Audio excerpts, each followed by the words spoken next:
everyone for being here today. We're back on the record. The state of New Jersey versus Paul Caneiro. It's indictment 19-02-0283. Can I have the appearances of counsel for the record? Good morning, Judge Chris Decker, Assistant Prosecutor for the state. Good morning, Your Honor. Monica Mascalone on behalf of Shower Mr. to- Paul Caneiro is present. Judge, good morning. Danny Murray, Mr. Caneiro. All right, good morning, everyone. Good morning, Mr. Caneiro. Good morning, Your Honor. All right. So, prosecutor, we ready to call our next witness? Yes, sir. The state calls Lazaro Cardenas. Okay.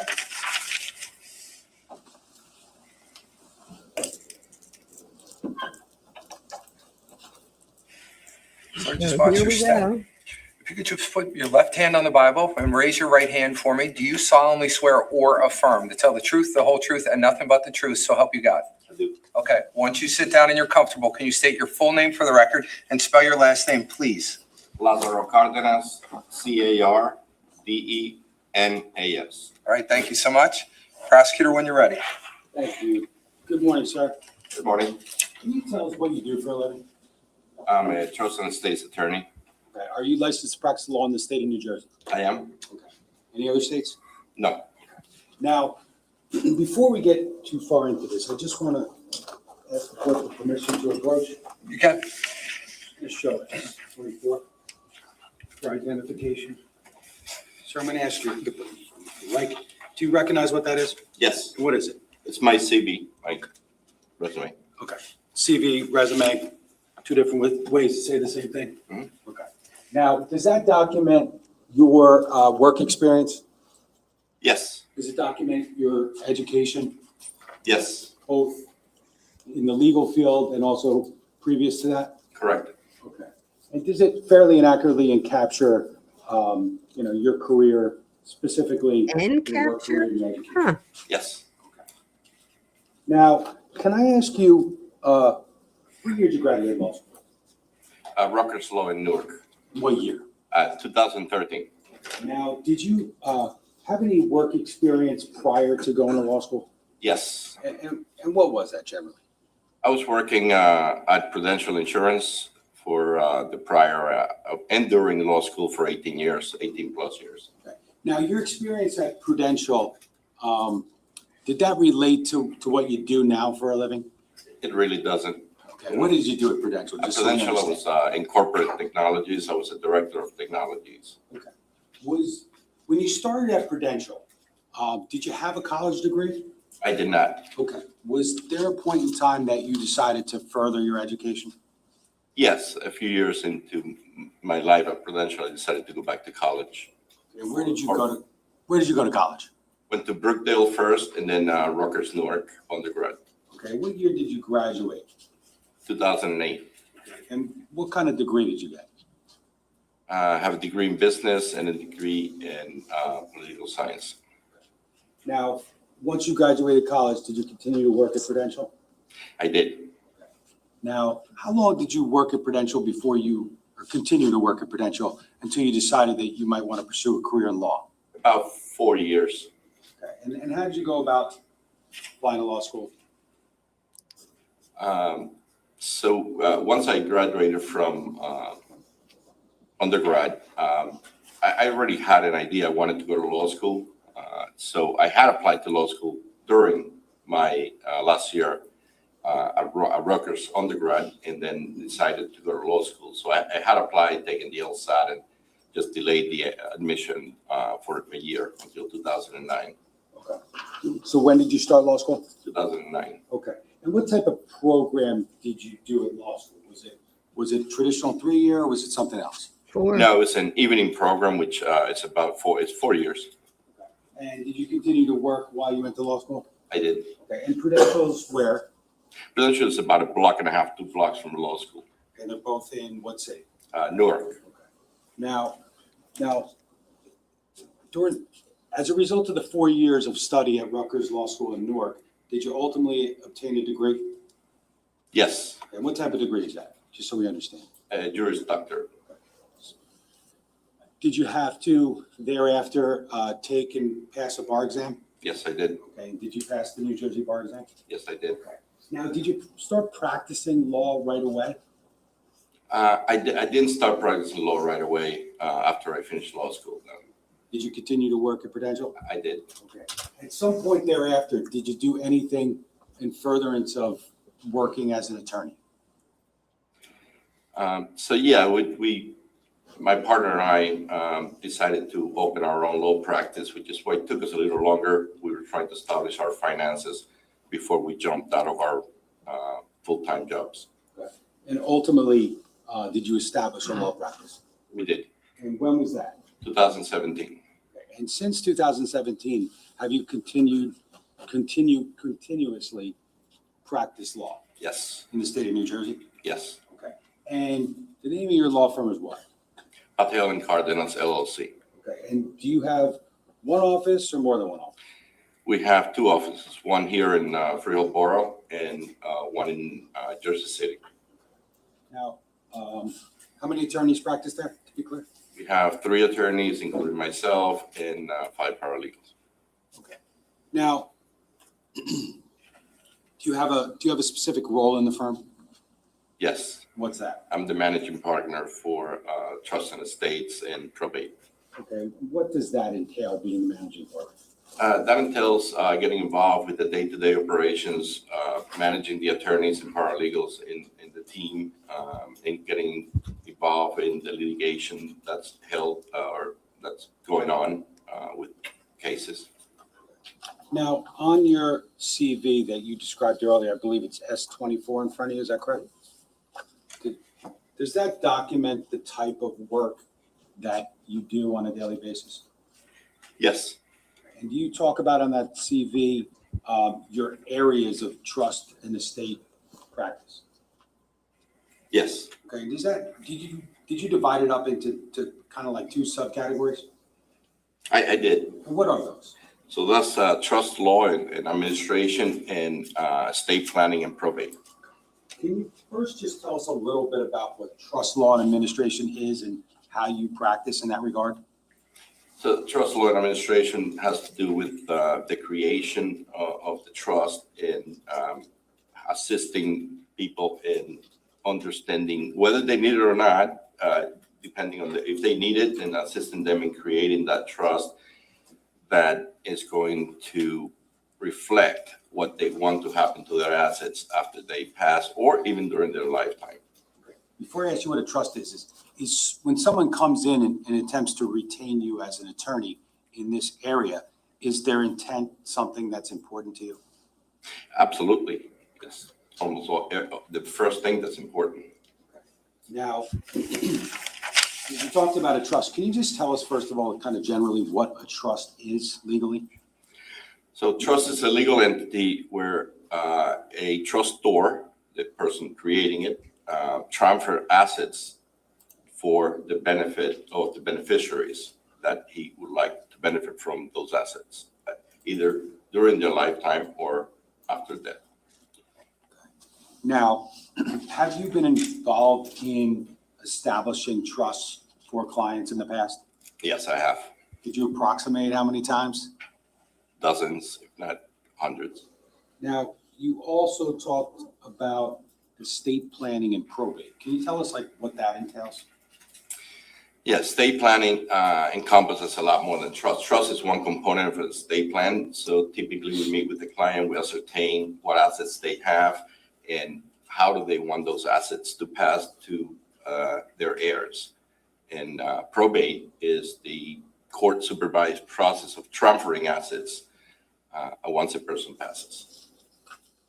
So fair to say trust, planning and trust creation is a part of overall estate planning? Yes. Are there many facets to estate planning? Yeah, there are multiple documents that get created during estate planning.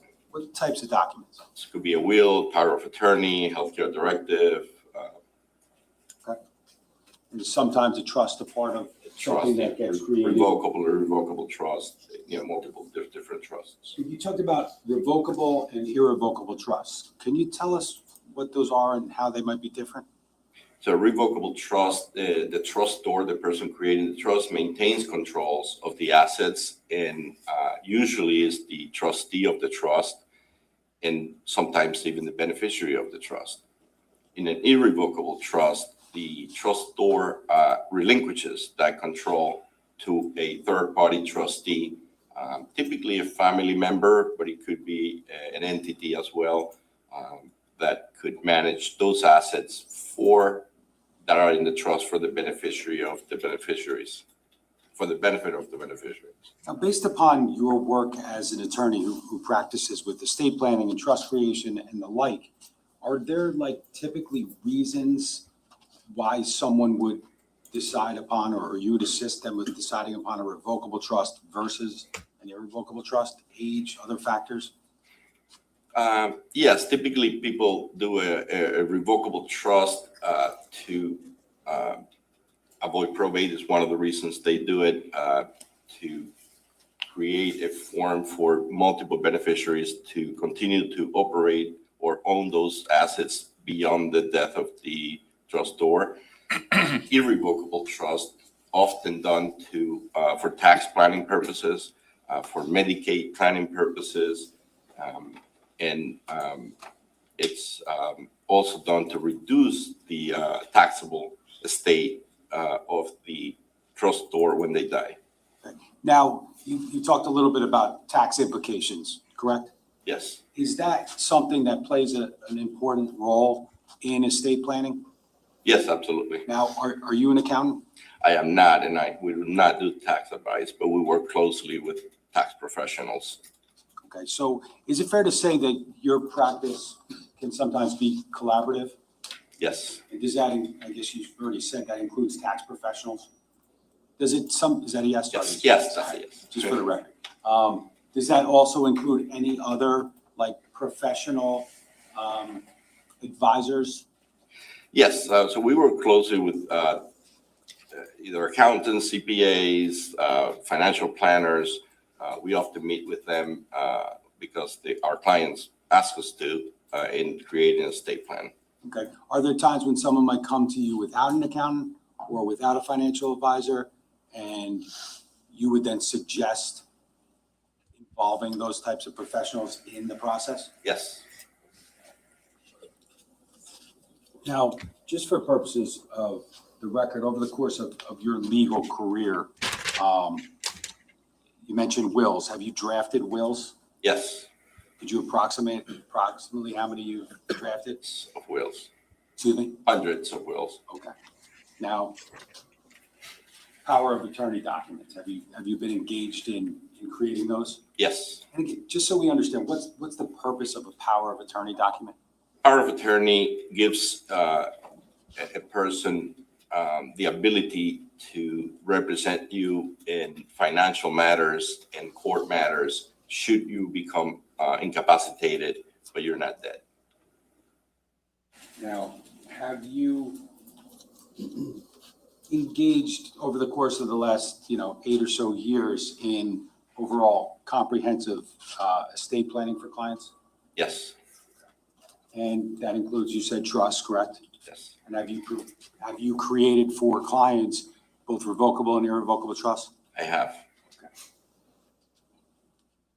Now, have you ever been engaged by clients who already have wills or already have trusts, and they're looking for advice for a variety of aspects? Yes, sometimes people want to update their will. There's life-changing events that prompt that. Trust, sometimes they want to change beneficiaries, or they want to change trustee or update it in certain matters, so modifications or Now, often. you mentioned changing a trustee in a trust, correct? Yes. Now, is that something that can happen both with revocable trust and irrevocable trust? Yes, it's much simpler to do with a revocable than irrevocable. Both can be modified, yes. So it's more difficult when we're talking about an irrevocable trust. Yes. And we'll talk about that later, but in this case, you were asked to look at a trust, correct? Yes, And that was one that you did not create, correct? correct. And what type of trust was that? It's an irrevocable trust. So that would have been the more difficult kind to change the trust. Yes. Judge, at this time, the state would offer Mr. Cardenas as an expert in the field of trust law and administration, as well as estate planning and probate.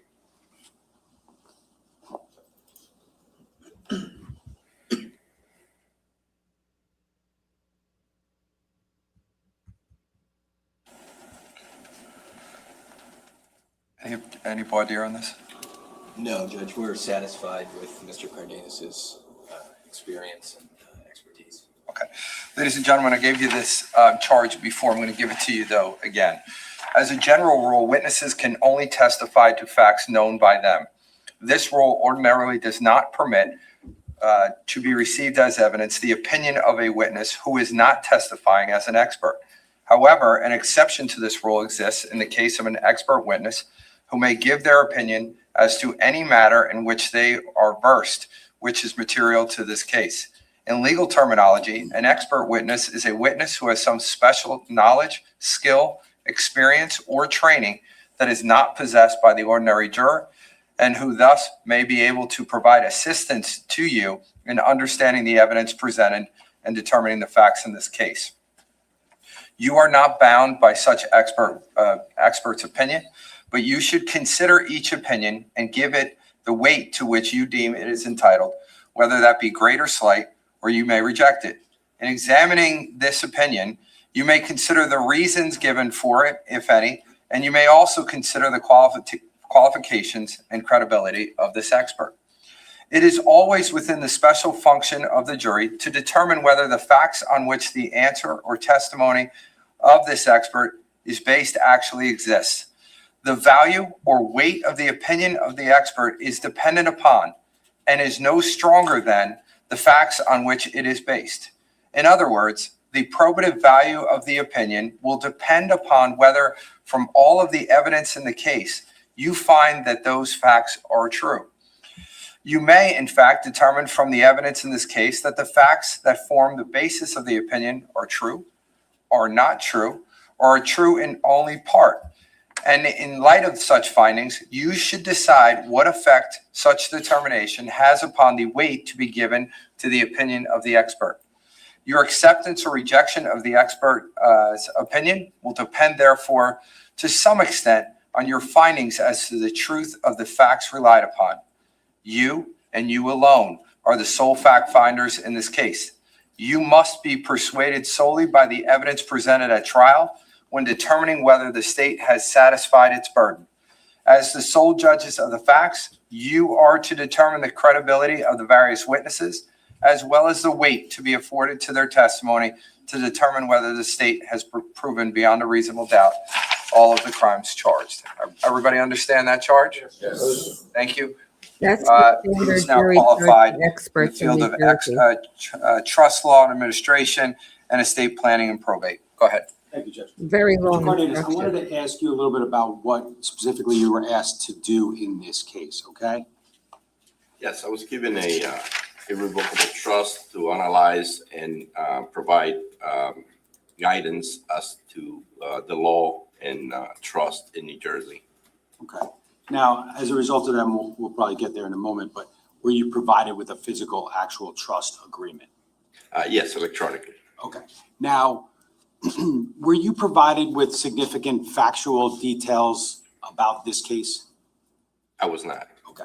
Now, as you said, your purpose was to take a look at the trust and provide some guidance as to what certain things mean in it, correct? Yes. Now, I'm going to just approach with S26.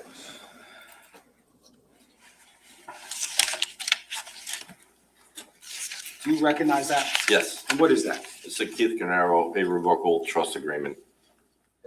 Was that the document that you were provided with in Yes. order to analyze it? Yes, it was. Now, before we go any further, can you tell us what the date is of that document? Yeah, it was created July 27th, 1999. Now, as a result of your review of that trust agreement, did you ultimately prepare a report regarding the document? Yes, I did. I'm going to approach again. Okay.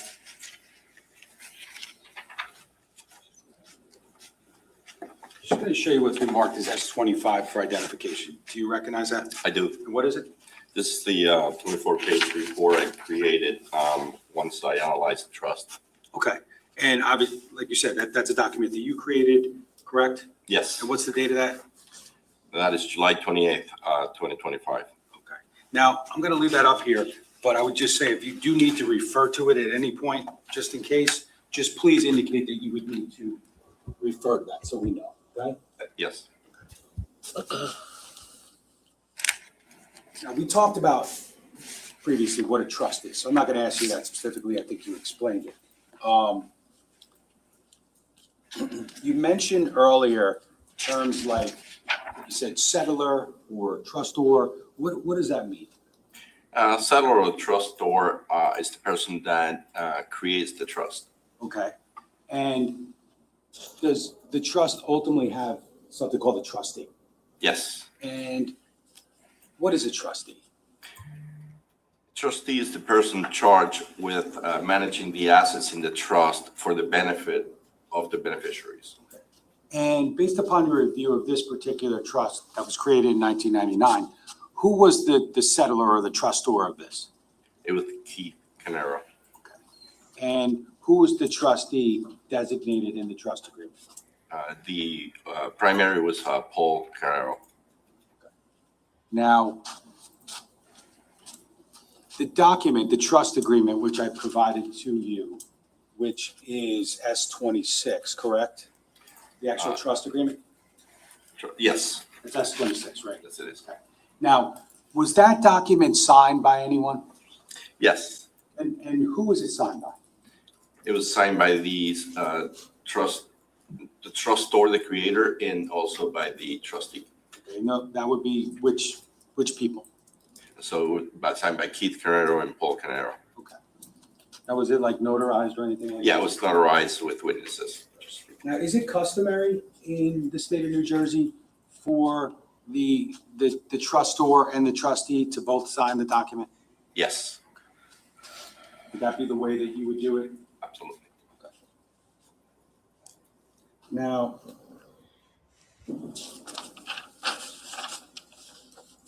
this trust, did you determine whether or not it had beneficiaries? Yes. And who were the beneficiaries? It was Jennifer Carides, which was the future wife, and any future children of the marriage. Okay. So based upon your review of this document created in 1999, was Keith Caneiro married at this time? He was not at the time of drafting, no. And were you able to tell that based upon reading the draft alone? Yes, there is a requirement that for Jennifer to qualify as a beneficiary, she would have to marry him within, I think, 2 years. It was 2001 or something. Okay, and was there specifically a date in the document that's listed? Yeah, there was a date in the document. Is it your understanding, just based upon the minimal information provided, that they did get married? It is my understanding they did ultimately fulfill that requirement, yes. And I think, just to be clear, based upon what you said, at the time that Keith Caneiro created the document with counsel, he was not married, correct? Correct. And did he or did he not have children yet? He did not at the time. Does the trust agreement, I think you said it, but does it contemplate future children? Yes, And are those future children listed as potential beneficiaries? absolutely. Now, are there, with respect to Jennifer, eventually to be Jennifer Caneiro, and eventually to be the children, is there any reference to the children's issue or anything along those lines? So, I mean, Jennifer did have a requirement to be married and not divorced, because if she was divorced, she would also be disinherited. But the children were always contemplated even before they existed. How about the children's children? Yeah, I believe there is a section there that it covers where if it says per stirpes, which means that if one of the children were dead, but they had children, that they would inherit as well. Now,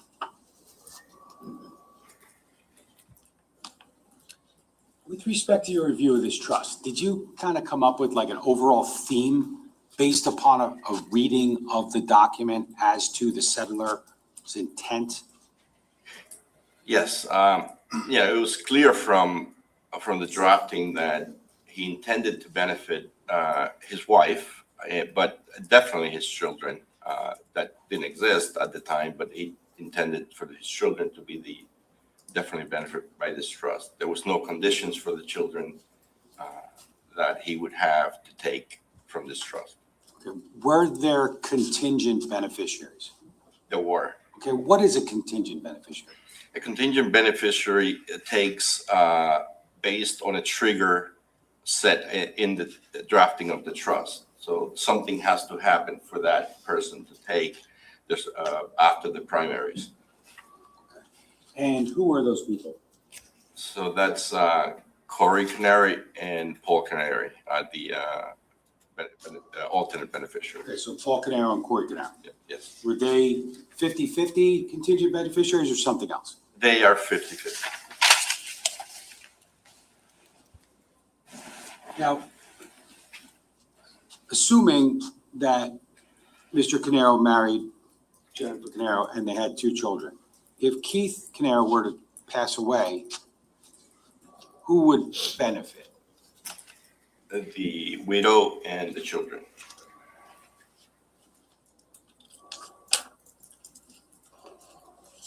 How would, under this trust agreement, how would contingent beneficiaries, Paul and Corey Caneiro, how would they benefit?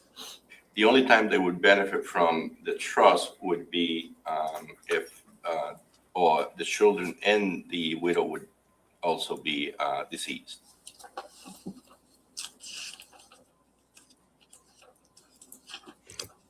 Now, with respect to that trust agreement, which is in front of you, S-26. I'm going to ask you to go to page 5. Can you do that? And is there Article 4 there? Yes. And what does that discuss?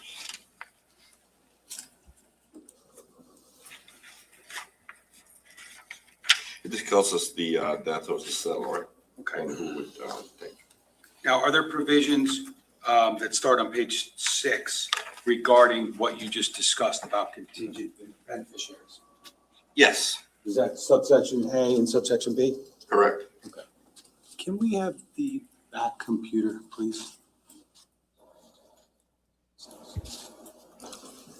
I think this is interesting. I hope you do.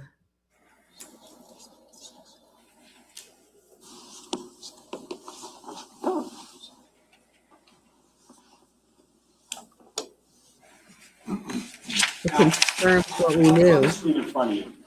Is that subsection A and B that you just referred to? Yes. Okay. And subsection A talks about what? It talks about what Paul will receive if the spouse and the children do not survive. Okay. And subsection B? It talks about Corey's 50%. Okay. And to be clear, subsection A, subsection B, one relates to Paul, one relates to Corey, correct? Correct. And are they otherwise identical, essentially? Yes, Okay. essentially.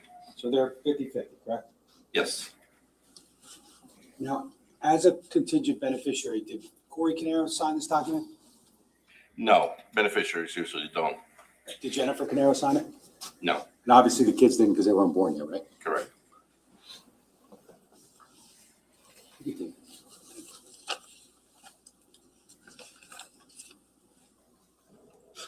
Now, I think at some point you were provided with information that strike that, we just start here. What was the trust originally funded with in 1999? The original assets in the trust was $1,000. Did you learn later that there became a life insurance policy attached to it? Yeah, there was some provision in the trust that allow for, life insurance policy, which is very common, or other assets to be introduced to the trust or transferred to the trust. What types of other assets can be attached to a trust? It could be bank accounts, could be real estate, could be cars, could be any asset that they want to transfer. Now, we talked about earlier, but this was an irrevocable trust, correct? Correct. Now, you talk generally about, I think, asset protection in the trust context. Yes. Can you just tell us how that works or is supposed to work? So in an irrevocable trust, once you transfer the assets, they're protected from creditors, they're protected from bankruptcy, they're protected from lawsuits. So that would have protected Keith from that. This trust also protects the beneficiaries from that as well.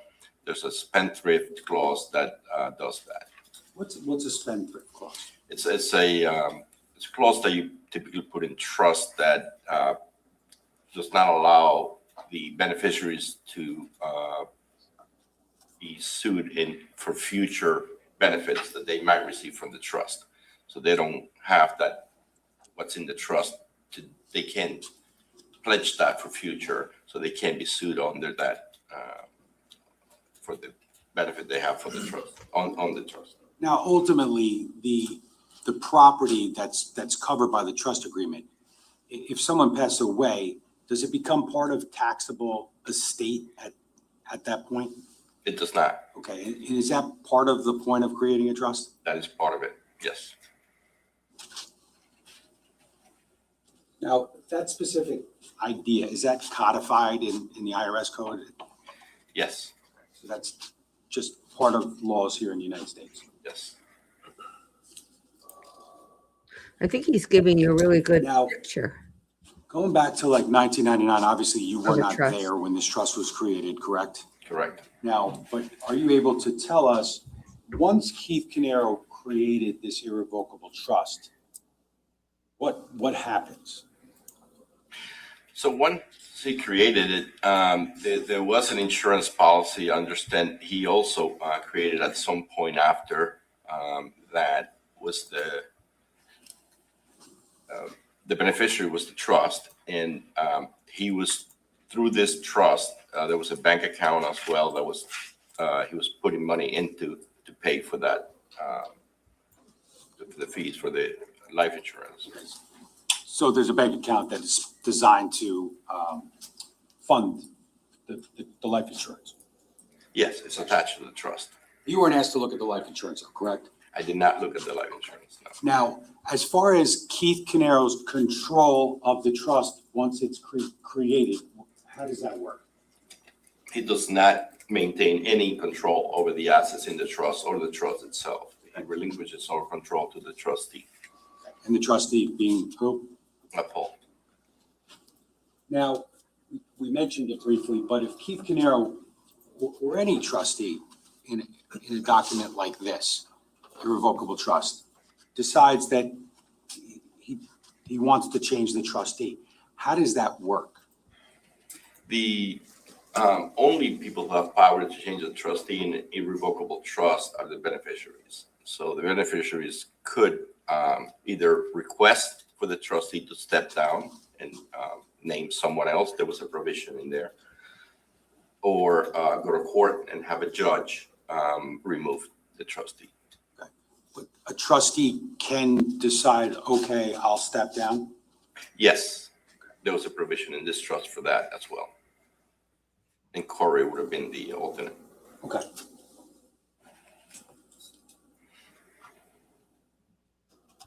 As far as trustee powers and responsibilities within the Keith Caneiro irrevocable trust agreement, can you describe that?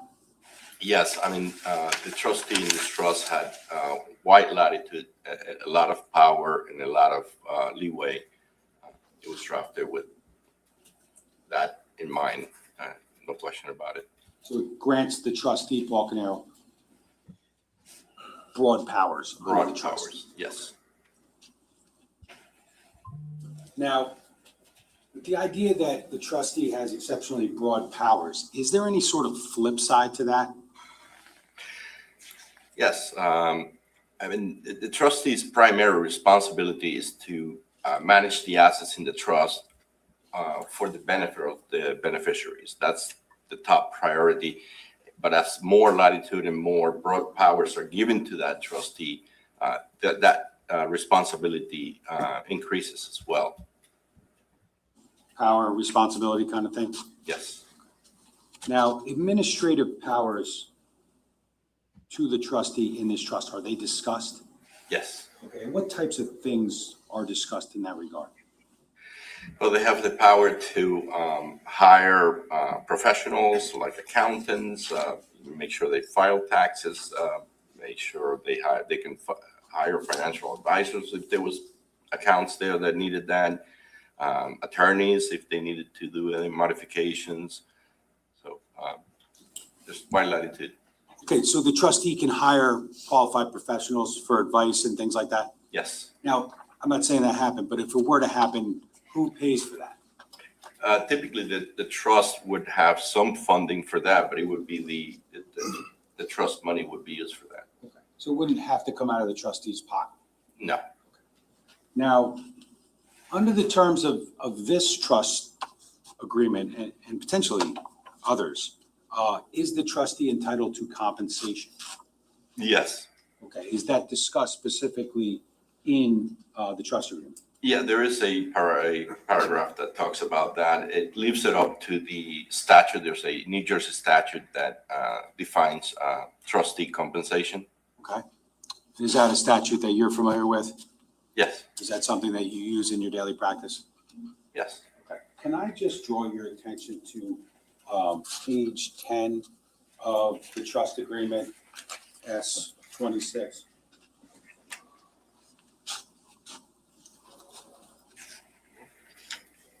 Is there an area there that talks about compensation of trustee? Yes. Is that something that you discussed in your report? Yes. Can I just go to the back computer again? Sorry. Now, on the screen in front of you, do you see that provision for compensation of trustee? I do. Okay, and can you just tell us what that actually means?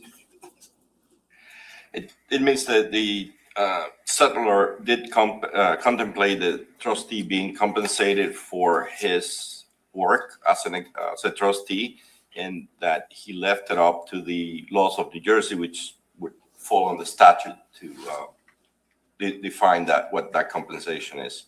Okay, is there another, a little bit more specific provision that's discussed regarding compensation or the potential for compensation? You recall?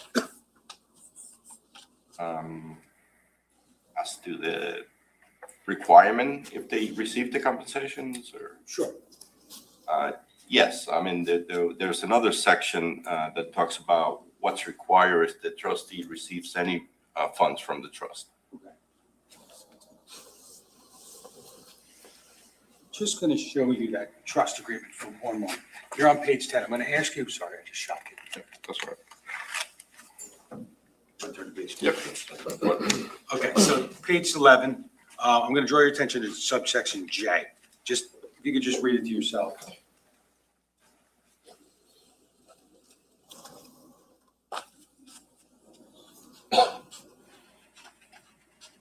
And does that refresh your recollection as to potential other mentions of compensation?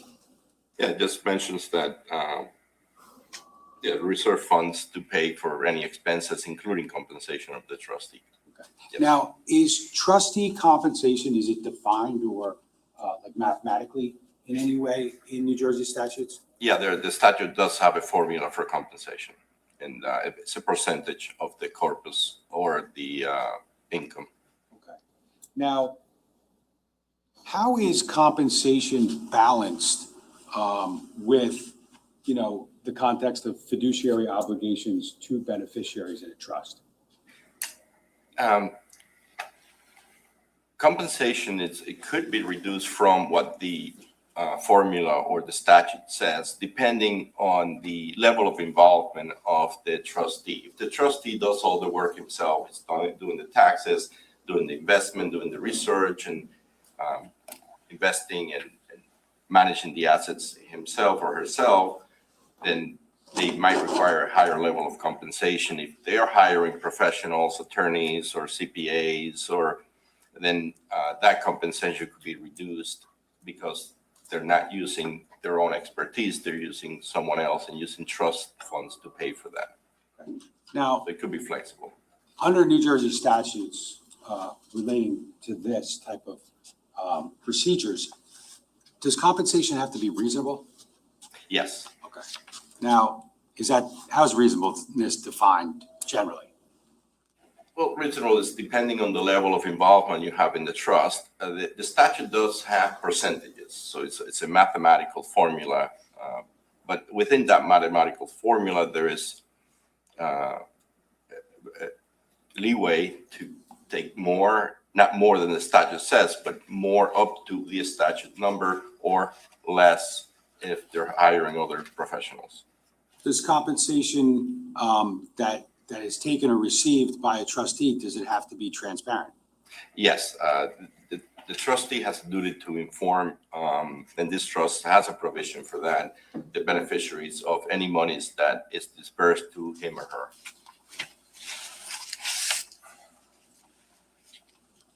So does any compensation have to be disclosed to the beneficiaries?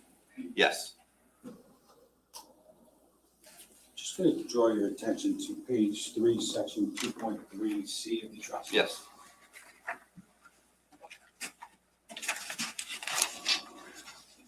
Do you see that provision? Yes. And what does that discuss? It discuss written notice actually, but at least notice to the beneficiaries of any transfer or of property to the trustee. And is there a specific section, you don't need to point it out specifically, but is there a specific section in the trust regarding notice? Yes. Now, you mentioned it a little bit earlier, but is there a section of your report that talks about power and responsibility? Yes, there is. And we talked about how extensive powers create high standards for trustee performance. Yes.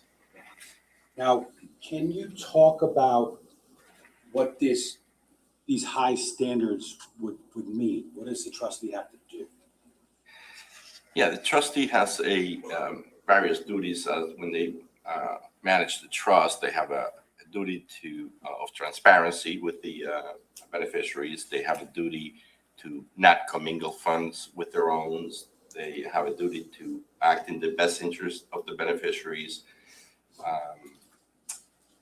They have a duty to be cautious and be careful with the assets and protect the assets for the beneficiaries. That's the primary purpose of the trustee. We have competence, good faith, things like that. Yeah, they have to act in good faith. Okay. Be transparent. And be transparent and inform the beneficiary of what's going on, yes. Now, we talked about discretionary powers of the trustee, right? Yes. Does that also have limits? Yes, under the trust, the trustee has limitations, correct? I think you mentioned previously terms like loyalty and prudence. Yep. Good faith. Yes. Now, I want to ask you about fiduciary duties of a trustee. Are there core fiduciary principles that govern the laws in the state of New Jersey? Yes. Okay. And do you recall the ones that you discussed in your report? Yes, they have a duty to treat the trust assets with prudency, make sure their investments are sound, that they research it, make sure that any transfer of assets is proper and it doesn't go against the trust language or the intent of the trustor when it was created. So their job is to act and manage the trust assets in a prudent way, in a transparent way that protects those assets. That's in good faith. When you talked about loyalty previously, correct? Yes. Now, are there things that the duty of loyalty prohibits? Yeah, it prohibits the trustee from using trust funds for his or her own benefit. Now, are there any provisions in this trust where a trustee could use trust assets for their own benefit if they actually did something to get that okay?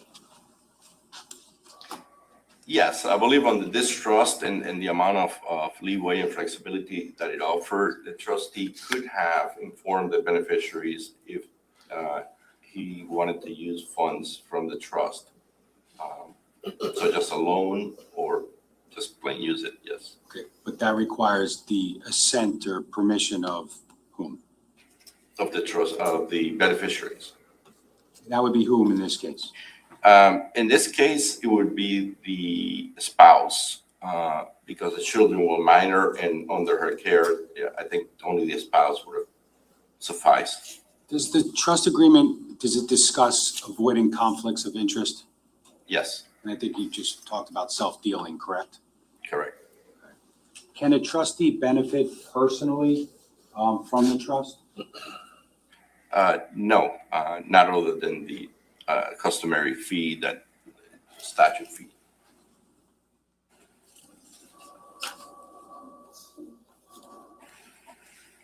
Now, we talk about conflicts of interest and the like.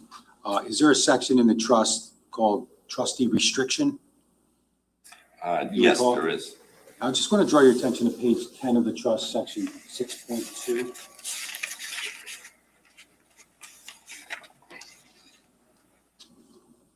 Do you see that there, sir? Yes, And have you reviewed it? yes. Did you discuss that in your report that you drafted?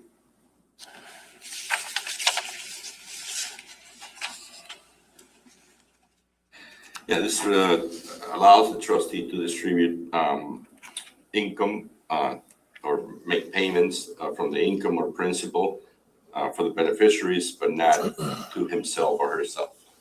So self-dealing in some regard? Self-dealing, yeah, so using the trust funds for his own benefit.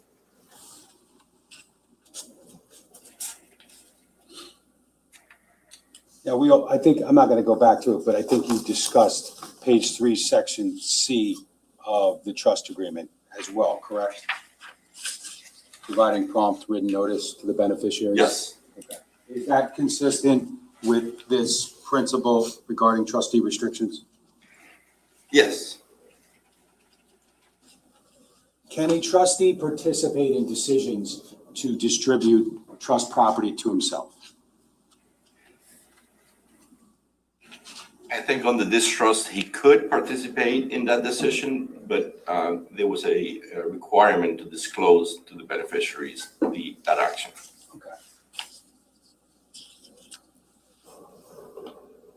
Now, recall discussing in the report administrative responsibilities of the trustee. Yes, And did these, let me just refer you to page 10 of the trust, if I could.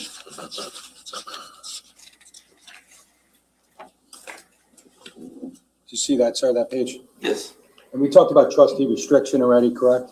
yes, We talked about compensation. yes. And there's something in there about accounting.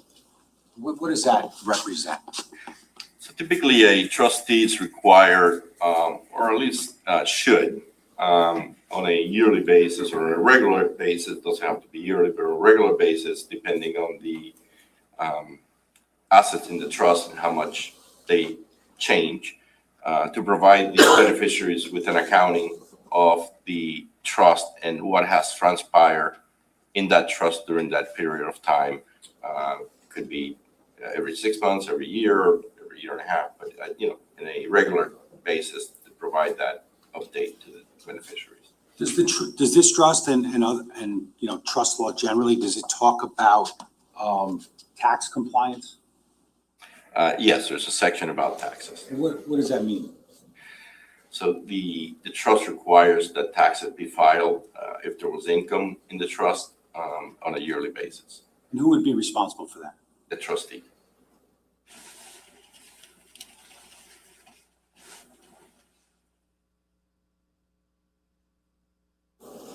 Now, as far as accounting and disclosure, is that something that's discussed specifically in this trust agreement? Yes. Okay, and what does that require under this trust? It requires, in the accounting section, it requires for the trustee to maintain accurate records. It requires for them to make sure they're compliant with the federal and state taxes that they're filed if required. It requires for them to provide the accounting, as I mentioned before, to the beneficiaries. And on the disclosure, it requires this actions be disclosed to the beneficiaries on a regular basis. Does that include like receipts and financial documents and things like that? It could include that. I don't know that they need to go to that extent for the beneficiaries, but at least a high-level accounting of what is going in and out of the trust. So could that include like an accountant that's hired to actually do the taxes for the trust? Yes, Would this trust require that the records provided to an accountant or to the beneficiaries, that they be accurate? yes, Now, obviously, this trust involves family members, correct?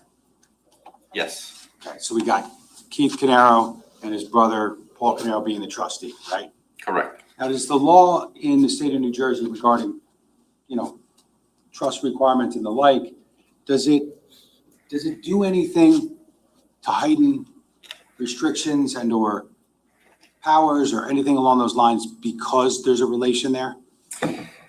Yes, I mean, I think when courts look at trust matters that come before them, they usually place a higher level of responsibility on trustees that are close family relatives or members, because the courts usually say that or interpret it in a way that says that close family members know family dynamic. They know the ins and out of families. They know if there are beefs between people, if people are getting along with each other. They have an internal knowledge that a corporate or an external trustee wouldn't have that knowledge of. So they know that they can use that as trustee as well. Okay, so I think everyone could understand we have a trust and a trustee and they're related here, right? Yes. Are there ways, are there people or institutions that can be appointed as a trustee that takes away that family dynamic? Yes, typically. Yeah, I mean, the people sometimes appoint friends, their attorney. I think Bank of America has a branch. So several other institutions can be appointed as trustees, yes. And that Bank of America idea that you're entrusting a financial institution to manage the trust. Correct. Takes away family dynamic, correct? Yes. But it also loses that family dynamic, right? Yes, and it loses a lot of the internal controls that are kept when it's kept in family.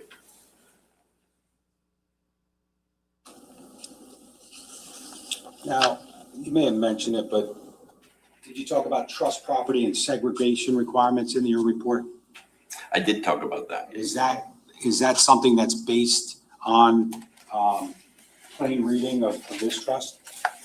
Yes, it's obvious. There's a paragraph somewhere that talks about not commingling assets, personal assets of the trustee with trust assets. So keeping separate personal assets and trust assets. Correct. That's in this trust? Yes. And is that a concept in New Jersey law? It is a concept in New Jersey law, and that assets should be kept separate. All money or any assets should be kept separate.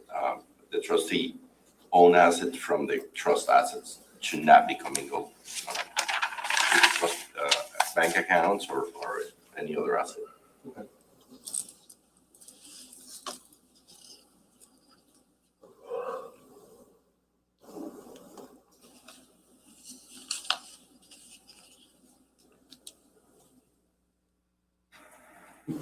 you mentioned loans before, correct?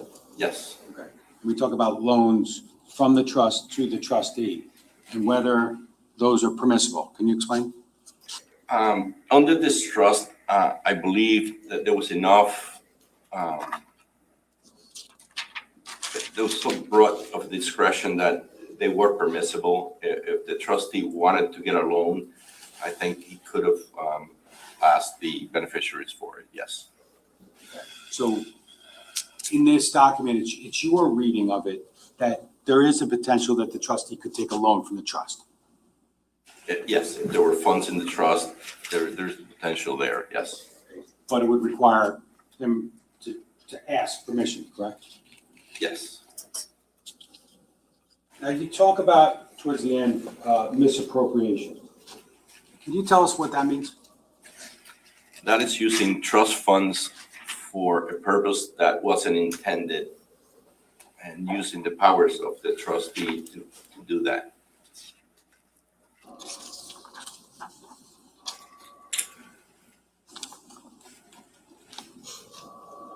I'm not asking for you to opine about anything other than the question of can misappropriation constitute theft? Can it? Could, Now, is there like an intent requirement that would transpose misappropriation to theft? yes, I mean, it would have to be an intentional act. Now, talk about using trust funds for unauthorized purposes. Could you just tell us what that would include? That would include, in this trust in particular, any use of funds from the trust or any use of the assets in the trust that would benefit anyone else but the beneficiaries. Would that include personal living expenses? That would definitely include personal living expenses that are not paid to the beneficiaries.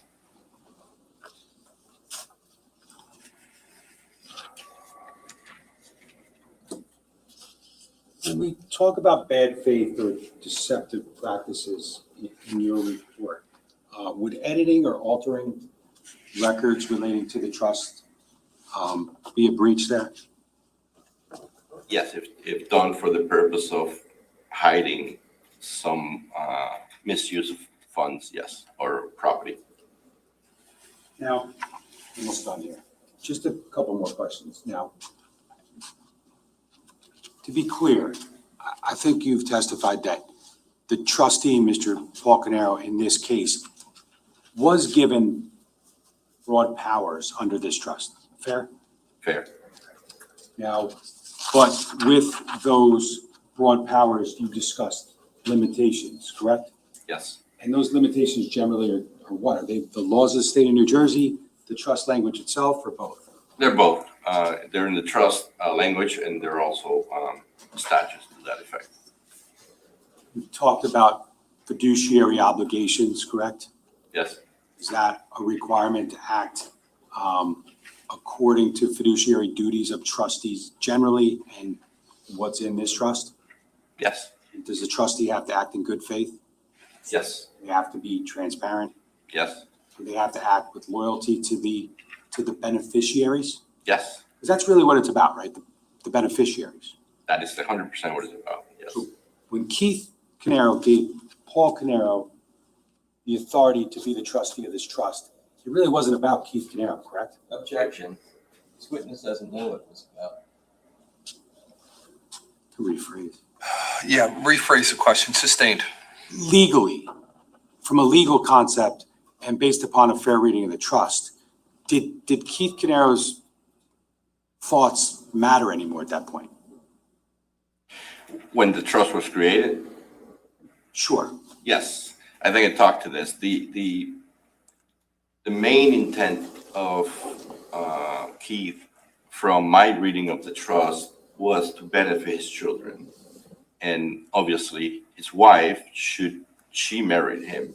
But even if she didn't marry him and he had children, those children would have been covered under this trust, not necessarily Jennifer. Because you mentioned there's like a divorce, there's some divorce language in there, correct? Yes. Again, the trustee's obligations in this trust and any trust extend to who? To the beneficiaries. I have no further questions.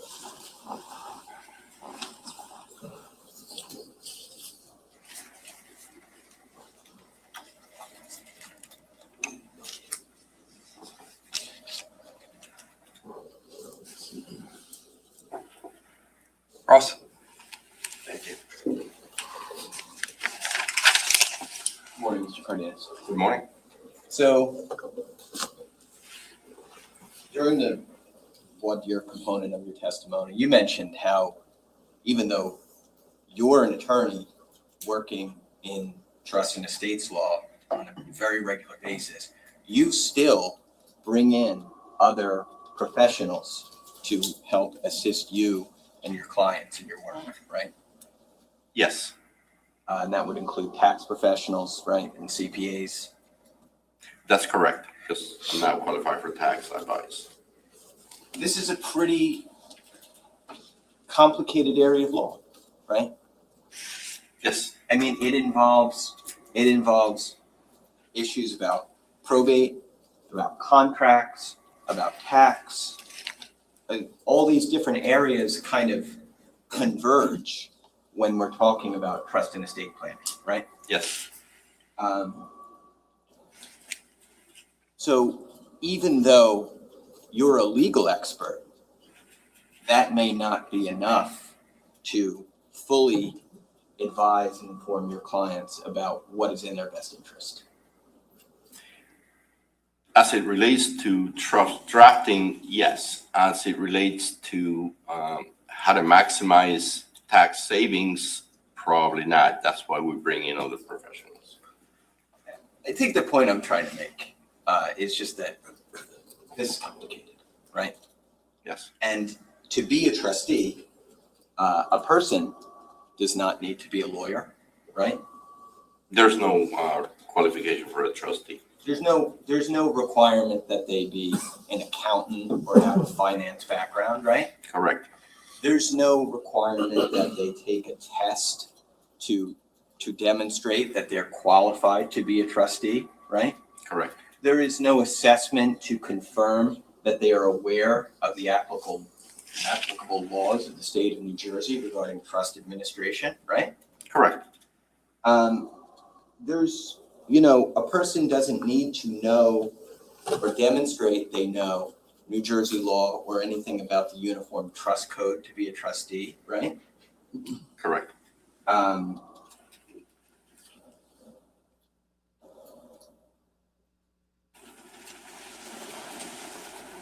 You testified today that obviously the law places attendant fiduciary responsibilities on a person who becomes a trustee, right? Yes, And they need to avoid engaging in things like self-dealing, right? yes, And they need to act in the interest of the beneficiaries when they act as a trustee, right? yes, But if there's no test to become a trustee, and there's no classes, and there's no requirements about what it takes to be a trustee, or an awareness of the law of trusts, a person doesn't even need to demonstrate that they're aware of those fiduciary responsibilities in order to become a trustee, do they? they do not, but they also have the opportunity to turn down that position if they don't feel they're qualified or able to administer their duties. Well, that would imply that such a person was informed about those duties at the time they became a trustee, right? Correct, And when we're talking about a particular trust, this particular trust, it's an obvious fact that you were not there when this was created, right? correct. And you do not have any idea what conversations were had or were not had at the time of this trust creation, right? Well, I have an idea because I'm an attorney and I do have conversations with my clients about what their duties and responsibilities are during the formation of the trust and during when they sign it and what they're signing on to. So I'm sure the other attorney would have had similar conversations with them. Well, you're sure about that, but the thing is, you don't know what was said. I don't know exactly what was said. And obviously, some attorneys, sure you would agree, do a better job of effectively keeping their clients informed about important issues than others, right? I'm sure that's true. And I'm sure you do very good work for your clients. But I'm sure we also know that that's not a universal truth about attorney representation, right?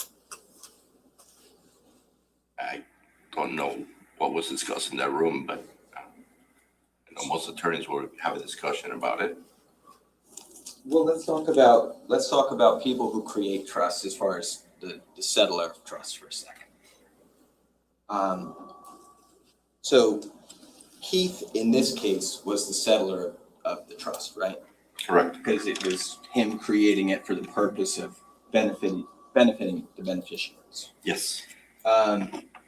Now, obviously, we know that Keith went to an attorney to create this trust document, right? I mean, they're the ones who drafted it. Yes. And most people are going to go to attorneys for the purpose of creating something like this because, again, they don't know what the legal requirements are to do it, right? Correct. So most people rely on advice from their attorney when they create something like a trust, right? Yes. Now, I'm sure you're absolutely right that most attorneys who create a financial instrument or a trust instrument like this are going to advise their clients on the ramifications of this trust. But again,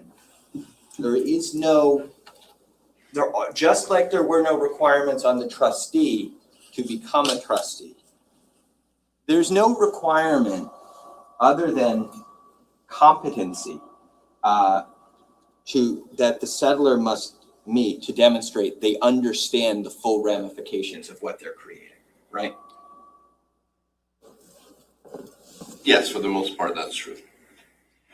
There's no classes a person has to take before they can create an irrevocable trust, right?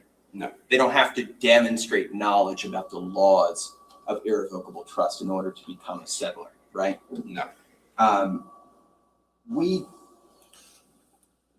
can talk about what attorneys would do in most situations, but like you said, we don't know specifically what conversations were had about this particular agreement, right? And so it's not possible for us to know whether Keith understood the full ramifications of what was being done when he was creating an irrevocable trust in this case, right? It's possible, I said. So.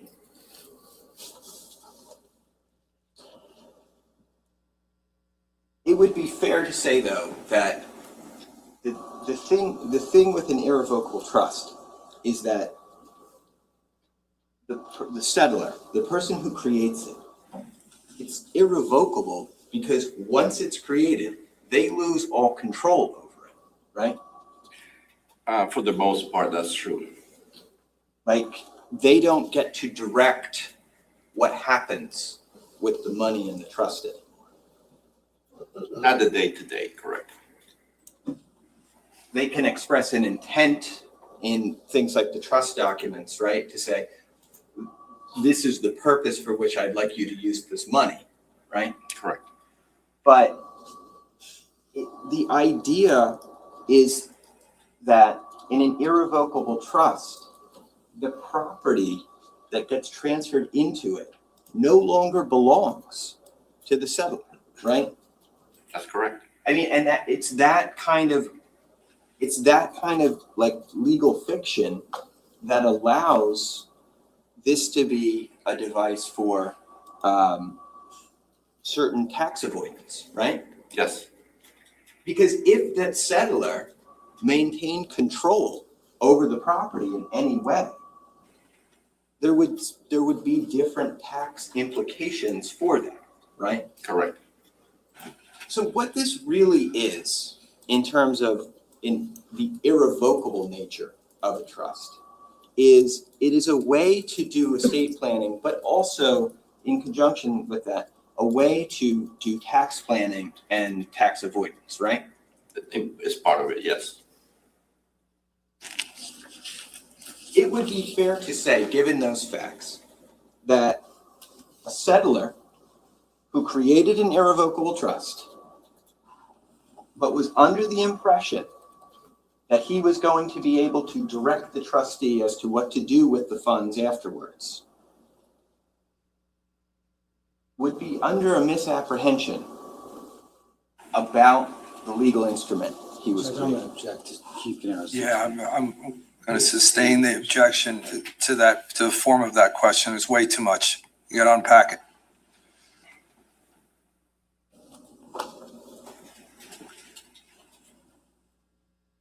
A settler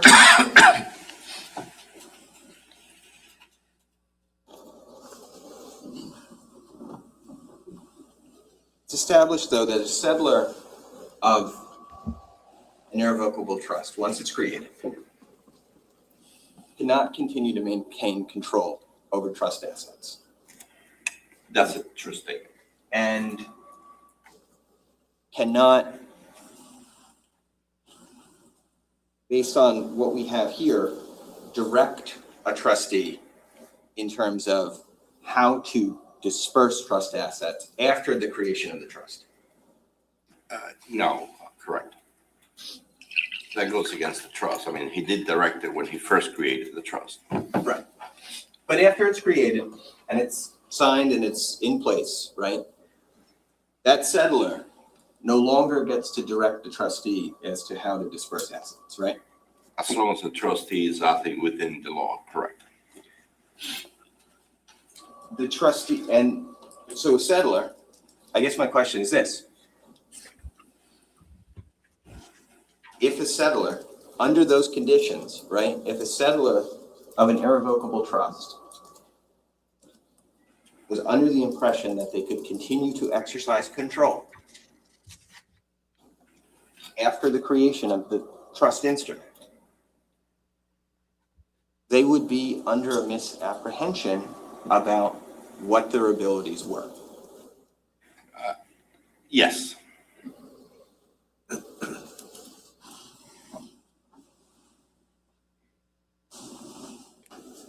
I would A expect, settler who thought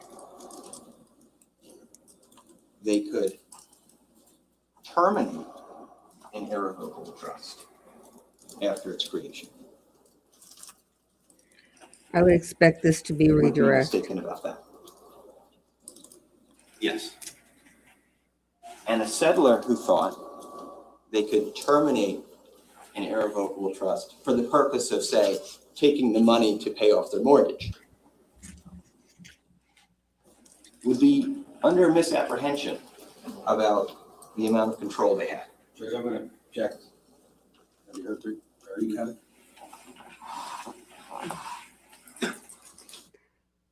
Because, and I think the state can reasonably ask if any lawyer in this area could set up an irrevocable trust like this and not inform the client that the client would no longer have control over the trust. Seems to me it would be malpractice not to at least explain that a minimal amount. And I don't know if I had my mic on when I observed that how really terrible these facts are. You trust your brother enough, you set up a trust for your future wife and kids so that they're going to be taken care of should you die, and you make your brother the trustee with a lot of discretion as to how to manage the trust funds because you trust him. You make him a contingent beneficiary in case your whole family dies. And then that brother that you trusted that much murders your whole family in order to get hold of the funds in the trust. It's such a breach of loyalty and of family and of trust. It's just really awful. Imagine the amount of trust that Keith had in Paul to make him the trustee to begin with, and to be found out to be so wrong and to have this happen. I don't know that I think, I mean, there are a lot of bad murders, but this one for me is way up at the top.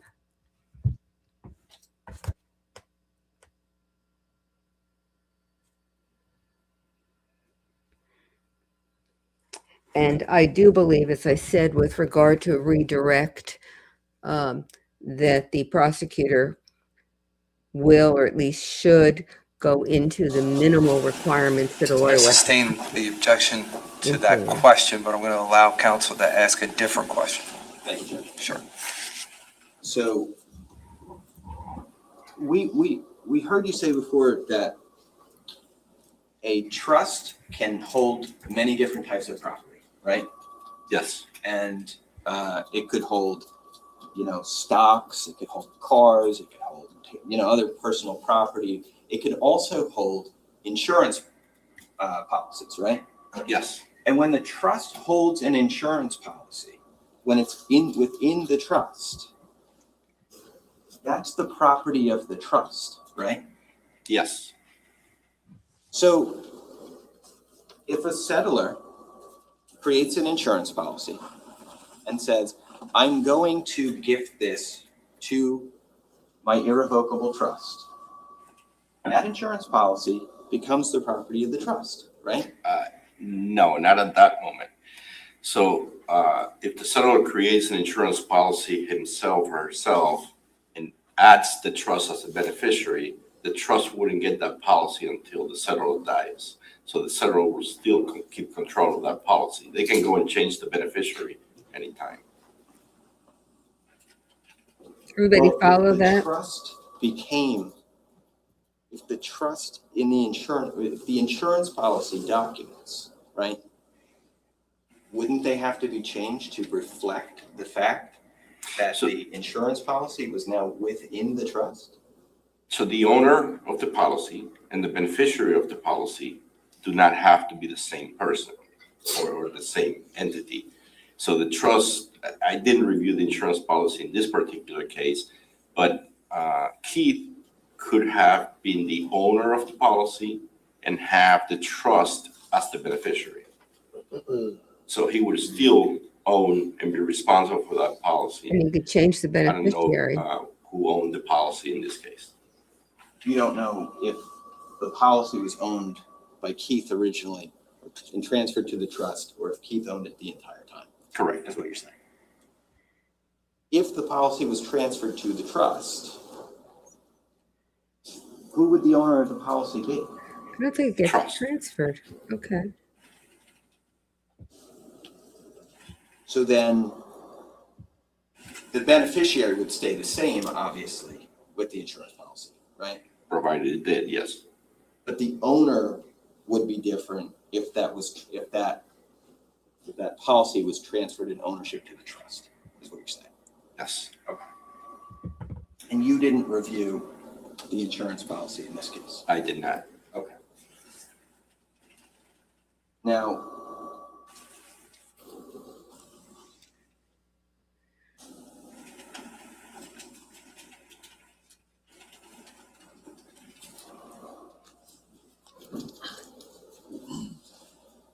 okay, let me just switch back for a second here. A trustee does not need to be a family member of a settler. Guessed already. No, There's no requirement that they be related in any way. it often is, but there is no requirement. A person could, you mentioned, retain like an independent agent to act as their trustee. Yes. You could hire somebody like an attorney to do it. Yes, I mean, if you already had an accountant who This was is all working asked. for you, you could maybe ask your accountant to be the trustee, yes. right? A person could, obviously, if you appoint somebody with knowledge about tax or trust law, they're going to obviously bring, we would imagine, a greater deal of sophistication to the administration of the trust than just any family member, right? They could. Because like we talked about with trustees, like a trustee who doesn't need to meet any requirements in order to become the trustee could end up thinking that, a settler still held some level of control over an irrevocable trust, right? It's possible. I mean, one of the things that you mentioned was that with taking a trust outside of the family dynamic removes some of the, I think you said, internal controls that exist in family trusts, right? Yes, And like those internal controls are things like conversations, right, between perhaps a settler and a trustee, right, who are also closely related, yes. right? And those kind of conversations between a settler and a trustee who are closely related might have a very different dynamic than between a settler and an unrelated financial professional who's acting as the trustee, right? For the most part, that would be true. That's going to be that second one is going to be a much more arm's length kind of transaction, right? Yes, And so that internal control you're talking about in family trust, it serves a purpose that perhaps could not be served by taking a trust to a financial professional to administer, right? Is that true? it's possible, yes. Okay.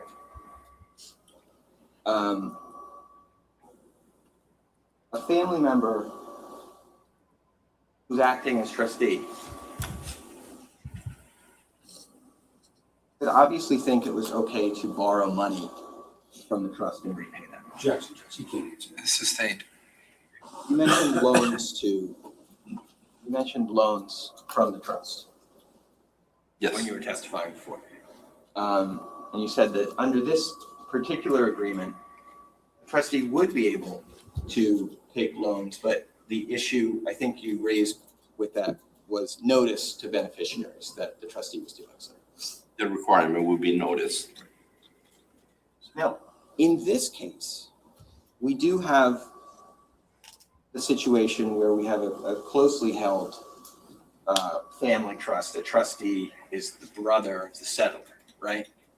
Yes, And you knew that as you were evaluating this, that they were also business partners for more than 2 decades? yes, I did know that. Okay. And so you knew that they were constantly in communication about business dealings and whatnot, right? I suppose they were. And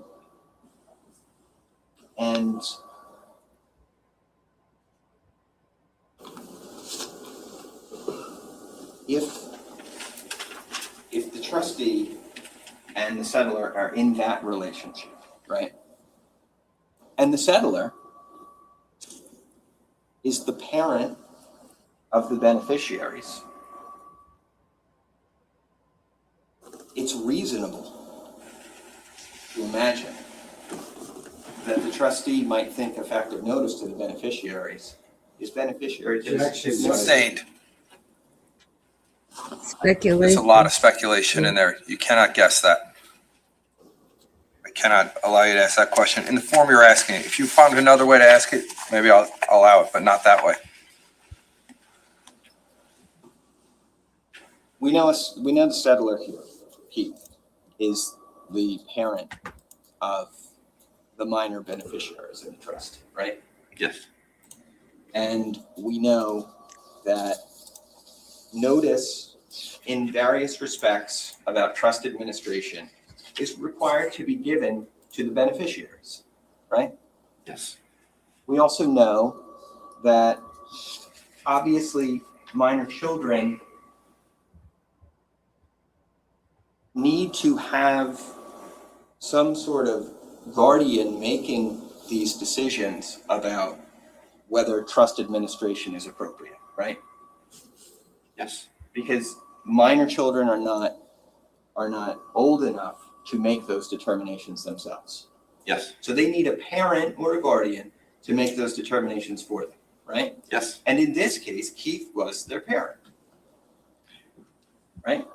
but not a beneficiary under the trust. But Keith was their parent, Yes, and Keith was the parent of them as they were the beneficiaries, right? And so notice can go from a parent, from a trustee to a parent to a minor beneficiary, right? I don't believe that's true in this case. I think the notice, it's clear that it's to the beneficiaries. There's a paragraph that talks to that. It's on the 2.3C, I believe. Yeah. That talks to even written notice, but let's see if I can. That doesn't account for Jennifer anyway. She's not a minor. Yeah, 2.3C, page 3. I don't know if you want me to read it or. I think you've read it before. That the trustee should give prompt written notice to each of the beneficiaries of each transfer of property to the trustee. Yes. I mean, If any beneficiary is less than 18 years of age, copy of the notice of transfer should be given to the guardian of the beneficiary. Right? yes, Okay. So, but, I mean, that implies to me, and tell me if I'm wrong, that Keith is the guardian of the beneficiaries. of two of them. Right. Yes, There you go. And he's Not Jennifer. married at this point in time.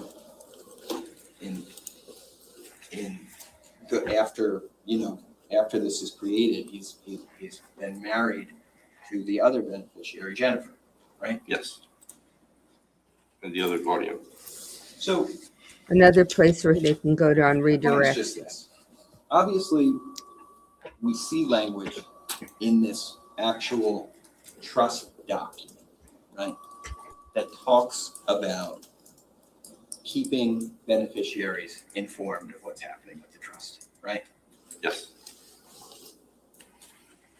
What we don't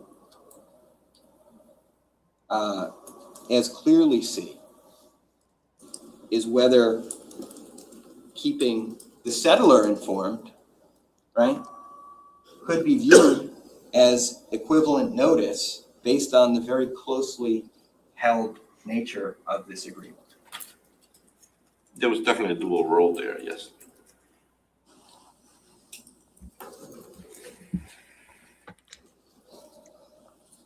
They're still going to have to explain Keith's reaction when he seemingly found out about some of this and what the accountant talked about, the Now- accountant the first or second day. You mentioned during your testimony earlier that trusts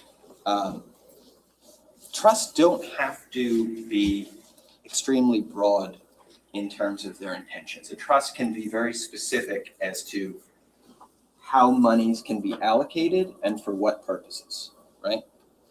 Yes, that's true. The Keith Caneiro Trust, you say in your report, I think you describe it as granting exceptionally broad powers to the trustee. Yes, I did. And that word exceptional, it's meant to mean that what this trust does is really maximizes to the full extent of what's possible legally, what the trustee can do as far as the administration of the trust? While acting within the confines of the law and in good faith and Right. all the requirements of the trustee. Sure, but all those things, right? Good faith and the fiduciary responsibilities. Those things are extrinsic to the trust. They're law, they're codified in laws, right? They're codifying laws and they're explicit in the paragraphs in the trust. The trust itself doesn't place really a limitation on investments that the trustee can make, right? It does not. It doesn't tell the trustee how beneficiaries should be, when disbursements should be made to beneficiaries, right? Except for age, that's true. It doesn't preclude the trustee from favoring one beneficiary over another. It does not. It doesn't specify that there's certain purposes that money can be used for and certain purposes that it cannot be used for, right? Correct. It doesn't really give very much guidance at all in terms of how Keith would want this trust to be administered, right? Well, if you read it as a whole, the trust, Keith's intention was to benefit his children and his wife via this trust. And that was the primary intent of Keith. Given those broad powers, in his mind, were to be used to benefit those three people. Well, I mean, I think that's an interpretation. The thing is, like, when Keith created this, he wasn't married yet, right? That's correct, but there was definitely in his mind because it's part of the drafting of the trust, which is not common to put in there. Yeah, well, let's come back to that in a second. But he wasn't married yet, is a fact, right? Correct. And it's a fact he didn't have children yet, right? Yes, definitely. And obviously, this is a trust that on its face is meant to benefit his wife and future children, right? Yes. All of whom exist at this point contingently when the trust is created, right? The trust also, though, indicates that there's certain circumstances under which his wife Jennifer is going to be disclaimed. Yes, Right. that's correct. And it would be divorce, right? Yes. And it would also be if they're living separately under circumstances that would give rise to a cause of action for divorce. Yes. Right. So basically, if they're divorced or separated at any point in time, this instrument treats Jennifer as if she had predeceased Keith. That is correct. And when this was created, it was funded with $1,000, right? Yes. I'm sure with the intention, you'd imagine, of being funded with additional assets in the future, Yeah, right? there's a provision in there for that. And the idea would be all these assets go to benefit Keith's family, but if Jen divorces him or they separate, she no longer gets anything, right? Correct. So, I mean, I guess I just get the sense, and I could be wrong, that if somebody came to you and said, I want to create an irrevocable trust, and I want to benefit, some future family that I don't have yet, and I don't really want to put any limitations on the trustee in terms of what they can invest in, who they can favor as far as beneficiaries. And I want to do all that, and I want to fund it with only $1,000. I wonder whether you would have advised them to create this. Yes, I mean, again, there's a paragraph in there that, so the intent of the trustor of Keith was to fund this trust either through a life insurance policy that he did or may or may not have had at the time, I don't know that fact, but through a life insurance policy or other assets. So creating an instrument to have it ready to fund at a later date is not uncommon. Is there any way to look at this as kind of a de facto prenuptial agreement? No, the only thing that is there, there isn't. The only thing that the spouse would not be entitled to is the assets in the trust. There's nothing outside of the trust that the spouse wouldn't be entitled to Well, that I'm aware of. I hear you, but when this was created, there was only $1,000 in the trust, right?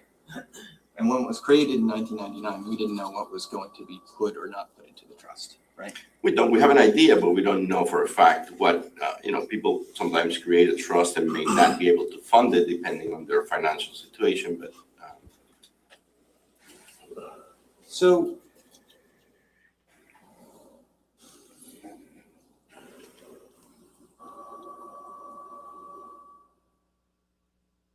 well, let's just talk about the actual administration of this trust.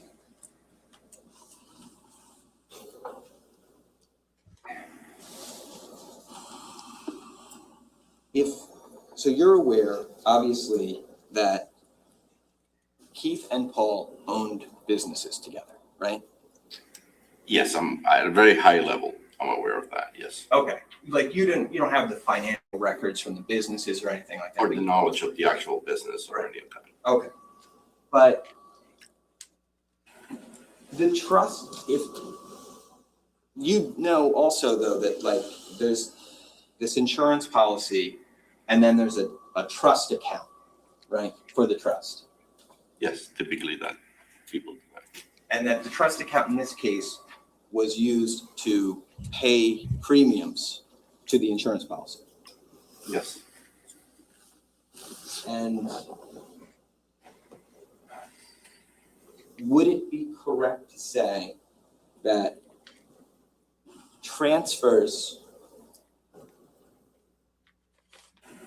like that there shouldn't be transfers from the trust account to the business account held by Keith and Paul? Objection, Judge, this has nothing to do with this testimony. at all. Finally. It's Can we- hypothetical. Can we come in?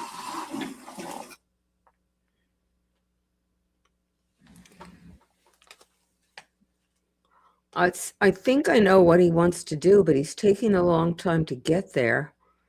And I don't know how effective this is with the jury.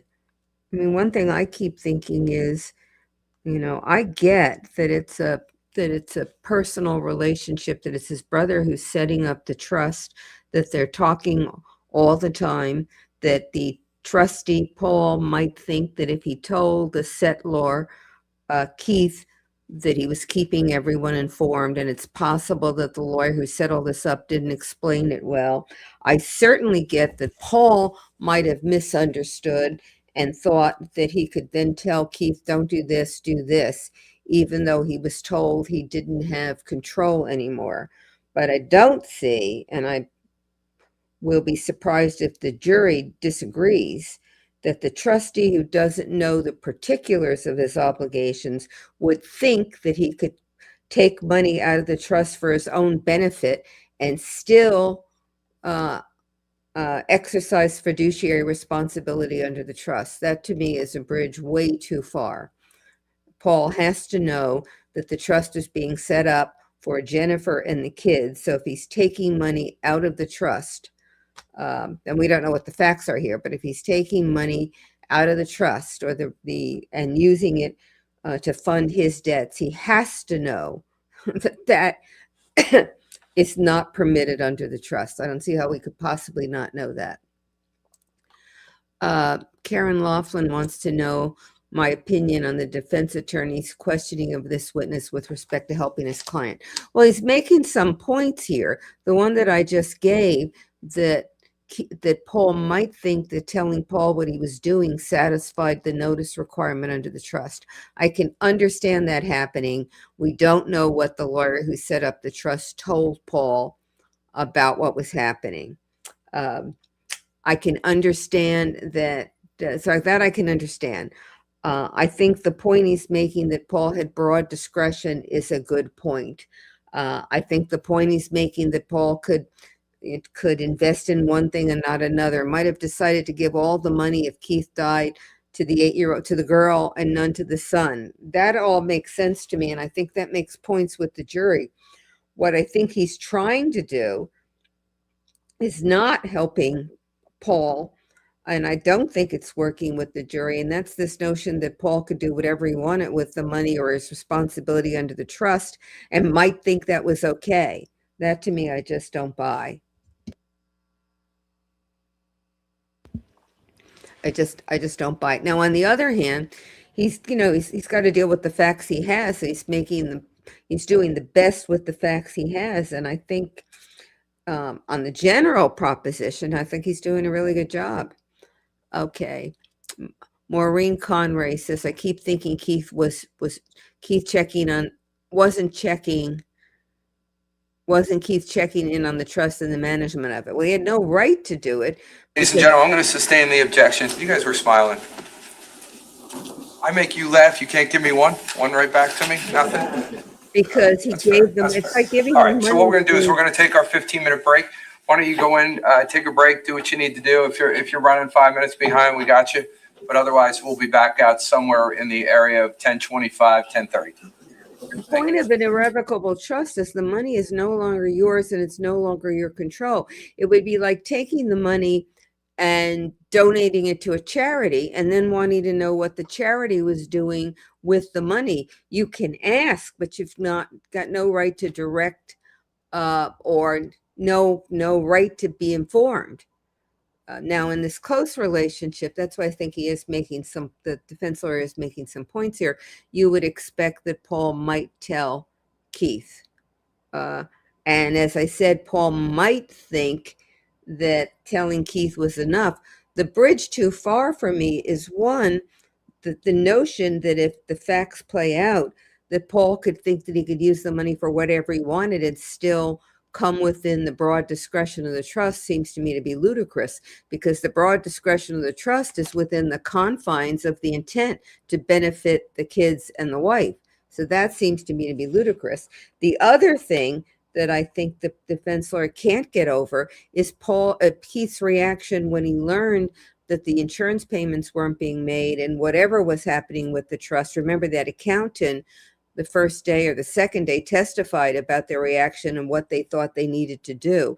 That flies in the face of the defense claim that Paul was doing, whatever he had a right to do supposedly under the trust. And it really doesn't address what Keith's reaction was, whether he had control of the trust, which he didn't.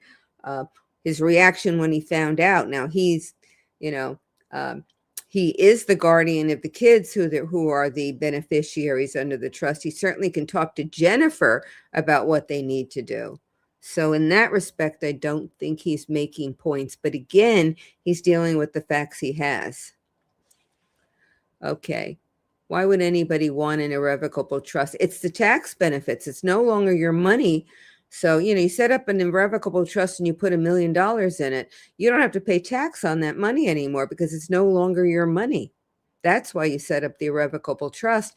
But the only way you can say it's not your money and therefore you don't have any tax consequence is to make it irrevocable.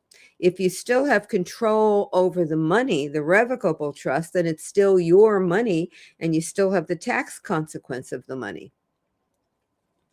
So, okay, what did he say? We're going to come back at 10:30. I didn't even hear him. So let's take a 15-minute break and come back. I don't know that there are any more questions in here. But I thought the prosecution, let me say this before we break. I thought the prosecution did a really great job of laying out everything in a revocable and particularly an irrevocable trust, and how things are set up and what the responsibilities of the trustee are. I really think he did a great job with that. I think you could have learned a lot of trust law just by listening to this. I think the defense did a very good job putting more context here that puts what Paul did, or arguably puts what Paul did in a different light. But ultimately, I think the facts are against him here. So Eric Kleber says, I could be a great lawyer if I could only wake up early. I am awake. I just can't function. I would be a great lawyer and I'd start late, trial attorney, and start later in the day. You are right that trials start in the morning. But when I did trials, I was able to do it. I just prefer the later in the day. Now there's there's a quandary there that's not solvable, because if we start it later in the day, then the later in the day would be the morning that I hate it. So you can't get out of this problem. Okay, I'll answer one more and then we'll do the break. So the money sits in an irrevocable trust, just sits there. You don't use it. No, it's not a savings account. You can't touch it, but your trustee can invest it.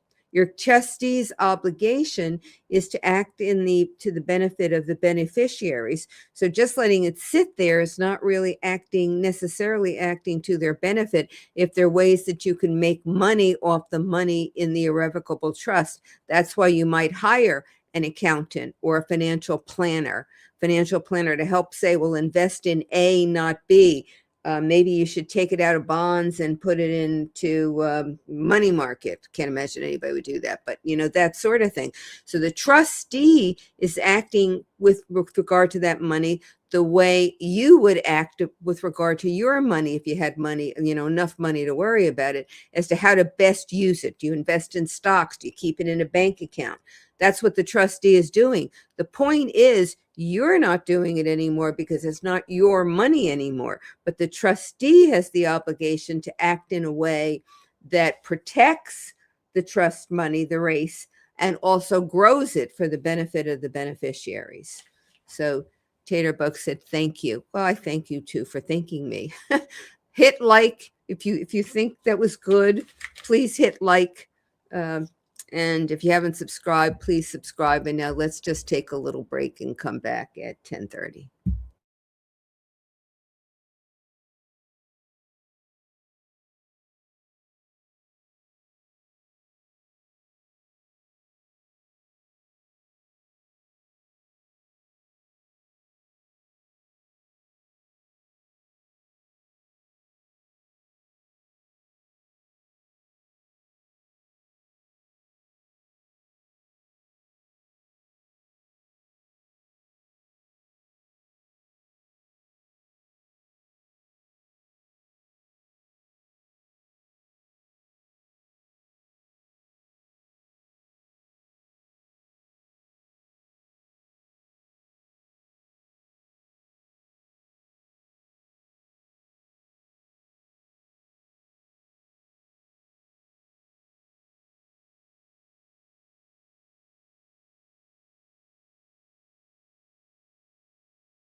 Mark, presiding.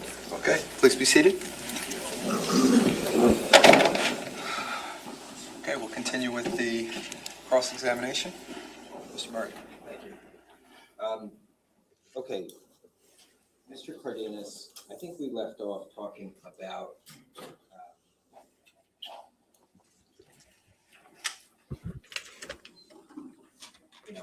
family trusts and settlers and trustees who are closely related. I take it just very broadly that the implication of this irrevocable trust is obviously that the settler, in terms of any property put into the trust itself, that the settler should not thereafter be using that property for their own purposes. That's correct. Okay. What if the settler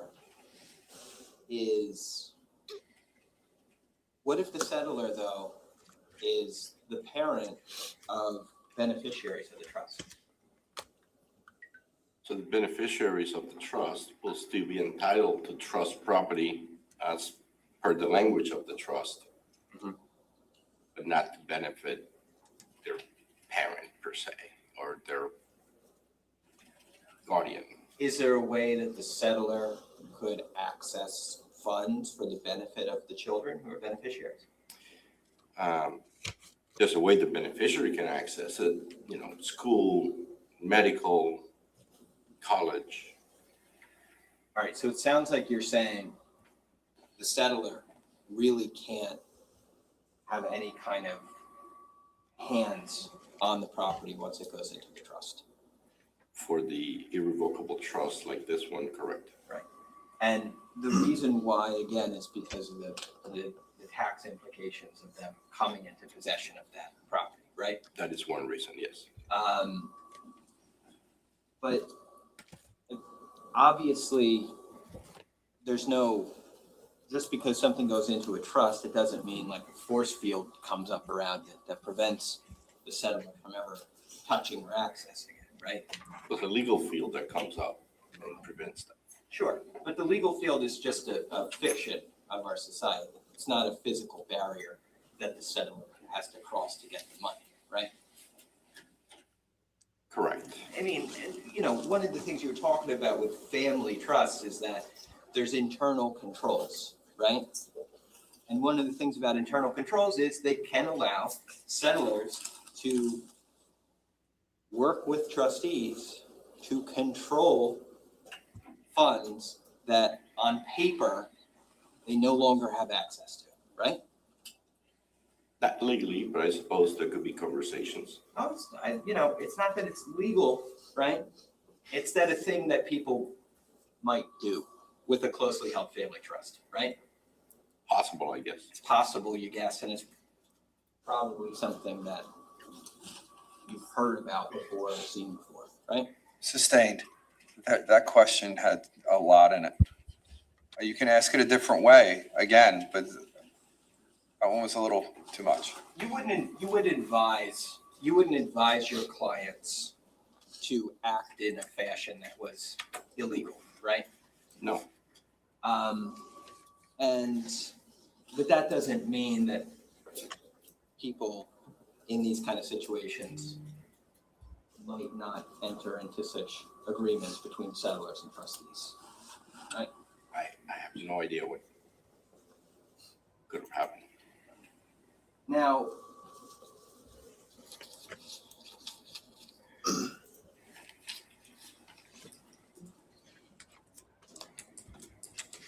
is the trustee of this trust personally responsible for financing the trust account? No. And you understand, of course, that the purpose of the trust account itself was to pay the life insurance premiums on the insurance policy, right? I understand that was one of the purposes, yes. And other than that $1,000 we talked about that was made part of the trust property at the beginning of the creation of the trust, Are you aware that there were, in terms of insurance policies, stocks, tangible property, are you aware that there were other things in the trust other than the insurance policy? I am not. Okay. So if the kind of de facto purpose of the trust account, given that the only asset is the insurance policy, is to pay the premiums on that policy, does the trustee have an obligation to go out of pocket to pay the insurance premiums if the trust account was underfunded to do so? No.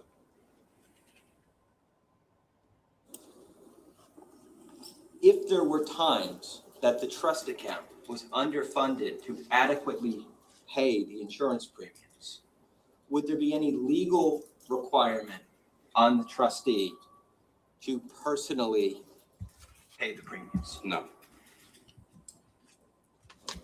Now, a trustee could, if they chose, pay insurance premiums from their own personal bank account, right? It wouldn't be advisable, but they could.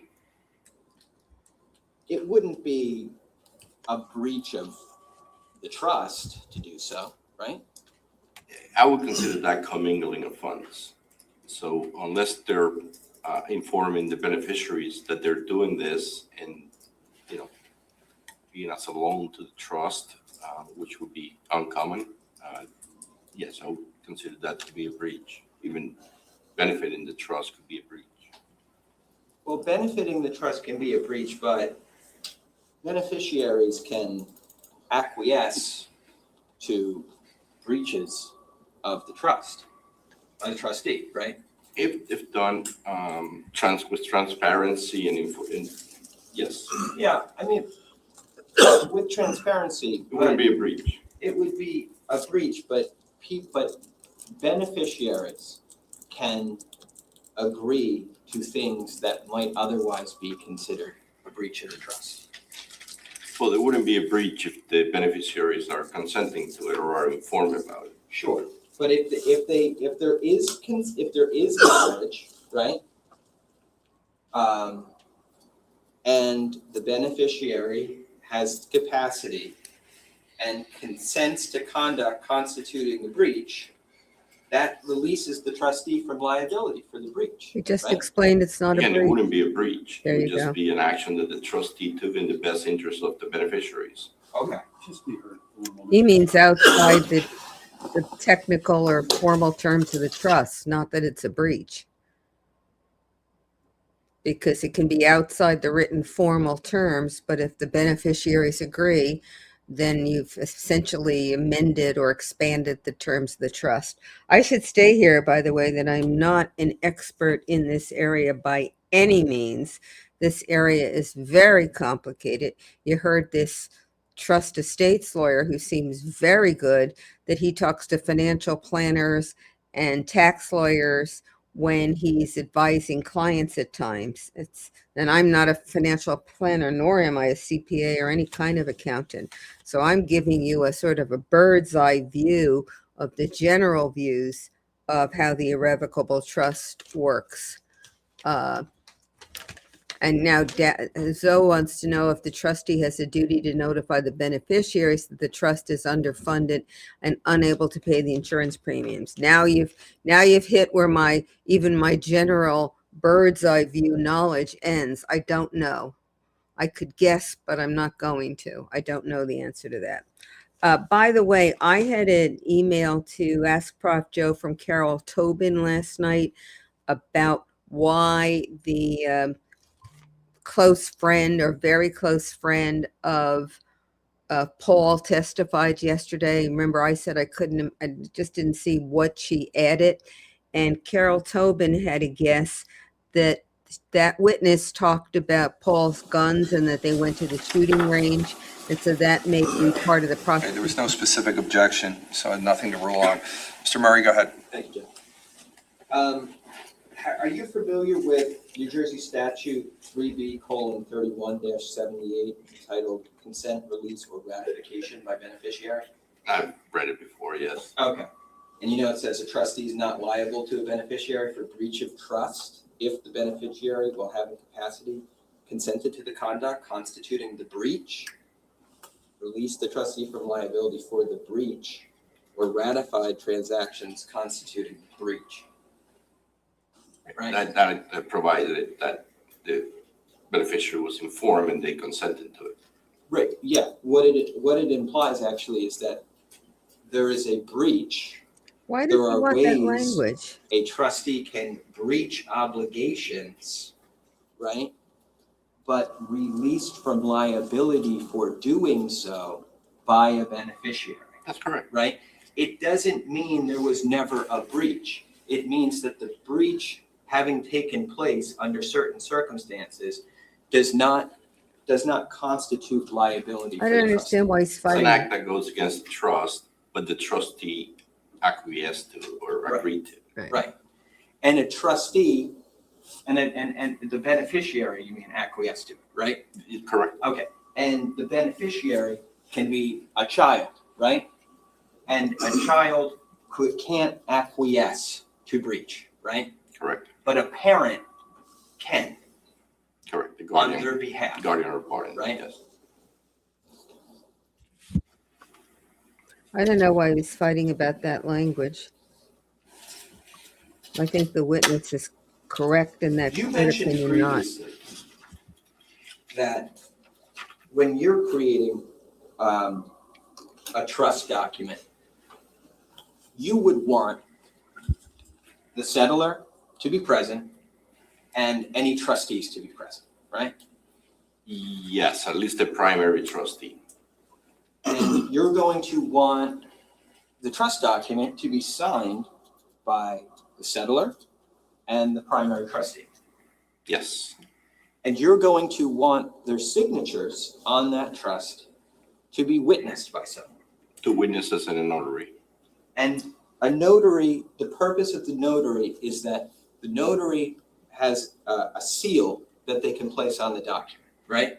No, their purpose is to verify that the person signing is not under duress. It's, that it's the actual person signing that document. Right. But that's why they put their stamp on it, to say, I looked at this, I'm a licensed notary in the You state of don't New need the Jersey. stamp in New And Jersey. this is on the level. I think. There's nothing suspicious going on here, Yes. right? And that way, when you have that seal and when you have that notary signature, we can know that those things that you'd be worried about actually took place, right? That the person who signed it was actually the person whose signature purports to be, right? And that, yes, Yes? and that they were not doing it under duress, right? Yes. Okay. Those are the witnesses. I still the don't think witnesses, you but- need the seal. But you mentioned that particularly in reference to the notary, right? But I'm not, The notary verifies the signature is the person that signed it. right. Right. And this trust that you've reviewed is not notarized.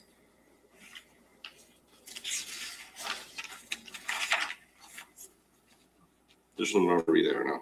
At least in the copy I have in front of me. It's signed in the presence of 2 people, right? Yes. We don't know who they are. Could be anyone that they chose to be a witness.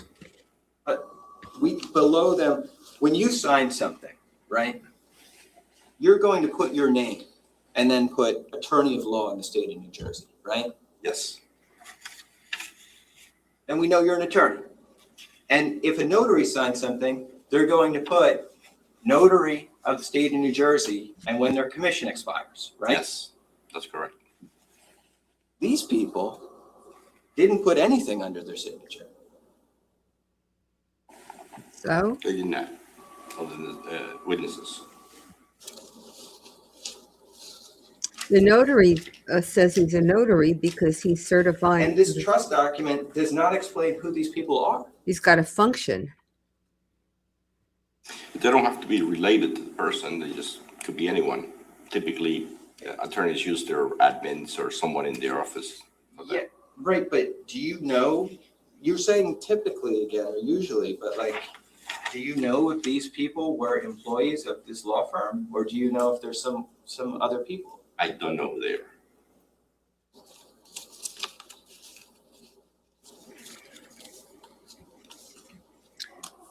The attorney and the notary have a function, and they've got to say who they are in these documents, I believe. So Witnesses don't. just showing you S-26. I'm gonna approach But he's that. making a good point. I mean, You have a I copy? think- Okay. So if we turn to page 14, right? Yes. I'd like to just publish page 14. It's a part of S26. It is. We're going to put a little number on it, or just call it page 14. We're going to make it a clone, or just call it page 14 of the original document exhibit. In New Jersey, I believe it's still true that a lawyer is a notary, and you just sign that you're an attorney at law and you can notarize. Okay. Now, let me just get the page number on there as well. Okay, so we're looking at page 14 of S-26. Yes. We see at the bottom of the document, we see 4 signatures, right? Correct. The 2 people who we don't know who they are, one person whose signature purports to be Keith Caneiro, right? Correct. And one signature who purports to be Paul Caneiro. So Right. Paul denies signing. Now, obviously, we don't see that notary stamp on this document, right? Correct.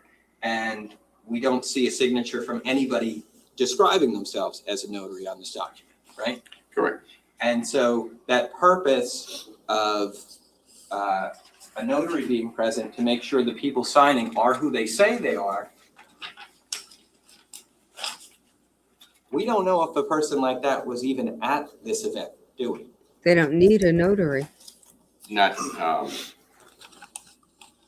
answer has to be. there's no notary, right? There's no notary. Right. So we don't know if a person who was capable of doing those things was at this event, right? Correct.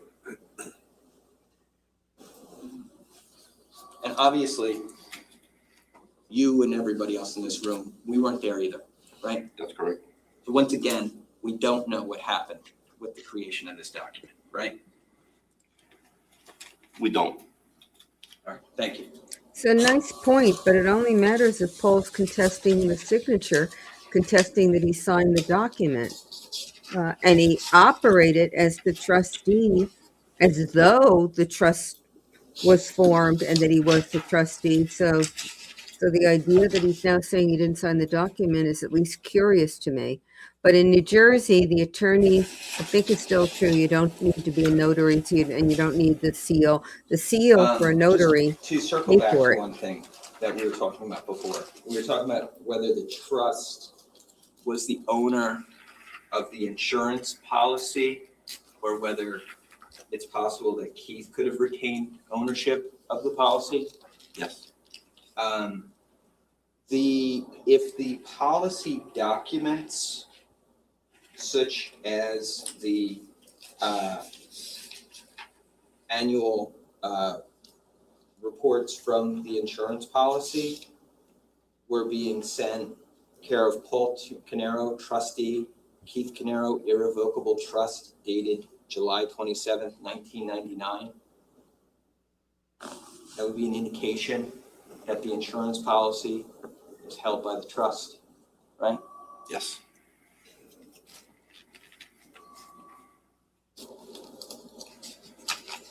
And that would mean that the policy was the property of the trust rather than Keith Caneiro, right? Yes. And therefore, Keith would no longer be able to control the insurance policy. That's correct. He wouldn't be able to alter it or take it out of the trust. And that altering it or taking it out of the trust would include, and that would also include doing things like cashing out the cash value of the policy. That's correct. He The wouldn't cash be able to- value will go to the trust. He wouldn't be able to do that, right? He wouldn't be able to.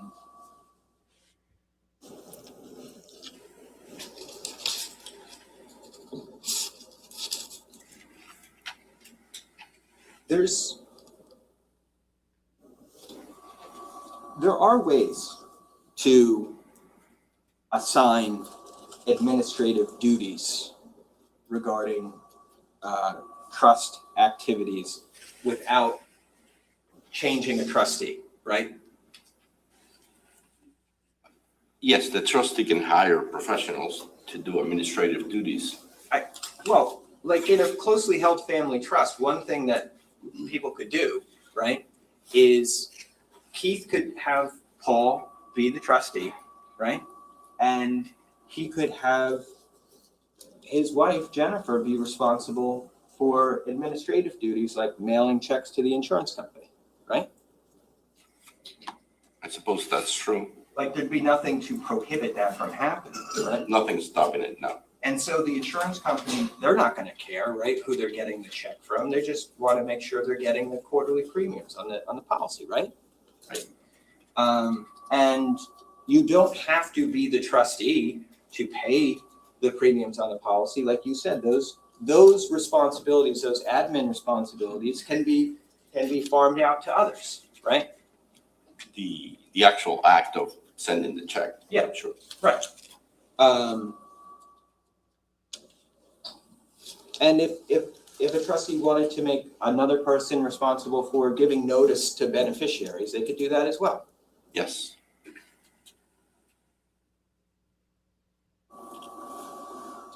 Now, there is a thing in New Jersey, and probably elsewhere, I'm sure, that is sort of colloquially referred to as a Slayer statute, right? Yes. And how does that statute operate? An object, Judge. Seems It's so to be outside beyond the the scope scope. of direct, it's so beyond the scope of anything discussed. Right. It's, I don't even know how to describe it. Come on up. He has them come to the bench because he doesn't want these discussions to be heard by the jury.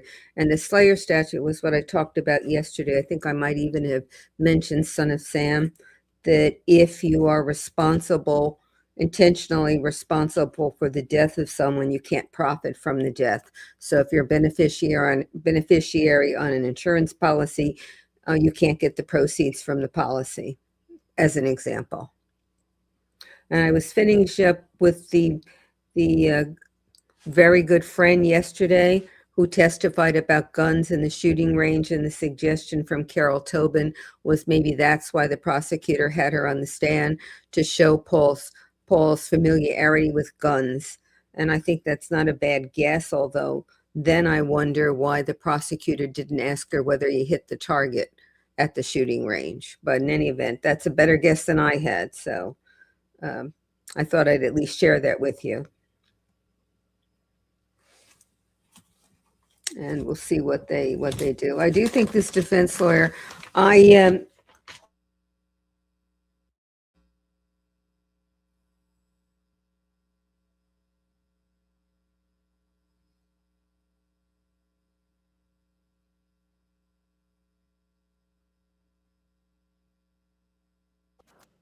mic was off. I don't know what you missed. But in any event, I was saying that the defense lawyer is so slow and methodical that I liked him less today than yesterday. Yesterday, I was able to tolerate it, and I thought he did make some points. Today, he's making points also, but we're repetitive. And I just, as with his co-counsel, some of what he's doing, I just don't see how it's going to tie up to something. And I mean, being methodical, although I think he doesn't have to be quite so methodical, but if it's going to relate to a point, then, I think he's got the right to do it his way, even if it's not as quick as I would like. But if it's not going to tie up to something and it's also slow, then it's a little hard to bear, and we don't know.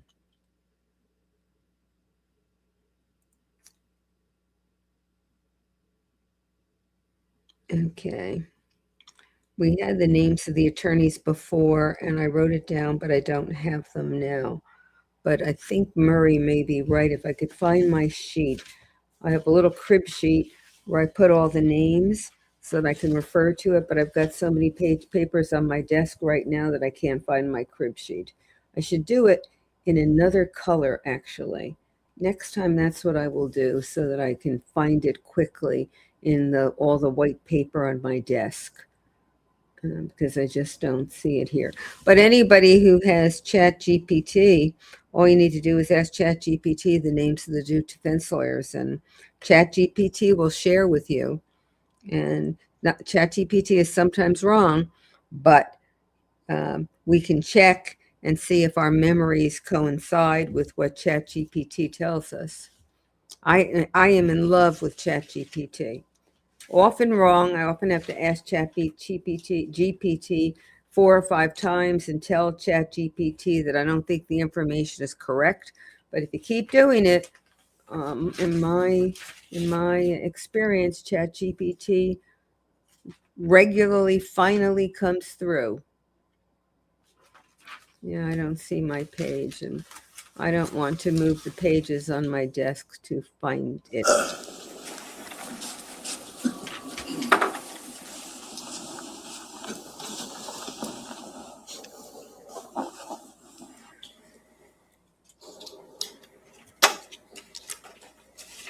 So we know from the trust document itself that Paul and Corey were equivalent beneficiaries, right? No alternate beneficiaries, yes. And Did you say alternate? Yes. What's the difference? So the primary beneficiaries are the ones that are by default inherit through the trust. I see what you're saying. So only in the alternative, that's what you mean. Okay, I just want to make sure you were saying something about Corey and Paul being alternatives. No. Okay, that was my confusion, my fault. Sorry. You guys are probably smarter than me. That's fine. but in that alternative scenario, Paul and Corey were equivalent beneficiaries. Yes, they were 50-50. They were 50-50. Meaning, in that alternative scenario,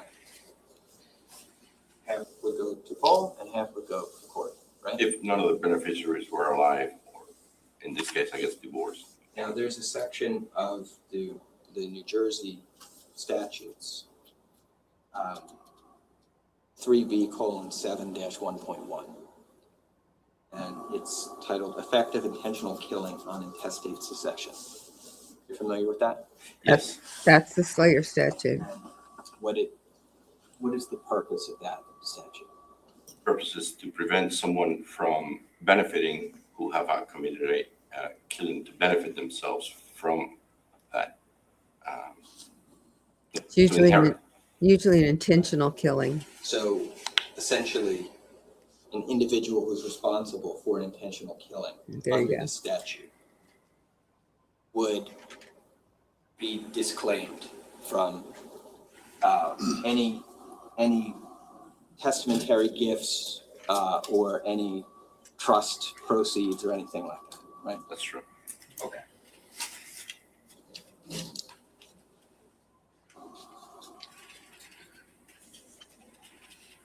Okay, thank you. I have nothing further. Right, thank you. Oh, Correct. done. You just asked about that statute, Mr. Cardenas, correct? Yes. I just want to make sure I understand. If Paul Caneiro, over here, if he's convicted of killing Keith Caneiro, he can't get any of this money, correct? No, it would go to the wife and kids. But assuming, because in order for him to benefit at all, they all have to be dead, correct? That's correct. It's the only way that Paul Caneiro can benefit is if Keith Caneiro's dead, right? Right? Yes, Jennifer's dead, yes, Sophia's dead, yes, and Jesse's dead. yes, Only way he benefits. yes. But if he were to be convicted of intentionally killing Jesse, Keith, Jennifer, and Sophia, he couldn't benefit. Correct? Correct. I mean, makes sense, right? Yes, Now, you were asked some questions about how probate law can be complicated, correct? yes, I think even the lawyers in this room can all agree. It's complicated, correct? yes. Are there concepts or are there things within this trust, though, that are actually just common sense? There you go. Objection. I don't, it's just, I'll ask you, you can ask that question differently. I'll sustain it just to the form. Go ahead. Is taking money that doesn't belong to you, is that common sense? Objection. Don't say common sense. Gee. Why would we need an expert to answer a question like that? Are there layman's terms within the trust that anyone would be able to define and know?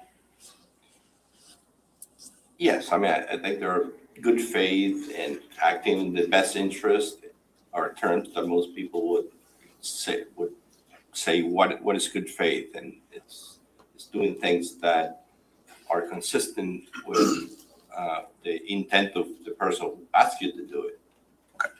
I guess the question that I'm asking, and again, I'm only trying to make sure that the record is clear of what we're trying to get to here. From S26, the actual trust, Yes. are the words in the trust of are there words in the trust of average meaning that they mean what they mean? There are some technical terms, but there are some areas where there are, meaning what they mean. Yes. Okay.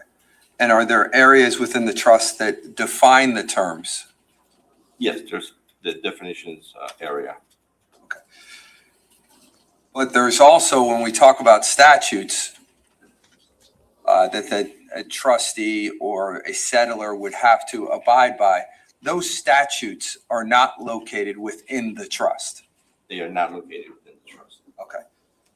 Mr. Decker, I don't know if I went too far, but I'm going to allow both of you to ask any questions based upon what I just asked, even if it's outside the redirect. Mr. Murray, I'll give you the opportunity for that. But Mr. Decker, go ahead. Judge, I don't have any further questions. Okay, Mr. Murray, considering I asked a couple questions, I'm hoping to be helpful to the jury. Whatever you need to do is up to you. I wanted him on redirect to address a couple of things, but I guess he'll do it in closing.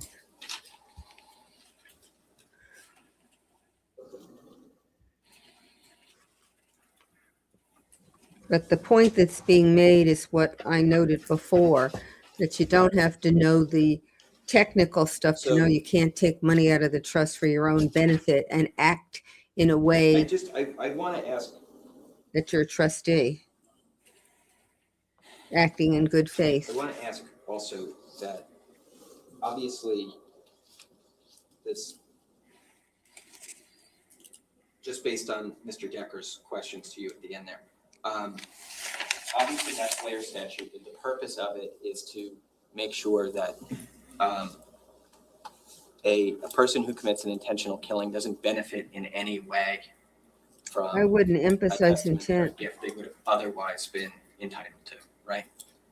Correct. From those actions that he took to benefit. Right. And that would include that the potential benefit that they could have to their family if they had been in that line of succession. Yeah, it right? cuts off. It cuts off that line of succession totally, Yes. right? Not just the killer, but the relations of the killer that otherwise benefit. Correct. Yeah, he wasn't clear in his answer before. You said that there was a He said wife and kids, but he definition meant youth. section of this I think trust. there's a couple of areas where they have definitions as to what it means. Okay. But You're not saying there's a definition section. No, there is no definition section, but they, There's no section where technical terms in this trust are further defined for lay people, right? there isn't a definition section, correct? Okay. But there are areas where they define different terms. Do you believe that things like good faith and whether or not good faith was present in a transaction, right? Those are things that are argued over by attorneys in courts, right? Right?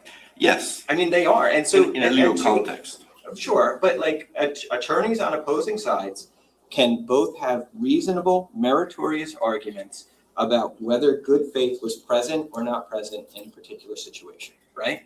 Yes, in a legal context. And that happens every day, right? Of course. Because sometimes things are not bright line rules, but as with many, many things in life, they are often existing in Boy, I'd areas, add right?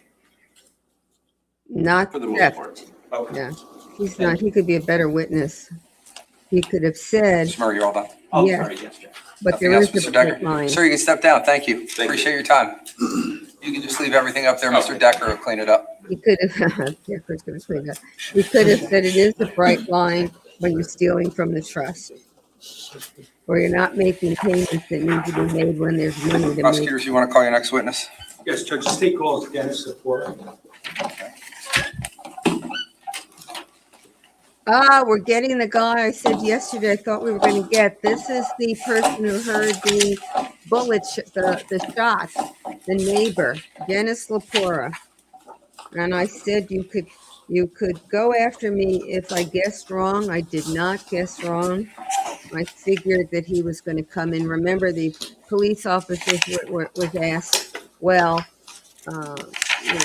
police officer said he said a few minutes before he called 911, and the actual police report said 1 minute. And I said, I can't believe they're not going to call the neighbor. Good morning, sir. Watch him be crossed on You the don't mind police just report. watching your step as you step up there? My other You prediction. can put your he's left gonna be- hand on the Bible, raise your right hand. Do you solemnly swear or affirm to tell the truth, the whole truth, and nothing but the truth, so help you God?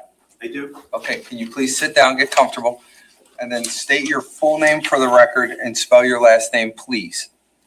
Dennis Corpora, Corpora. Sir, I'm just going to ask you, if you don't mind, to keep your voice up. Jurors number 15 and 16 need to hear you over there, okay? Over here. Okay. You see that? Okay, great. Thank you. Prosecutor? Thank you, I Judge. think he's good. He'll be crossed last on witness the took police the, report. files. That's my other prediction. Okay. So you can hold me again if I'm wrong. Can you tell us where you live? I live in Colts Neck. Okay. What do you do for a living? I'm an optician. Okay. Where do you work? Like, which state do you work in? I have practices in New York and New Jersey. Okay. Now, I want to just take you back to November 20th of 2018 in the early morning hours. Do you remember that time frame? I do. And how do you remember that? I remember what happened. Okay, so let's start there.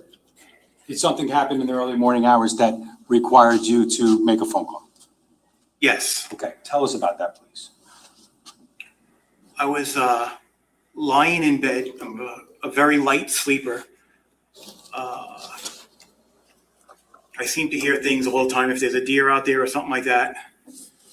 And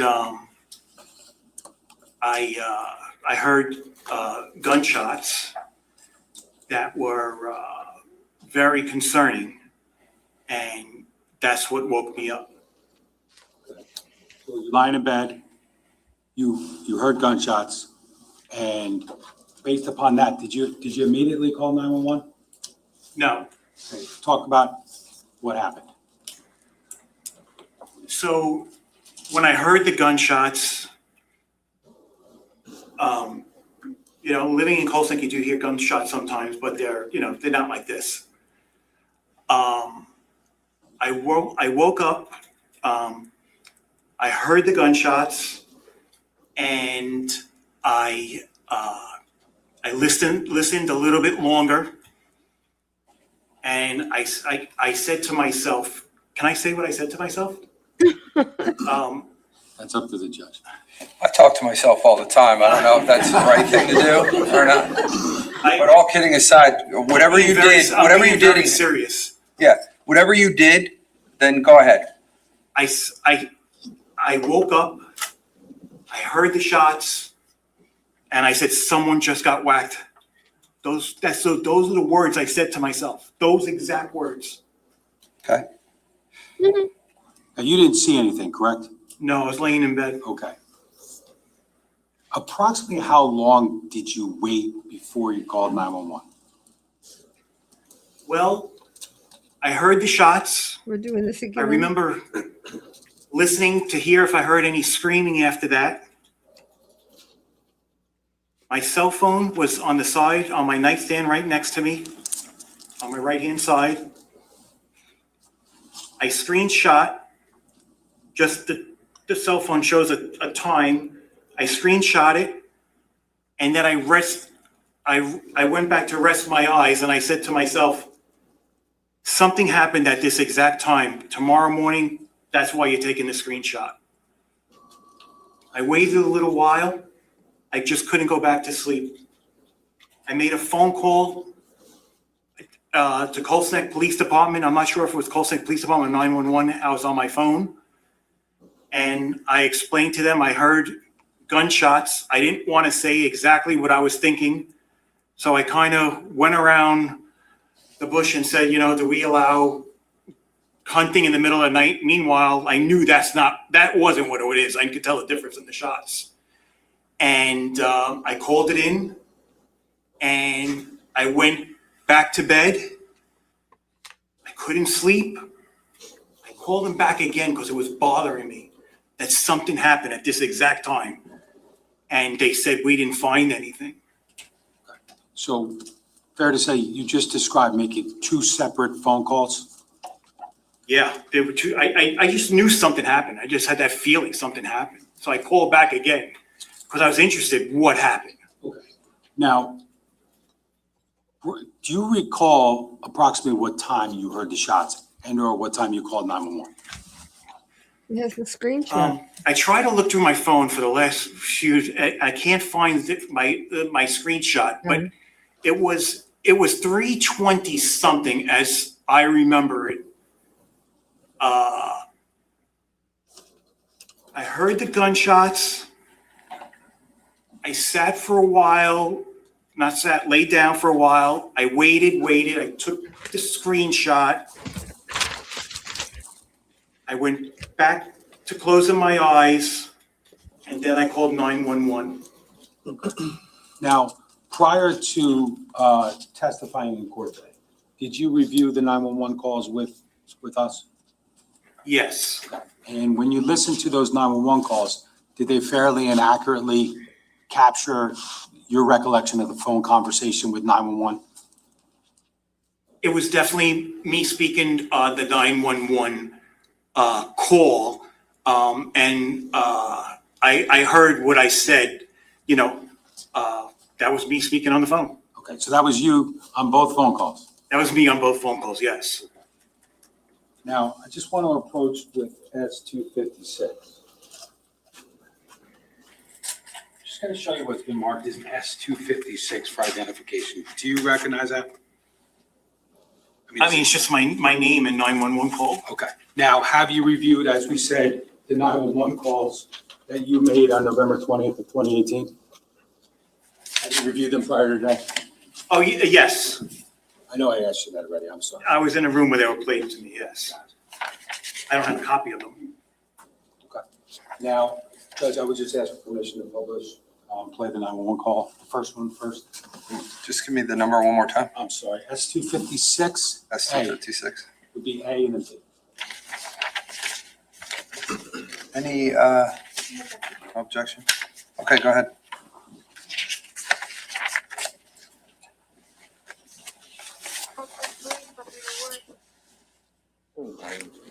Hi. We start, yeah, start. Cold Neck Police, Operator Ward. Hey, how are you today? Hi. Question, do you have hunting in the middle of the night in Cold Neck or not? No, you're not allowed to hunt anywhere in the middle of the night. Like, Were in you- this case, Are you hearing gunshots? I heard gunshots, yeah. Okay, where are you? Let me send somebody to the area. Falling from River's Edge. Okay, you don't see anything, you just hear it? I was in bed and clearly I heard pump, pump, pump, pump, pump, and then one boom. Like, it's just getting a gunshot. Okay, absolutely. We'll send somebody right over to the area. And you said you can't see a car or anything that would be involved or anything like that, right? It's pretty dark. Yeah, I didn't see anything. Okay. What street are you on, just so we can get a reference point? River's Edge. You're on River's Edge. My bedroom facing River's Edge and Falling. So probably like right away. It just didn't seem right. And how many of them did you hear? It was five. Five. And then 2 second wait and one more. Okay, let me send somebody where you're at there. Can I just get your name for my record? Dennis Kapora. And what's your telephone number, Dennis? Just for my record, we're not going to call you.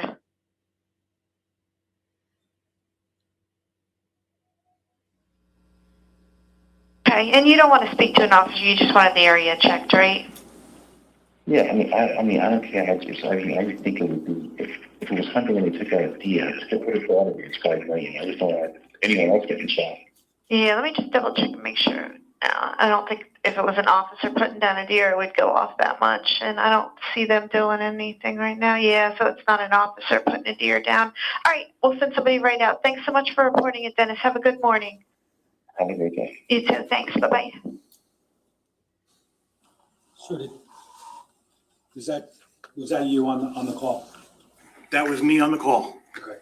And they asked you about your location, correct? They did. And what location did you provide to them and why?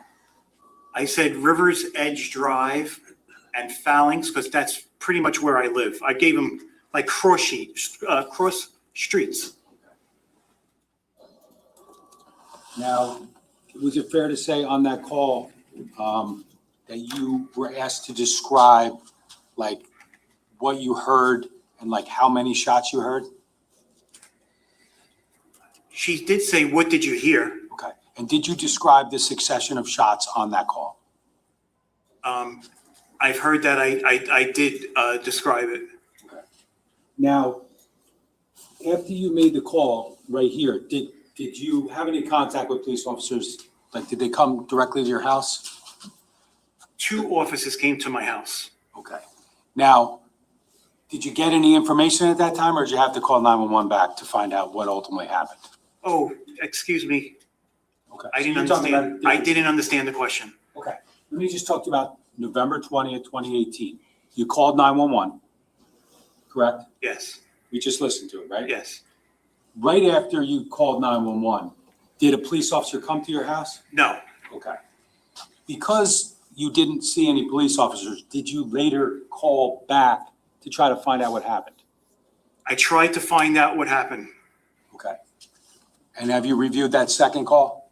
I believe I heard that second call as well. I'm going to play S256B this time. No objection. Okay. Replayed.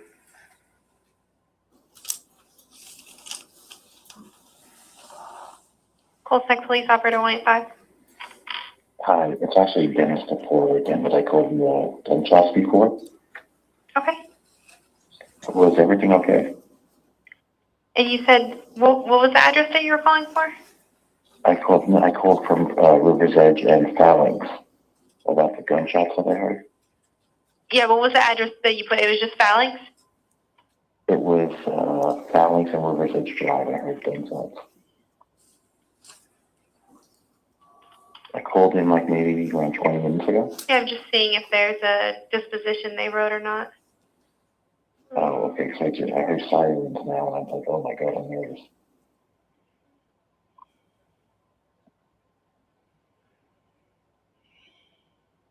It was unfounded. They didn't find anything. Okay, thank you so much for your time. No problem. Have a good night. Bye-bye.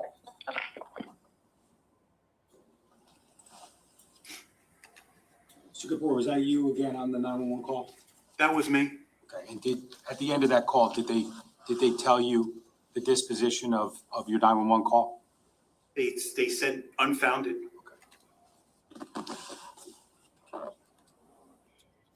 No further questions. Any cross? Yes, thank you. Mr. Kapura, good morning. So, the best of your recollection, the call that you placed that night was, you said 3:20 something, right? Correct. Which means you don't remember the exact time of the call. 3:20 something. Right, so you don't remember the exact time, whether it was 3:29, 3:28, 3:27, you don't remember the exact time. Not the exact time to the second, no. Okay, or the minute, right? Because you didn't give us the minute, correct? Yeah, I mean, I could roughly think about what it was, but 3:20 something.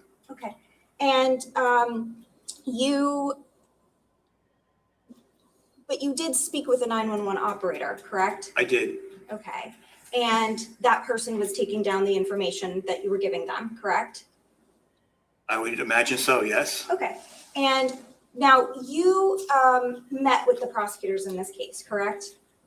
I have. Okay. And how many times?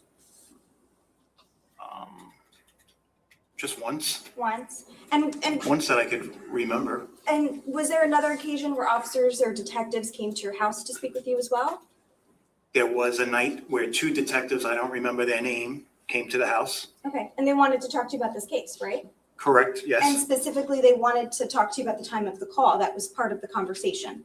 What, they wanted, what did I hear and did you hear anything else? And that's pretty much what I remember of it. You told them, meaning either the prosecutors or the detectives, about that screenshot that you had taken, correct? Or that you thought you Correct. took?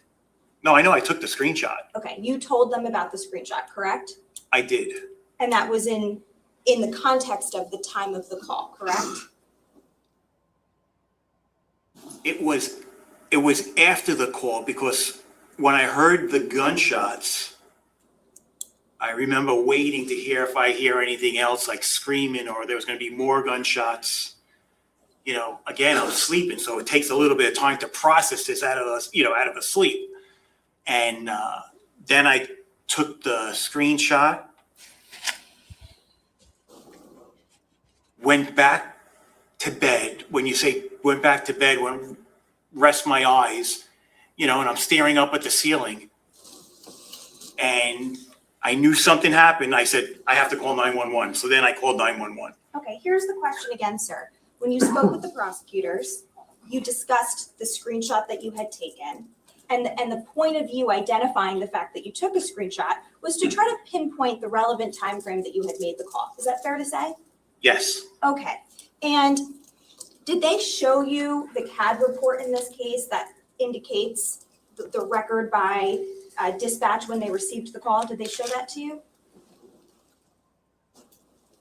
I mean, am I thinking back to 2018? Is that when they would have been showing it to me? Anytime when you met with them, more recently, anytime, because you met with them recently, correct? Yeah, I don't think, I think they showed me a paper. Would that be a CAD report? Did they ever inform you that the call was received at 3:33 or 3:33? I think they mentioned it came in at 3:33. Okay. And you told them that you think maybe that's not right. It could be 3:20 something. I remember when I woke up in the morning, it said 3:20 something. Okay. And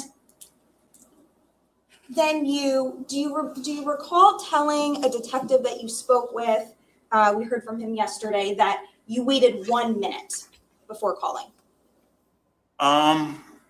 I would imagine when I spoke to him, that's 7 years ago, that if I said I waited a minute,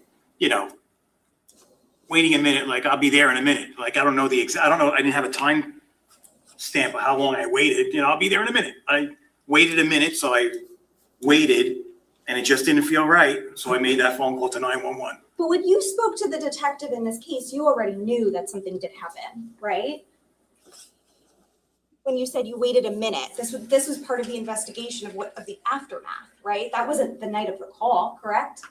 It was a few days later. Okay, so you live in Holt's Neck, you learned what happened, right?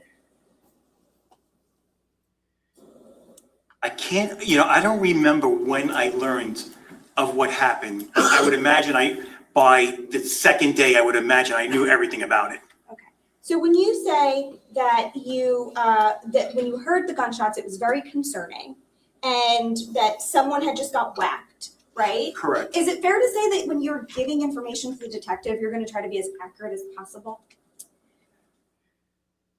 I'm going to try to be as accurate as possible, but it's also, after I heard it, what I said to myself, those words, whacked, was embarrassing that I would use such a word. And I don't think I would have ever said that word ever again. Okay.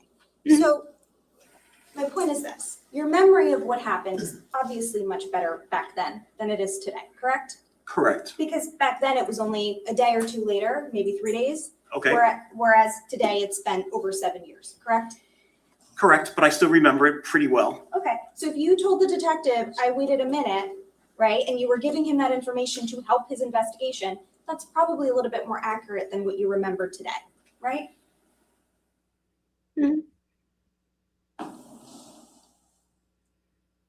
When I said I waited a minute, He's starting again with this. it could have been 2 minutes, it could have been 3, like, it wasn't like, I'm Is looking at that bad the watch and the information? phone and saying how long I waited. I don't know what the time frame was between the phone call. So let And me I ask you waited. this, I'm just gonna ask you this, okay? You gotta let him finish, but of course you can ask him whatever you want. Just let him finish his answer.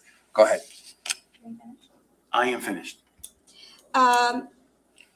When you met with the prosecutors, right, and the detectives, and they're trying to figure out the time that, you made the call or heard the gunshots, did they, and you mentioned the screenshot, you never found the screenshot, correct?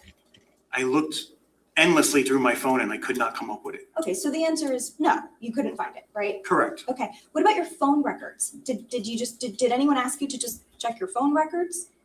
See what time you made the call? To 911? Yes. No. But again, that would be on my screenshot of my phone, I would imagine. The one you didn't find, right? The one I didn't find. Okay, so if you didn't find the screenshot, did anyone ever follow up with you and say, well, can you check your phone records? Because you can go on like My Verizon or something to that effect. I don't remember ever doing that. Right, so the question is not whether you remember doing it. The question is, did anyone ever ask you to do it? I don't remember anyone asking me for phone records. Well, if they had, you would have given it to them because you want to 100%. cooperate with the investigation, correct? 100%. Okay, and no one ever, to your knowledge, subpoenaed your phone records to determine the time of the call, right? No one ever told me they did that. If they did it behind my back, I would not know. Okay, well, no one ever showed you your phone records and said, hey, look, we have your phone records, this is the time of the call. No one did that, right? No. Okay. And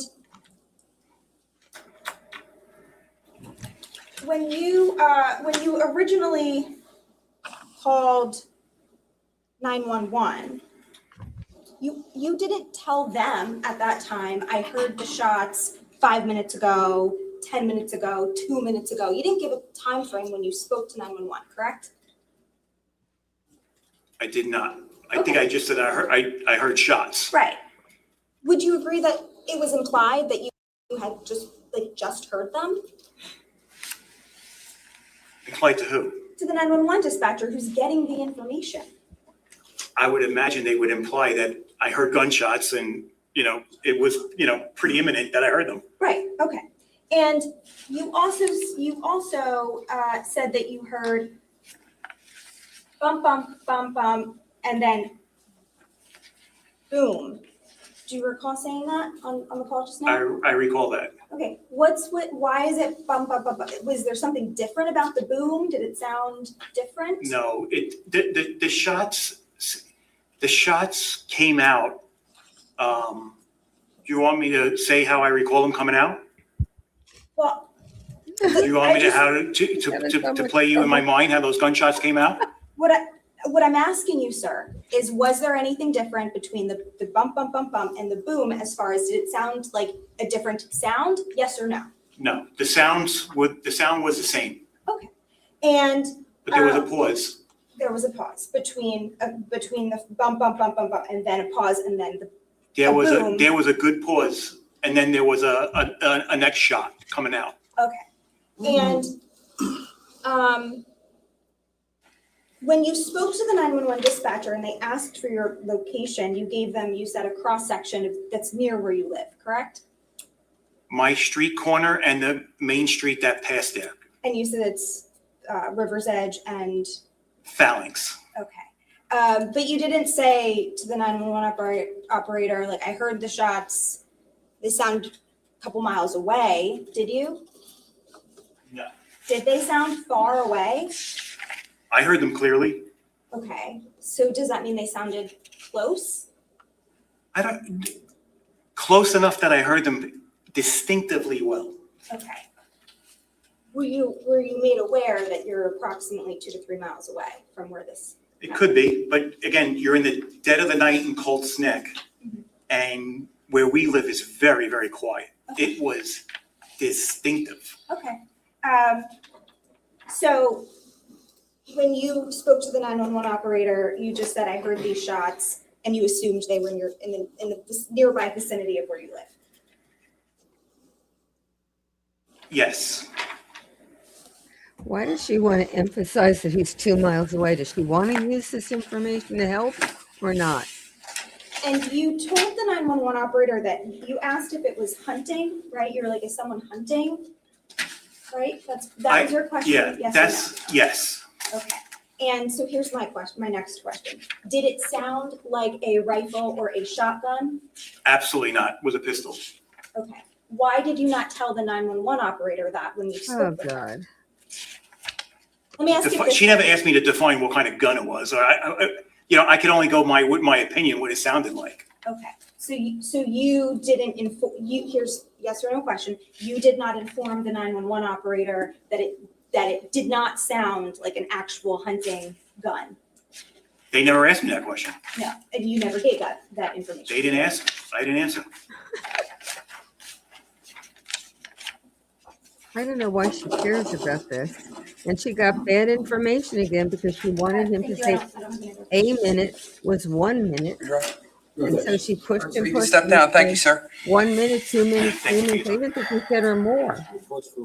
It's a remarkable, gotta be her answer, and she just can't get herself out of that way of dealing, and it's not effective. And then I don't understand why she wants to emphasize 2 miles away. They either want to use his evidence to show it was a short timeline frame between when he heard the shots and made the call and that the time that the car, if it's the car that Paul was driving, the time that car had to have left, according to the officer yesterday. And now she's saying 2 miles away, which undermines whether he heard the shots that we're talking about. So I do not understand. If she's got an outline that says, here are the points I have to make, I would like to see it, because the questions don't always conform to what I think are the points she wants. And then she can't handle a witness. He was not an easy witness, I will admit. Not that he was trying to be obstructive, it's just he couldn't do it. But she didn't help herself with trying to ask him questions. She should have tried to adjust to his style rather than to try to force him to hers. But at least she was short. I thought we were going to go on with it. Is a minute 1 minute? Don't you mean 1 minute? Can't you mean 1 minute? She cut that. She cut it short. She just got a bad answer. She tried to cut him off from doing another bad answer, and she actually managed to do it because by the time the judge said you can finish the answer, he said I was done. So she actually succeeded that time.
Yeah, I don't know. Amber just sent me a question as to what happened to everybody, and I don't know. I didn't hear him say anything, and it's only 11:34.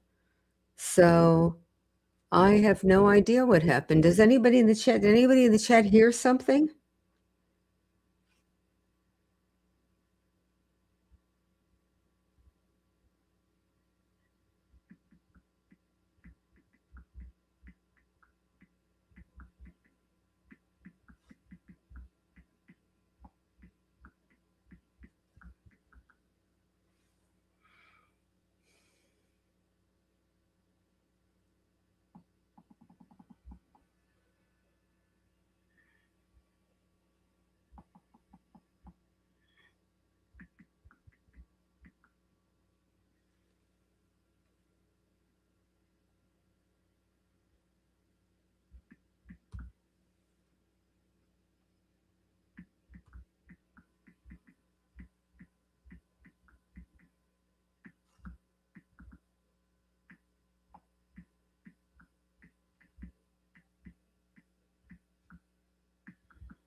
Well, this is interesting.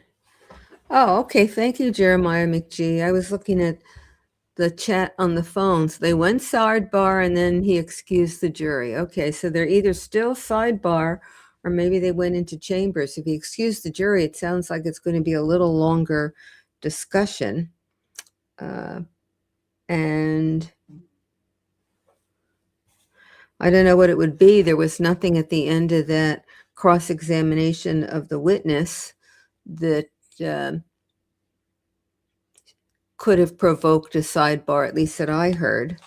So here we are. You know, the other thing he could do if he's going to do these sidebars and not let us hear, so we never know what's going on, even though we want to, and we would not tell the jury because we're nowhere near the jury. I'm probably closer than most, and I wouldn't tell the jury. But if he's not going to do that, then the least he could do is tell us it's going to be 10 minutes, it's going to be 30 minutes, it's going to be 20 minutes, so we can plan accordingly. This judge is not particularly, or I won't say particularly, this judge is just not interested in our convenience whatsoever. And here we are watching avidly, and you would think, since we're watching him avidly, that he'd have a little interest in making us happy, but he doesn't seem to be. And so Amber wants to know if anybody has questions during the break. I guess my ramblings are not what she wants to hear. She wants substance. So if there are questions, just let us see them. Here's your chance.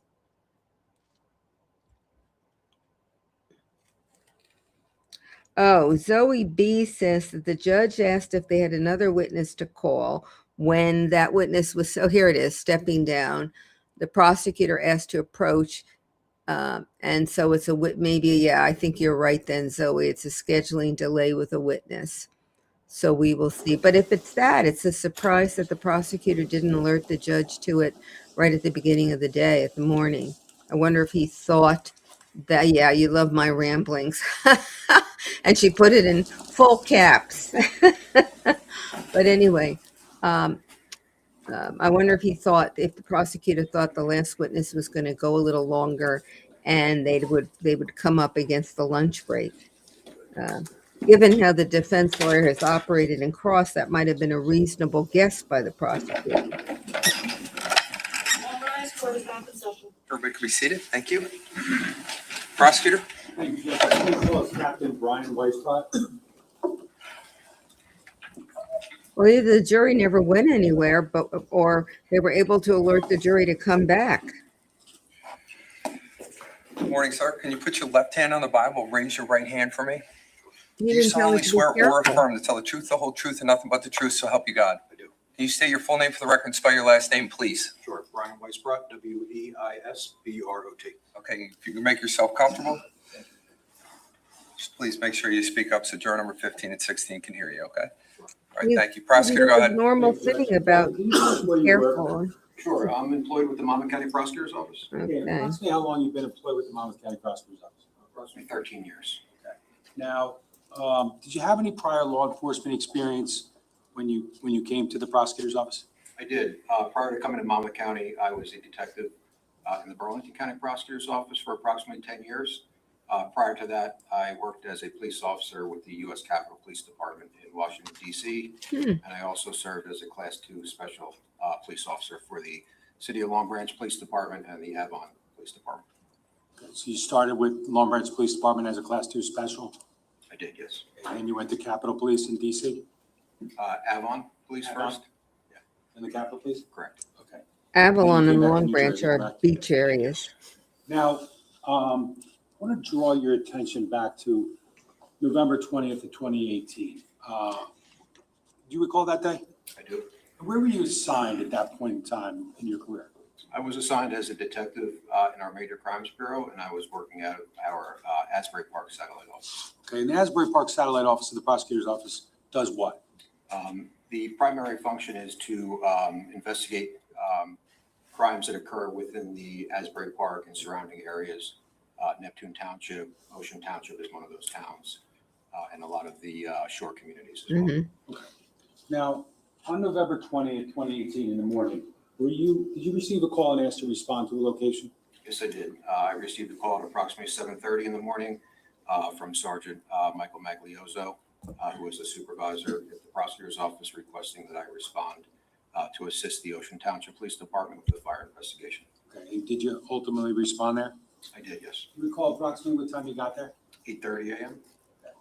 Now, when you got to the scene, if you didn't say, what was the location, the address? 27 Tilton Drive in Ocean. When you got there, did you meet with other police officers or fire officials or anyone to determine kind of what they knew at that point? Yes, I did. I was, when I arrived, I had met with Detective Christopher Brady from the Ocean Township Police Department, as well as fire officials that were on scene. Okay. Now, did that include representatives from the Monmouth County Fire Marshal's office? Correct. Okay. Now, were you made aware of the approximate time of the call to that location? Yes, I was. And what time was that? 4:59 a.m. Okay, and was relating to, what was the actual nature of the call? So there was 2 calls for service. The first came in from Alarm Relay, which is an alarm company that was providing service to 27 Tilton Drive. That was for a report of a fire alarm activation. And the second call came in from one of the residents of 27 Tilton Drive reporting fire and smoke in the home. And as a result of that, did you learn that police and fire responded to that location? Yes, I did. Now, when you arrived on scene after getting some information about the call, things that happened prior to you getting there, did you make any observations at that location or any vehicles that were present at 27 Tilton? Yes, I did. I took note that there were some fire vehicles that were still on scene there. Okay. Were there any vehicles in the driveway of 27 Tilton? Yes, there were 3 vehicles. Okay. Do you recall what they were generally? I do, yes. Can you tell us? Sure. There was a white Porsche Macan. There was a white Porsche 911 Carrera with a red convertible top, and there was a Jeep Wrangler that was gray in color. Now, at some point after being at the scene, were you at some point directed to one of the homeowners? Yes, I was. And who was that? Paul Caneiro? Okay. And did you approach him? Yes, I did. Were you with anyone when you did? Detective Christopher Brady. Okay. Now, at approximately 9:50 a.m. that morning, is that about accurate when you approached Mr. Caneiro with Detective Brady? Yes, it is. Okay. And what was the purpose of that interaction? To ask Mr. Caneiro if he would provide consent for us to search the Porsche Macan that was parked in the driveway of the residence. Okay. And how does that happen? asking for Mr. Caneiro's consent to search the car? How do you do that? We had explained to Mr. Caneiro that there appeared to be burn patterns on the hood of the car, and that we wanted to check inside the car to make sure that the fire didn't extend into the engine compartment. And when Mr. Caneiro had indicated that he would provide us with consent, I then produced a consent to search form and reviewed the form with Mr. Caneiro to ensure that he understood what his rights were pertaining to that consent. I'm going to approach you with S93 for identification.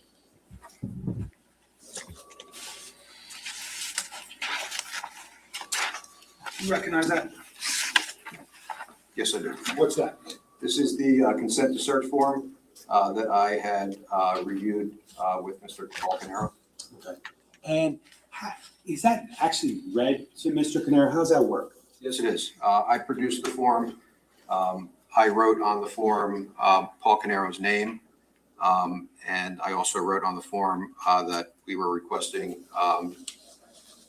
permission to search a motor vehicle. And I wrote Porsche Macan bearing New Jersey registration DCH 3105, white in color.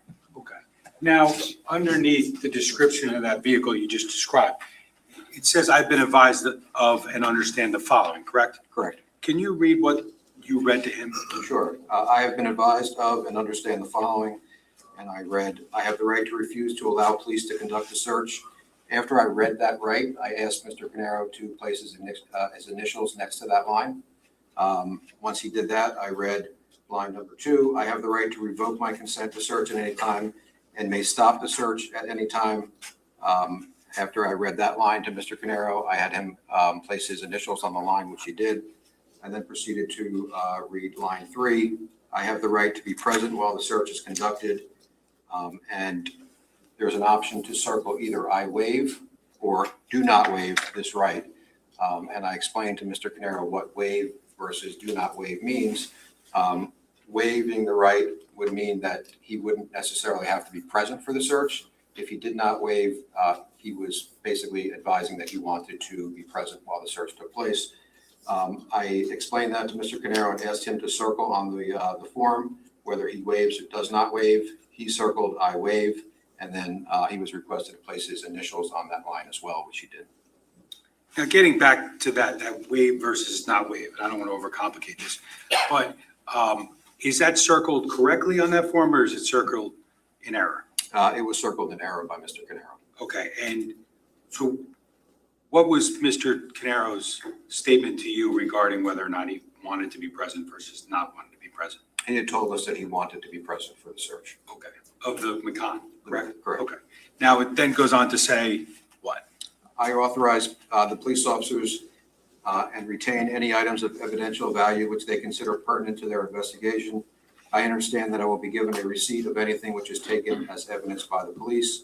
I asked Mr. Caneiro to place his initials next to that line if he understood what I had read to him. The next line says, I have given this permission voluntarily of my own free will without coercion, fear, or threat. And I had asked Mr. Caneiro to place his initials next to that line after he voluntarily provided the consent. He agreed to do that, which he did. He also signed the form, dated the form 11/20/2018 at 9:50 a.m. I placed my signature on the form along with the date, and so did Detective Christopher Brady of the Ocean Township Police Department.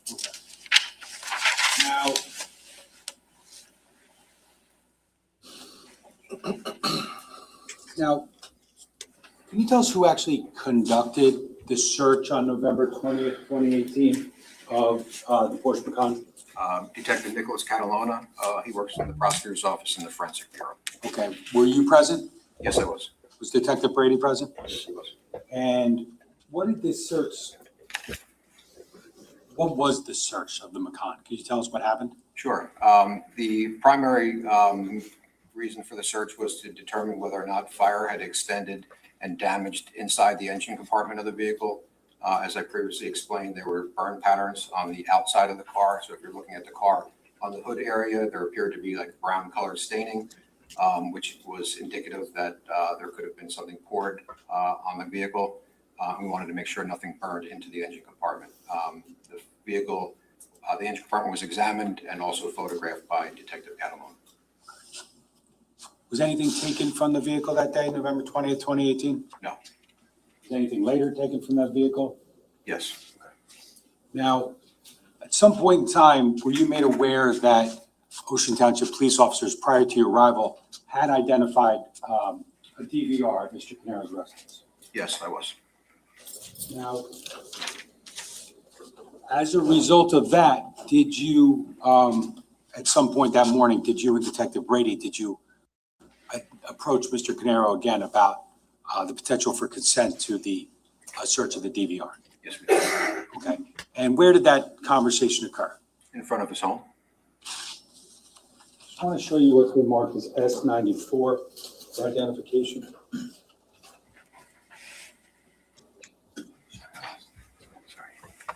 Do you recognize that? Yes, I did. Okay. And what is it? This is a Monmouth County Uniform Consent to Search form that I completed and reviewed with Mr. Caneiro. Is that, I'm sorry. Regarding the request to search his QC 8-channel DVR system in his home. Okay. And is that a standard form? Yes, it is. Okay. Have you used that form prior to November 20th, 2018? Yes, many times. You used it afterwards? I have, yes. Now, was that form explained to Mr. Caneiro in a manner that was similar to the way that the consent to search for the vehicle was explained to him? Yes, it was. Okay. And did you, even though you had already read him that form that day, did you read it to him again one by one? I did. I followed the same process that I just explained regarding the consent to search of his vehicle. And are there places on that form where he actually placed his initials? Yes. And what does that represent? That he provided his consent for us to search the DVR system. As you go through it and he puts initial on it, does it indicate that he understands as well? Yes, it does. Now, ultimately, was that form, what's the S number on there? I'm sorry, Captain? S94. 94. S94. Was that ultimately signed by yourself Yes, it was. and by Detective Brady It was, yes. and by Mr. Caneiro? Correct. Okay. And later, did you, or after that occurred, did you ultimately get possession of the DVR? Yes, I did. Okay, and where did you take it? Detective Nicholas Catalona from our forensic bureau had provided me with the DVR. And did you take it anywhere ultimately? I did. I transported it to the Ocean Township Police Department. Okay. Now, upon arrival or during the course of your time at the scene on November 20th, 2018, did you make like 360 observations of the home I did, yes. on the exterior? Yes. Okay. And did you at any point in time look for, or did anyone identify or point out any cameras on the exterior of the home? Yes, both. I was told that there was cameras on the home, and I also observed them myself. Okay. We'll get there in a bit, but just as far as if you could just give us a summary of what cameras you ultimately identified during the course of your investigation at 27 Tilton. Sure. What cameras did I identify that morning? No, which cameras total? Total, okay. So there were 8 cameras at 27 Tilton Drive. There were 5 cameras that were supported by the QC DVR that we just discussed, that Mr. Caneiro provided consent to search for. 4 of the cameras were affixed to the outside of his home in the garage area. 1 camera was located in the garage of Mr. Caneiro's home. There was a Ring doorbell camera affixed to the front of the house. If you're facing the front door, go to the right of the door. And there was ultimately determined to be 2 Google Nest cameras in the basement area of the residence as well. Okay. Now, once you got possession of the QC DVR from Detective Catalona, did you ultimately, I'm sorry if you said it, did you ultimately go to the police department in Ocean Township? Yes, I did. And were efforts made to search or to access the DVR system? Yes, I had made contact with Detective Scott Valenti of our electronic surveillance unit and requested that he respond to the Ocean Township Police Department to assist us with gaining access to the DVR system. Okay, was access ultimately gained? Yes, it was. Just going to approach with what's been marked as S272 DVR. Do you recognize what that is? I do, yes. What is it? This is a CDR containing the DVR footage from 27 Tilton Drive. Have you reviewed, sorry, did you review some of the footage on there that day at the Ocean Township Police Department? Yes, I did. And have you reviewed the contents of those recordings thereafter? Yes, many times.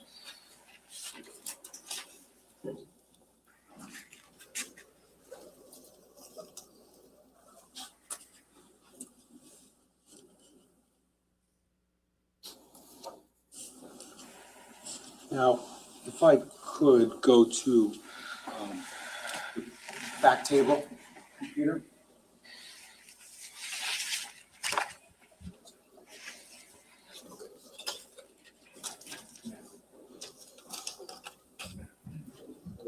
One notch, just. I wonder, I don't know if the, Now, Captain, can you tell us if you recognize what's on the screen? Yes, I do. What's depicted on the screen right now? That is an image of the QC camera that is located within Paul Caneiro's garage at 27 Tilton Drive. Is there a time on there? Yes, there is. Okay, what's the time? So the time is 2:28:01 on November 20th, 2018. Okay. Now, during the course of your initial review at the Ocean Township Police Department, were you able to determine the accuracy of that time? Yes, the first thing that we did once we accessed the DVR was to determine whether or not the time and date stamp on the DVR was accurate to real time. Okay. And what did you determine in that regard? We determined that the DVR was 1 hour fast. So the screen was reporting 2:28:01. The actual time was 1:28:01. Now, at this point in time, I would like to play the video through once. I don't know if the defense moved to suppress the evidence found on the DVR because that consent form said to look for evidence of fire, I believe. Oh, that was I don't mean the DVR, I mean the consent for the car.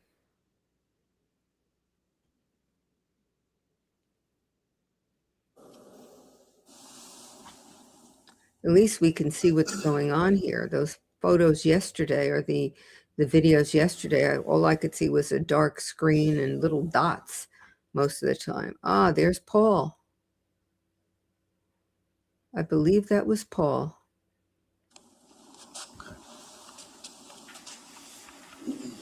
Now, I just want to play it again. I'm going to ask if we can pause it at a particular time.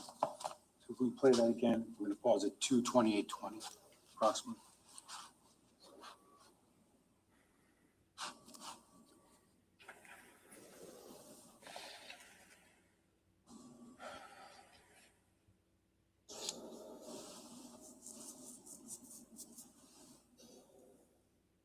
Now he knew the camera was there.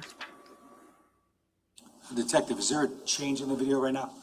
Yes, lights or a light came on inside the garage. Did anything else become visible in the garage when that happened? Yes, there is a vehicle parked in the one of the bays of the garage. Did you later ascertain the identity of that vehicle? Yes, I did. That is a Porsche Cayenne. That vehicle was registered to Susan Caneiro, who is Paul Caneiro's wife. Now, when you got to the scene at 27 Tilton that morning, was the vehicle in the garage? No, it wasn't. Where was it? Mr. Caneiro had advised that when he and his family left the home due to the discovery of the fire, he pulled the Porsche Cayenne out of the garage and relocated it to the street so that he and his family could remain there until the police and fire personnel arrived. Okay. Did you ultimately make observations of the vehicle on Tilton Drive that morning? Yes, I did. Paul, his wife Susan, and their two daughters were inside the vehicle while the police and the firefighters were on scene. Okay, I'm going to continue playing and pause at approximately 2:28:30.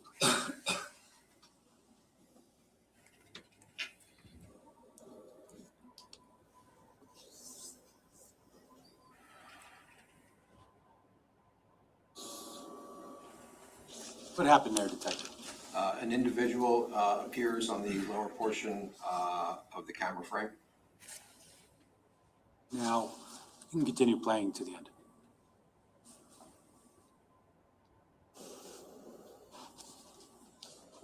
Now, Captain Weisbrot, to be clear, what happens at approximately 2:28:35 of that video clip? The screen immediately goes black. Did you learn what happened? Yes, I did. What was that? DVR system was turned off. Okay. Now,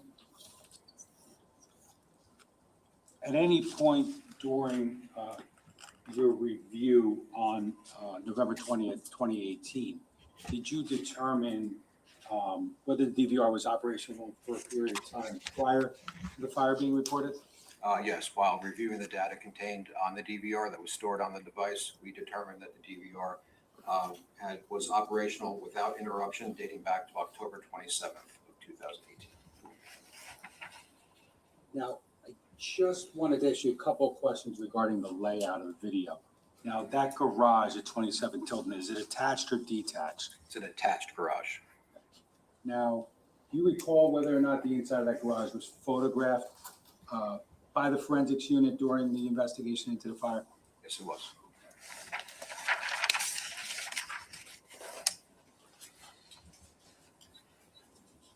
And we've seen the photo. We'll see it again. So I'm going to skip through the photo. Now, actually, can I have S1A? Sorry.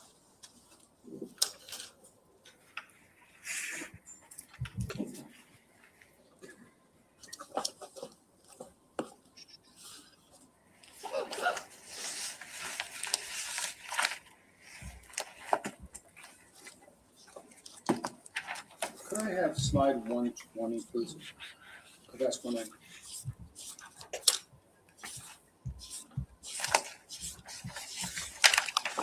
Now, Captain, did you recognize that? Yes, I do. What does that show? This is a photograph of the garage at 27 Tilton Drive. Do you see the camera in the garage? Yes, I do.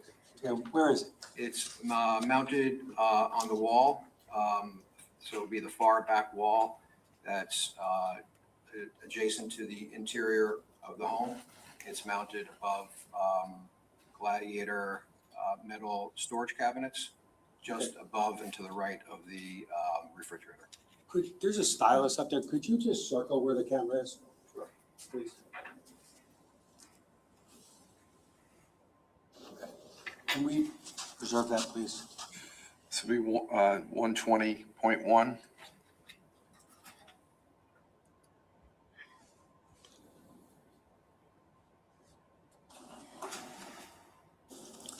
Captain, there's a button on the bottom of the screen that says undo, if you can see that. Yes.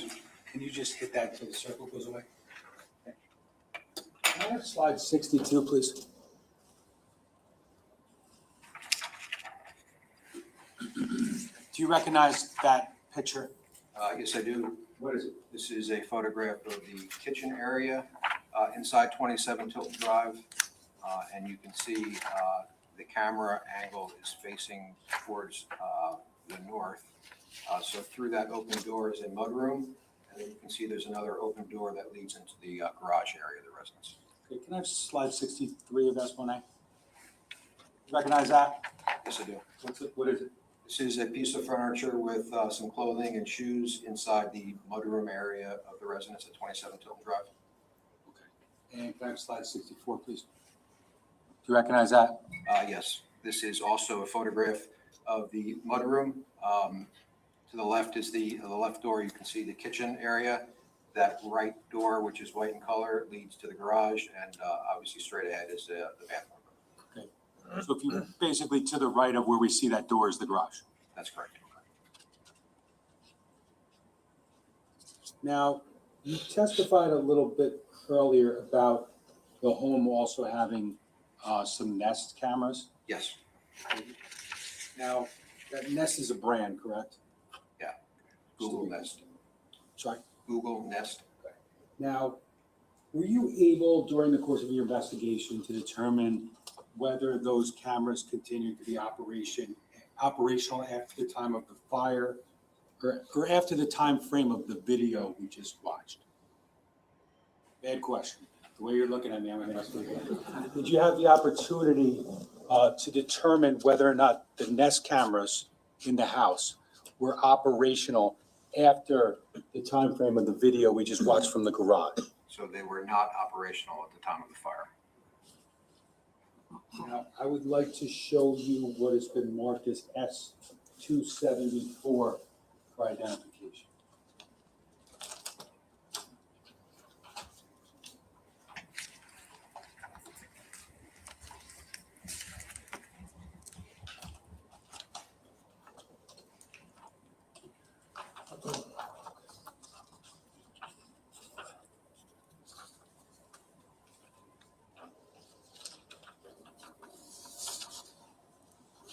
Just going to show you first what's been marked as 273 for identification.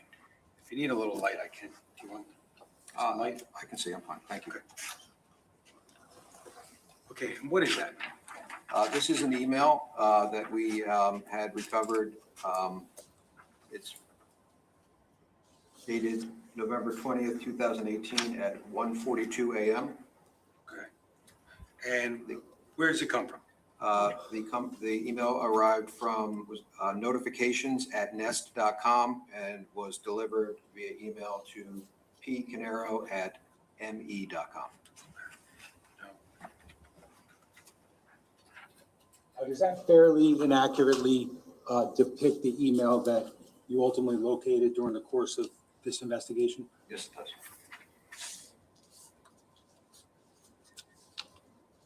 Now, if I may publish S273. Any objection?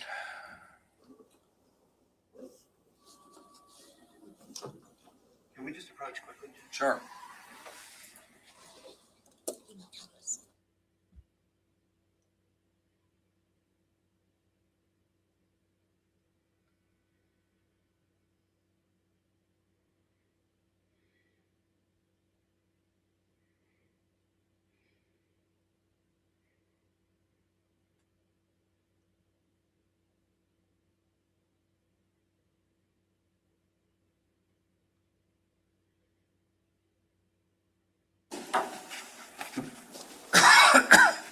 You can publish it.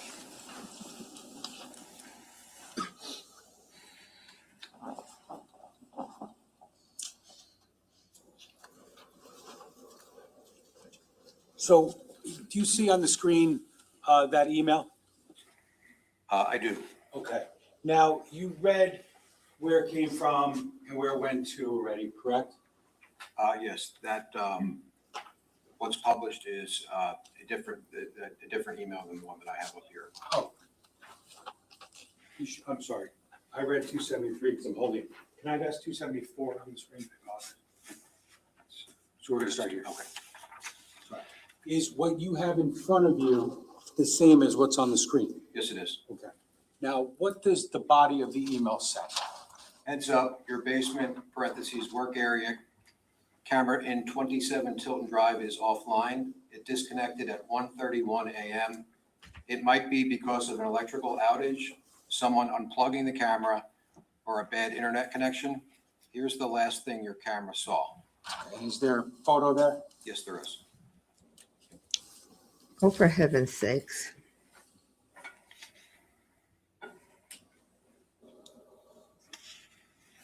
During the course of your investigation, were you ever in the basement of 27 Tilton Drive?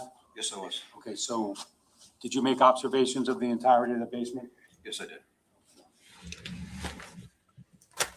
Now, this area that's depicted in the last thing the camera saw, do you know where that area is in the basement? I do, yes. Okay, where is it? That is on the eastern side of the basement. The basement, if you divide the basement in half, half was finished, half was unfinished. The eastern side of the basement was unfinished, and this is a photograph capturing an individual standing in front in the basement on the unfinished side of the basement. And are you aware of any evidential items were seized from the area depicted in that photograph? Yes, I am. And just generally speaking, what are they? There were numerous firearms and an assortment of ammunition seized from this area. Several handguns located in or around the workbench. that's depicted in that image were later submitted to the New Jersey State Police Ballistics Unit for analysis.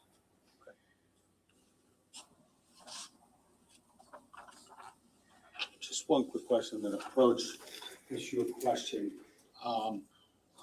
Within that photograph, there's an area down here that I'm pointing to. Do you see that? I do. And what is that? That's a metal storage locker that's perforated, meaning it has essentially cuts into the cabinet so you can see the contents inside. And is that in the background of that photo? Yes, it is. Middle of the top of the photo? Correct. Okay.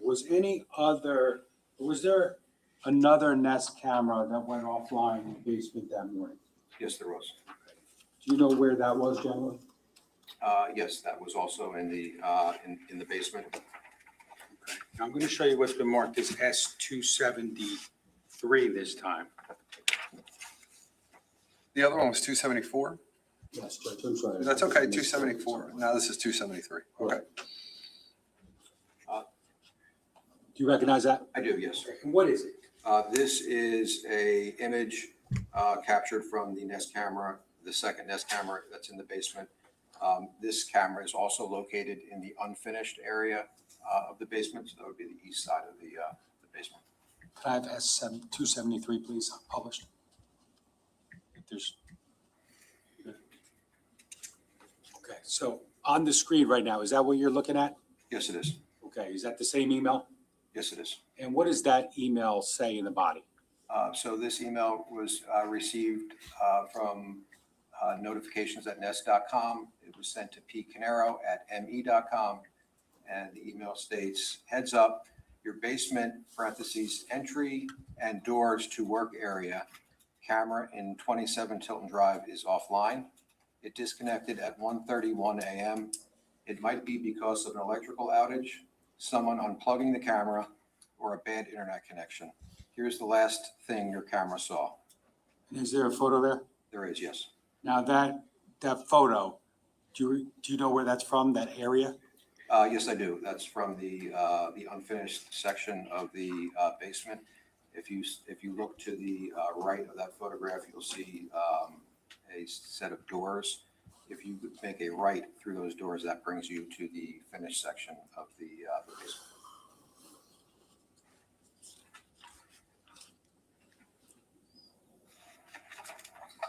Now,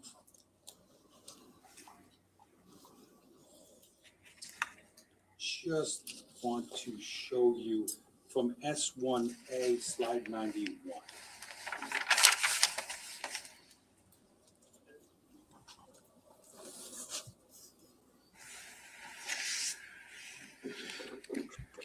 Captain, do you recognize that? Yes, I do. What is it?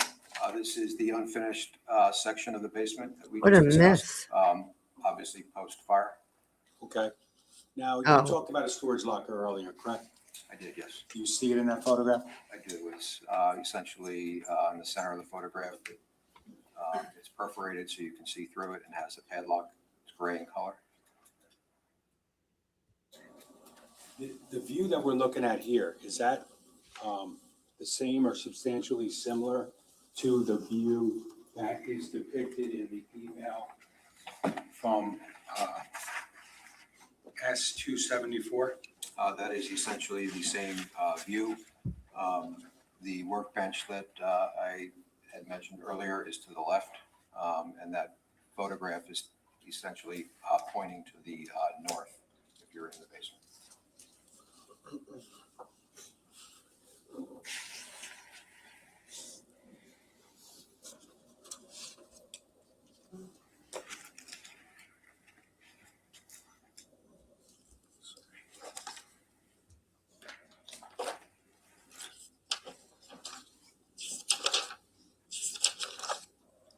Could I have slide 105, please, of S1A?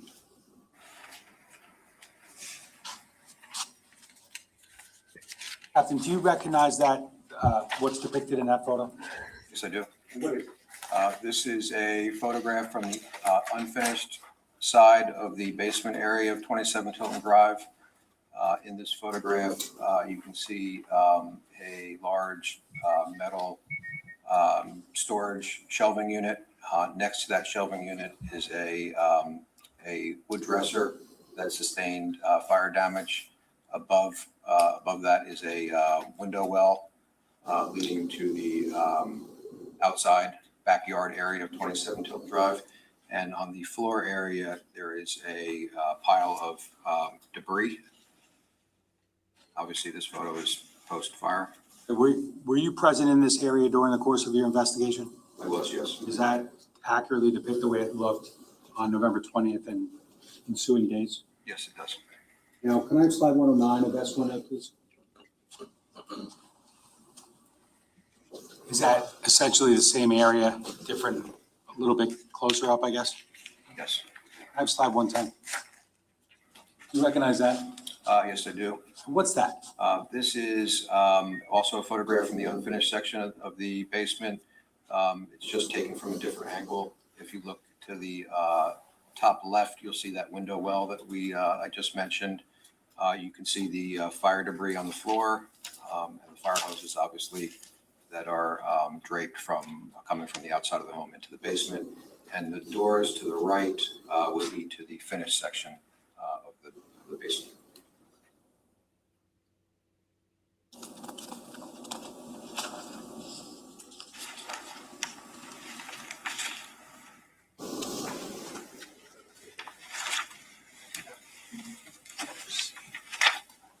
Now, I'm just showing you, can we have S273 for one moment?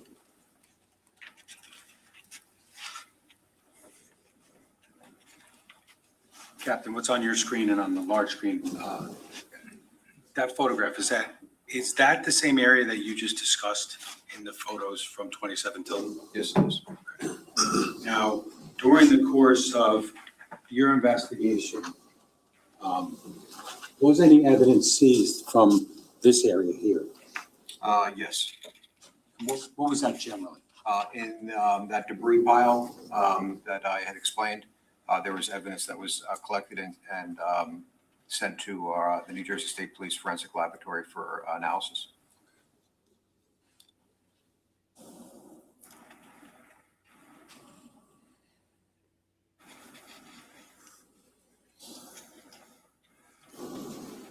I have slide 7 briefly. Judge, again, it's S1A, slide 7. Gotcha.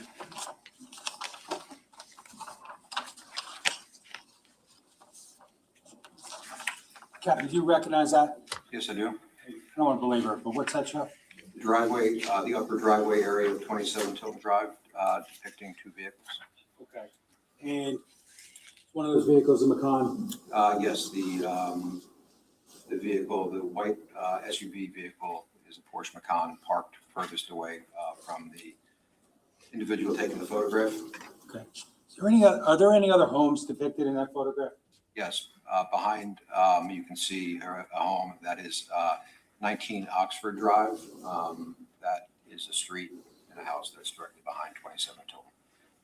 Can I have you put a 19 above the roof line of that home? Sure.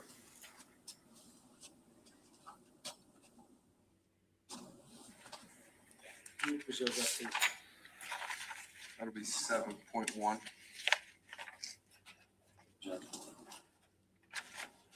Captain, you can. Thank you. I just also want to show you, the mark is S270 for identification. Do you recognize that? Yes, I do. Okay, and unless there's an objection, can we publish that? Any objection other than what we said before? No, Judge, I have no objection. Okay, thank you. So they've got to See what's on the continue screen an in front of you? objection. I do. Is that the same document that's in S270? Yes, it is. Okay, and what's that show? It's an aerial photograph from Google depicting 27 Tilton Drive and 19 Oxford Drive and the surrounding area. And is there a pin, so to speak, on one of the houses? Yes, 19 Oxford. Now, can you tell us, just to make sure it's very clear, which, if you could see 27 Tilton in that picture? I can, yes. Okay, could you just put an X on it?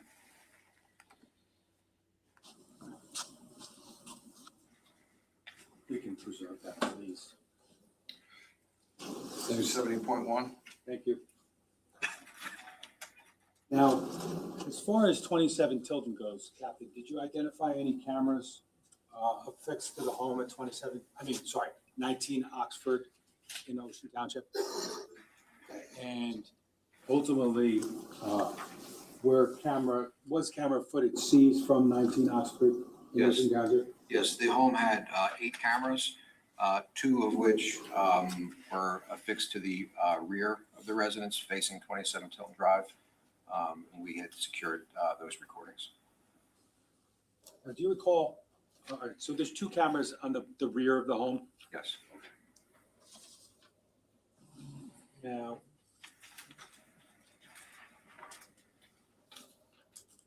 camera 5, are you familiar with the camera 5 from 19 Oxford? Yes, I am. Now, I'm going to show you what's been marked as S271 for I identification. think what we're going to do is, I'm going to allow the jurors to get lunch now before we go into more video, just to give everyone a little bit of a break. If we could turn the lights back on, please. It's been a busy morning. I'm going to give you guys a little bit of time to take a break. You're going to go downstairs for lunch. Juror number 9's buying. You like winter. Not my fault. Kidding. So please don't discuss this case. Don't do any research. We'll have you back up at 1:30. I just want to make sure you get the full hour, and then we'll come back up and we'll continue on. All right, thank you all. Okay, so he's giving them 70 minutes again. Coming back at 1:30. He's smiling. Look at that. He's been, sort of soft and casual and joking with the jury, but not so much with the lawyers, at least that we've seen. I don't like that sweater and shirt combination on Paul Caneiro. I don't think that maroon or whatever it is color looks good with the black, and I think the gold tie really doesn't fit.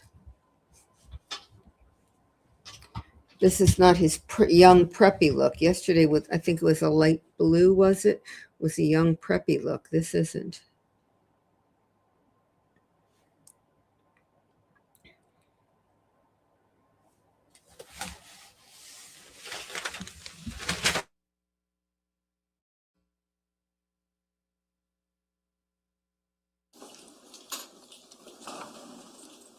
All right, Captain, you're going to be, you're still under oath, so obviously please don't discuss this case with anybody during the lunch hour. You'll be back here at 1:30. You can go right back to your seat. We'll continue on with the direct examination, okay? All right, thank you. Can I just see the attorneys? I swear I'll be 2 minutes. Even less.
Yeah, I thought there was another question, but I don't see another question here.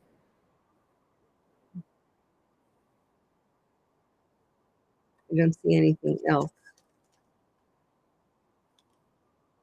Okay, unless I see a question right now, it looks like everybody wants to get lunch because, yeah, because you're talking about lunch. I saw a reference to pizza. There are a lot of pizza eaters in this chat. 'Cause there were references to pizza yesterday too.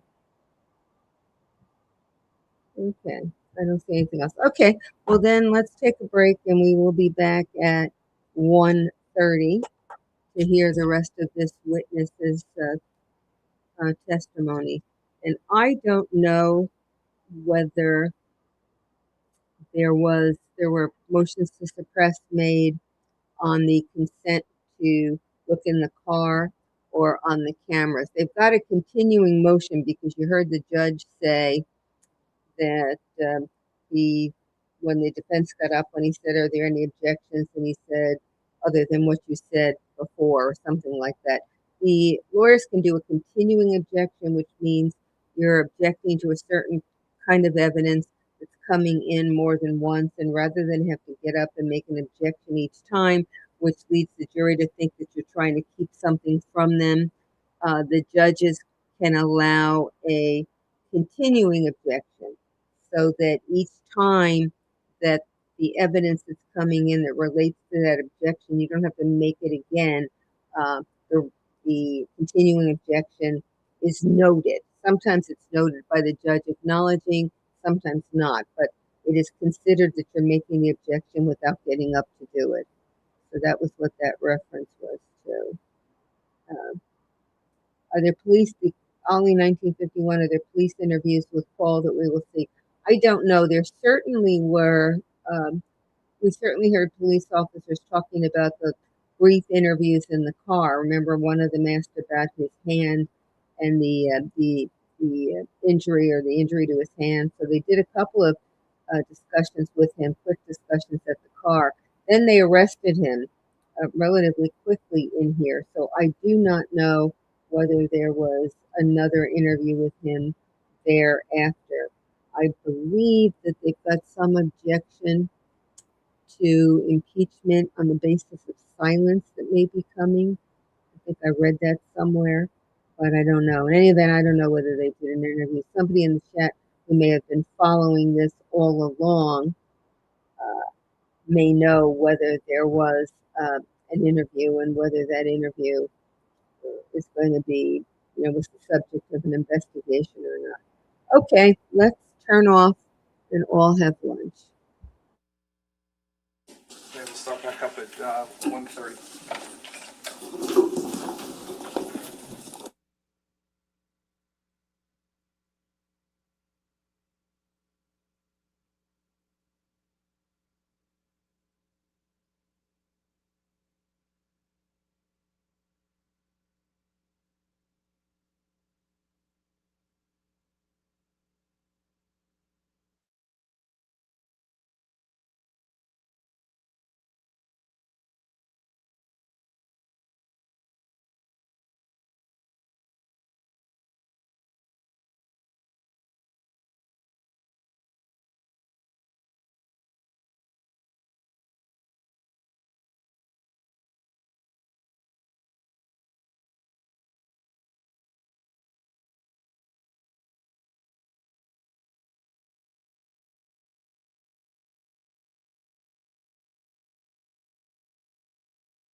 Okay, good afternoon. Please be seated.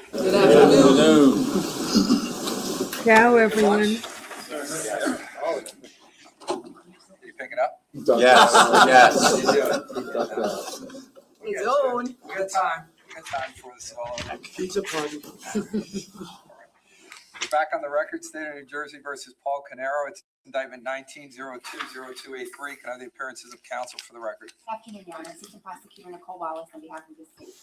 Good afternoon, Judge Chris Decker for the state. Good afternoon, Your Honor. Monica Castellan for Mr. Caneiro's president. Good afternoon, Judge Andy Murray, Mr. Caneiro. All right, good afternoon, everyone. Good afternoon, Mr. Caneiro. All right, so we're still in the direct examination of Captain Weisbrot. We're ready to go. Thank you, Judge. Now, Captain, I think right before the break, we were talking about how 19 Oxford had two channels or two cameras that you deemed to be potentially relevant in this investigation. Yes, correct. Now,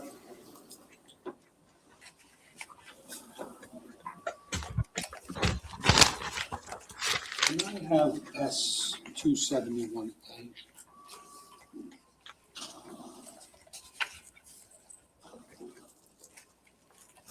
Captain, do you recognize what's on the screen in front of you? Yes, I do. This is an image of camera 5, which captures the rear property of 19 Oxford Drive in Ocean Township. Okay, is it light out or dark out? It's light out. Okay. Can you see, I know it's a little small, can you see the time that's depicted on that screen, the bottom left? Yes, 9:00 a.m. on November 19th, 2018. Okay, so is this part of the footage that was obtained from 19 Oxford, camera 5? Yes, it is. Can you describe what's depicted in the footage that we see in front of us? Sure. Again, it's the rear yard of 19 Oxford, capturing the outside deck area, as well as an in-ground swimming pool. And in the back left corner, you can see 27 Tilton Drive. That's a nice portion of the deck. house at 27 Tilton Drive. Just for purposes of clarity, can you identify the northernmost portion of 27 Tilton as depicted in that video? Yes, that would be the garage, essentially where the garage doors are located. Would you like me to mark it? Can I ask you to put a box, like a rectangle, in the area of where the garage ends and the driveway begins? Sure.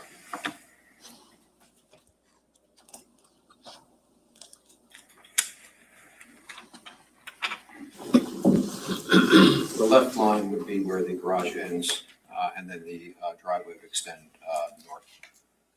Now, your particular focus with respect to camera 5, would it have been, or would it be in that, essentially in the area around that square or rectangle?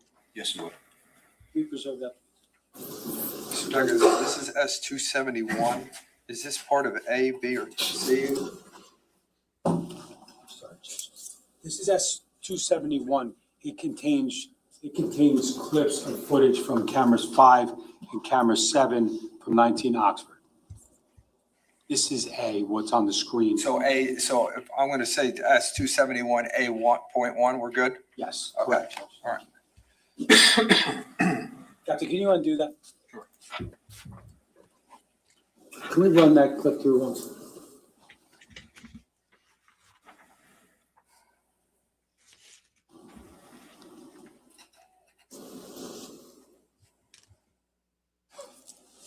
That was a 10-second clip, correct? Correct. And again, this is from the morning of November 19th, correct? That's correct. Representative sample of what you would see during daylight hours from that camera? Yes, it is.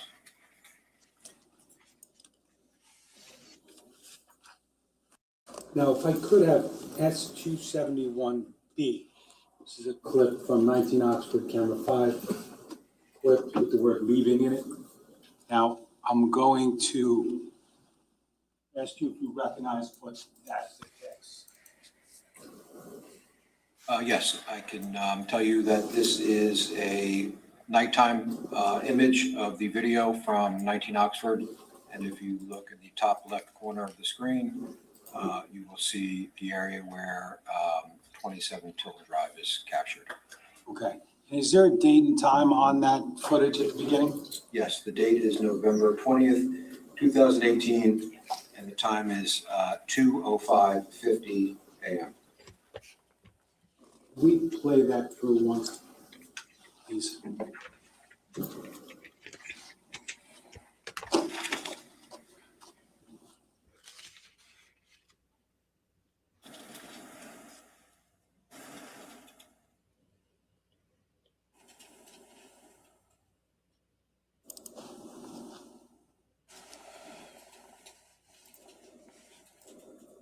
Now we're back to the blobs that I can't make head or tails out of.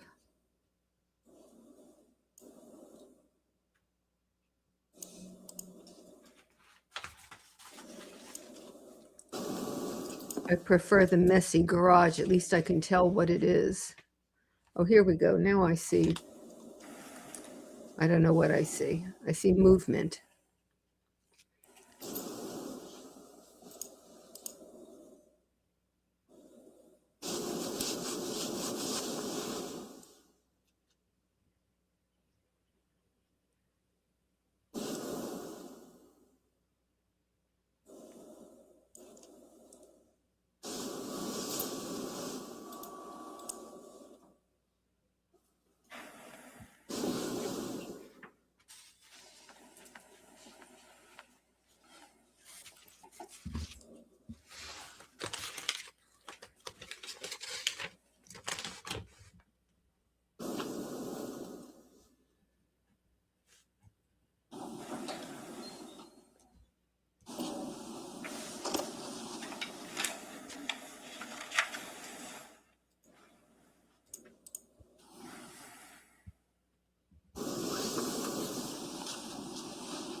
Go to 20600 approximately.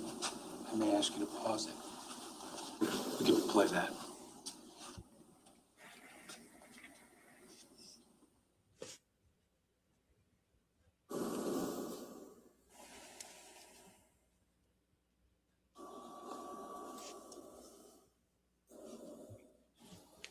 Pause it for a second. Is there any light in the area of the driveway? Yes, there's an appearance of light in the area of the driveway of 27 Tilton Drive. Keep playing. Thank you.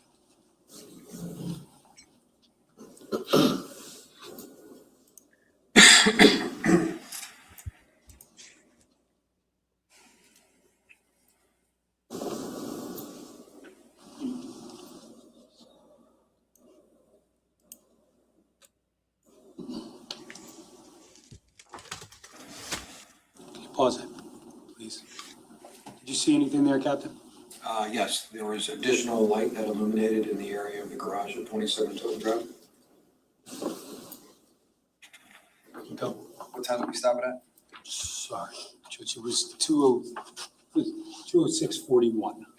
We don't understand these videos are so indecipherable, how they're helping the jury and what it is the jury is supposed to learn from them that the witness could just testify to, rather than to watch what I consider white blobs or Rorschach ink. I don't know whether you quit, the things that you do with that test diagrams. I don't know what it is. I prefer that what I thought was a ugly blob of fur that I was then corrected and told was probably a shrub or a little tree. That's how much I can do visual. And this to me looks like nothing. I don't know, maybe people in the chat are able to see it. Can you tell us what you just saw, Captain? Yes. You can see a pattern of lights near the top area of the driveway of 27 Tilton Drive. Those lights then move from left to right on the screen, backing up. The lights then are seen going right to left on the screen, approaching what is the area of the driveway near Tilton Drive. This is consistent with the vehicle backing up and then exiting the driveway in a forward position after essentially making a K-turn on the driveway. Just go back to 207-20. Let me slow that down. Well, now we know what we saw. We saw a car making a K-turn in the driveway after driving up, making a K-turn and then going out.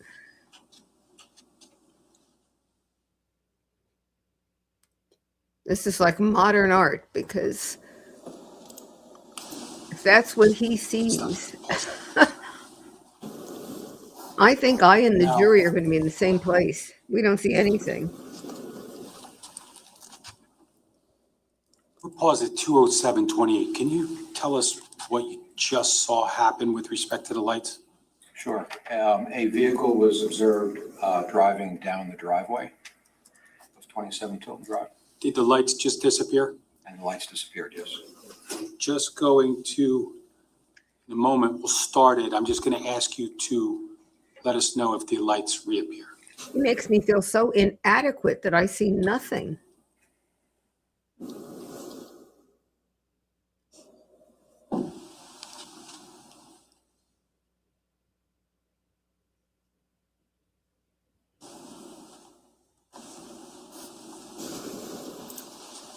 Did the lights reappear, Captain? Yes, they did.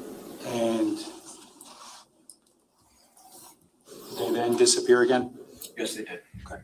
Now, based upon your review of this portion of the surveillance, can you describe the movement of the vehicle? Sure. You can see the vehicle backing up, making a K-turn on the driveway, exiting the driveway and heading towards the bend in Tilton Drive. And again, just for context, what's the time right now on the video? I am looking at the top left, 2:05:50 a.m. top left corner, That's Tater the beginning of the Bubble. video, correct? That's correct. All I We were see just is talking lights. about the time frame of approximately 2:07:23 to 2:07:30. Yeah, that's correct. 2:07:34 is when the lights disappeared. Now, you talked about another camera on the rear of 19 Oxford, correct? Yes, that would be channel 7. Did you review footage from Channel 7 as a part of your investigation? Yes, I did.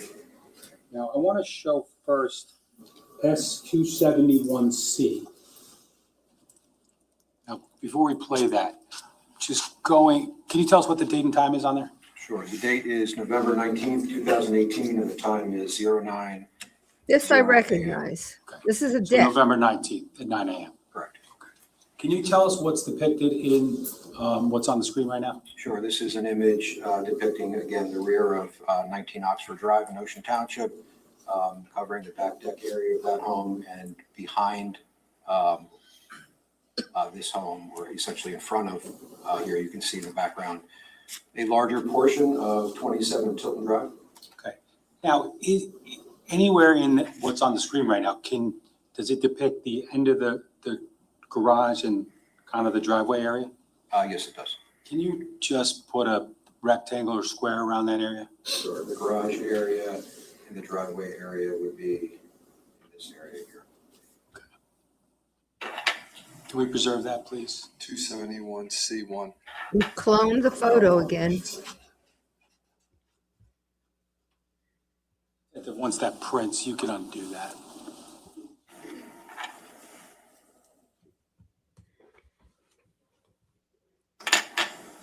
Can you just tell me how many windows you can see on the top floor of 27 Tilton? I can see 4 windows. So can I. Maybe I'm getting better at this. Could I just briefly have S1A, slide 14?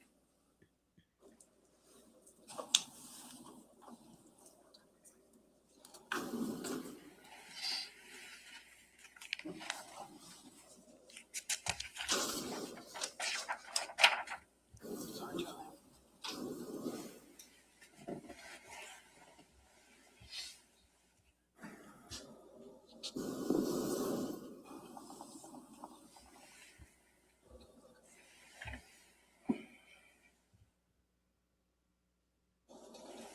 Sorry, Judge, we could just have one moment.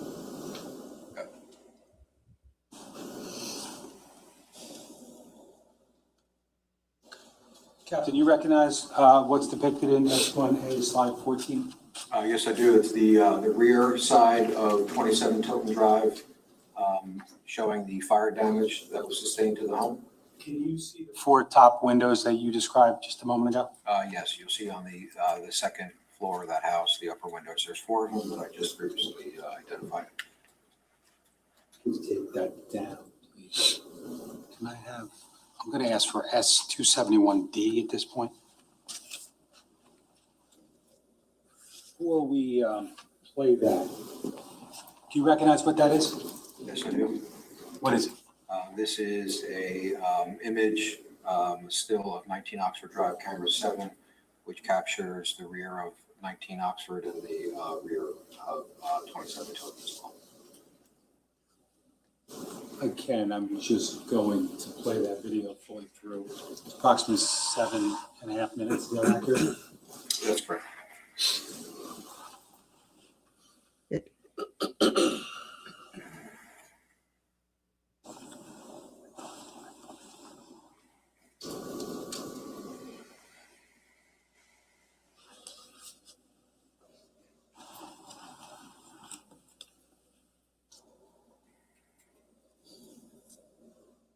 Now that little white thing that's moving almost looks like a car to me. Now he'll tell me it's I don't know, he's going to tell me it's a tree or something. And I'll feel inadequate again. If you haven't guessed, I am not visual. This is not one of my strengths.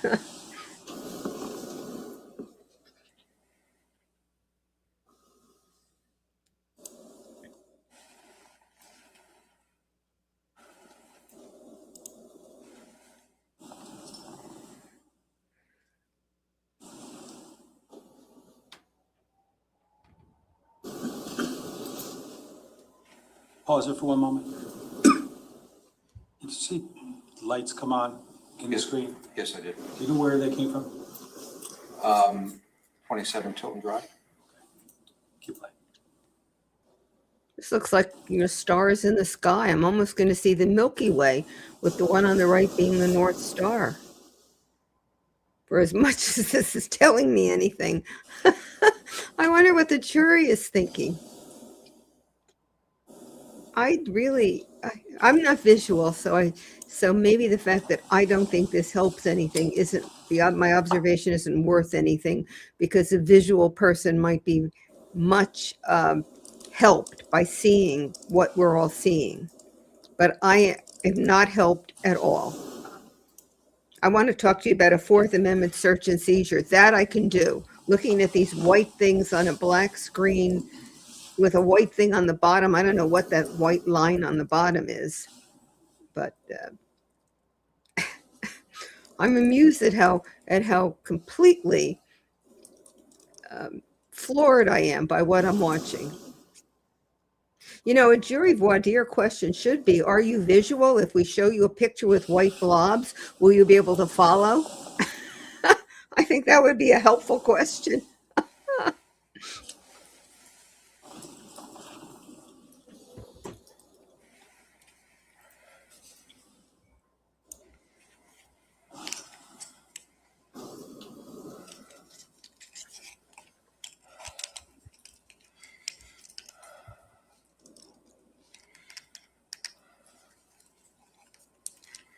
One of you sees shadows. Who said he saw shadows?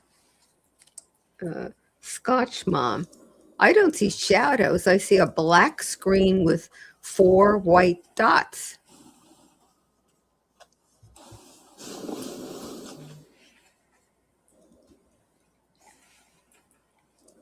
Can you pause it for a moment? And now I see some white We're to the paused at left. 04:57, 11 seconds AM, correct, Captain? That's correct. What did you say?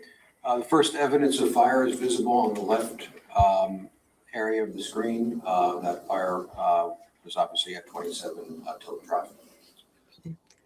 Darla 466 says Minimize that for now. maybe it's clear in the courtroom. I hope you're right, Darla. I have S271E. E. can you, now, which camera's on the screen now? This is camera number 5. Okay, what's the date and time? The date is November 20th, 2018. The time is 4:08:15 a.m. Now, just gonna play it through, and I might pause it at some point.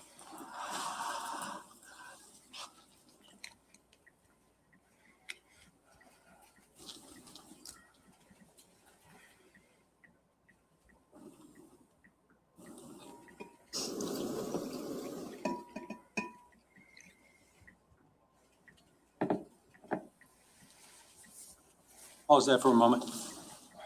Yes, What- because we need to look Captain, more what did you just closely. Lights appeared in the area of the driveway of 27 Tilton Drive. Okay, can we keep going now?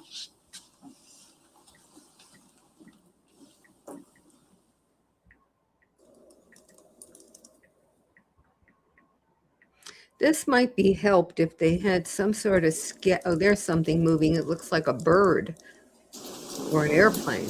This might be helped if they outlined where the house is and where the driveway is and where the street is. I don't know how you would do it on the video, but maybe behind the video. There's got to be a way. And then put this, Can we go overlay to this. 40840, slow it down one notch.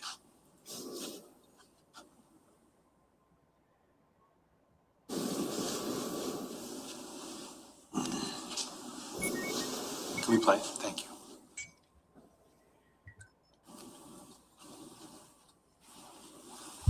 I'm going to have to hire, this being a YouTube thing's very costly to me.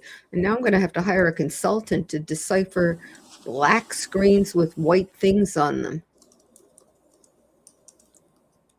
Ah, that looked like an explosion. And this bird or plane or fish is continuing to move right. Although now it disappeared.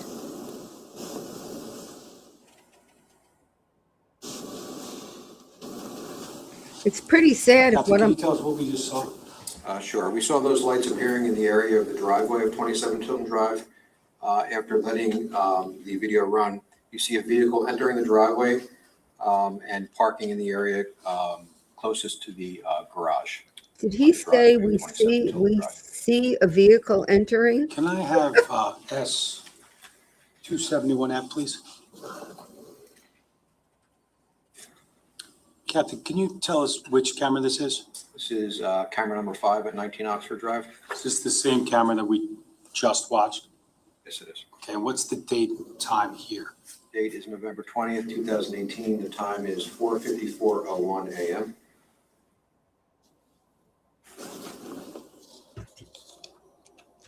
Can we start this, please?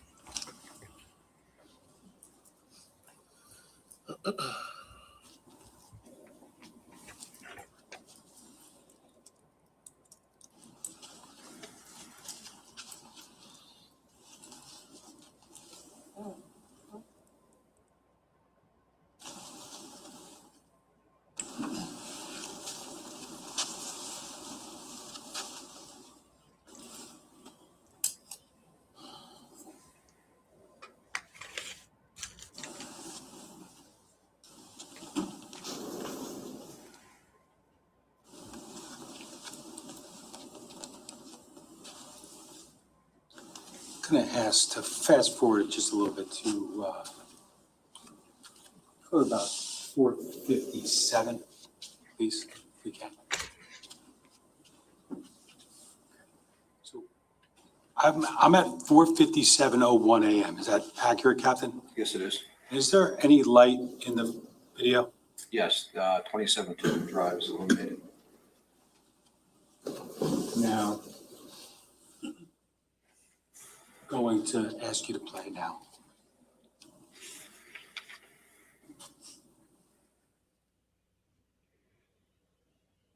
You pause it? That I can see. Every time they show me the deck, I'm What did you happy. see, Captain? A large flash of light visible from 27 Tilton Drive. Now, before we watched camera 7, and you indicated something about the first visible signs of fire, correct? Yes, that's correct. How did that Your observations from camera 7 and camera 5, how are they related? It's consistent with my first observations of fire activity in the rear on channel 7. Okay, so right now, again, we're at 4:57:11 on camera 5, correct? That's correct.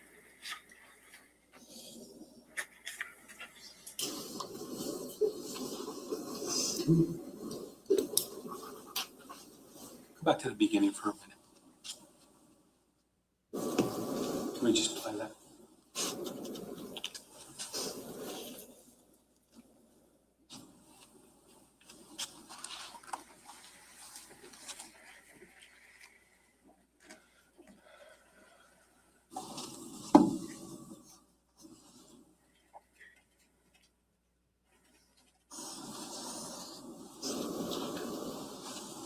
So Barbara Gutierrez says if you watch really close, you can see the car lights moving.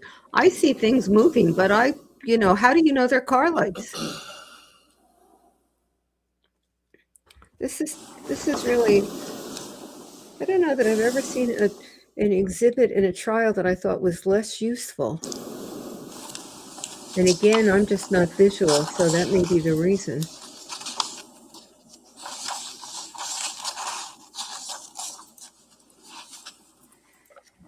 But I see now that that white thing on the bottom said press Control P maybe. So it had nothing to do with the video. Pause it for a second. I'm paused at 4:55:06 a.m. Can you just tell us what you saw there? Sure. 27 Tilton Drive illuminated in the top left corner of your screen.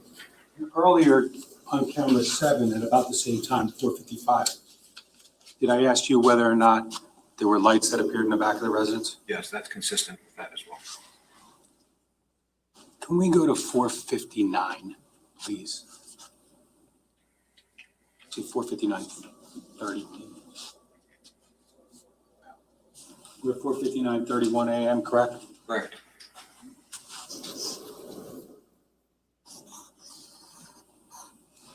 Can we play that? Thank you.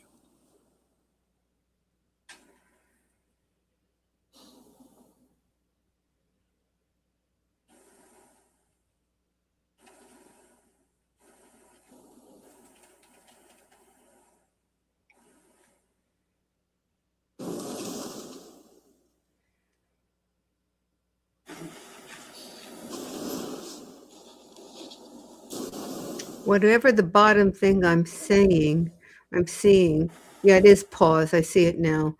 I thought was part of the video until it got a Pause little that. clearer. Captain, can you tell us what you just saw? Sure. A vehicle backs out from the top area of the driveway of 27 Tilton Drive, then pulls down the driveway in a forward direction.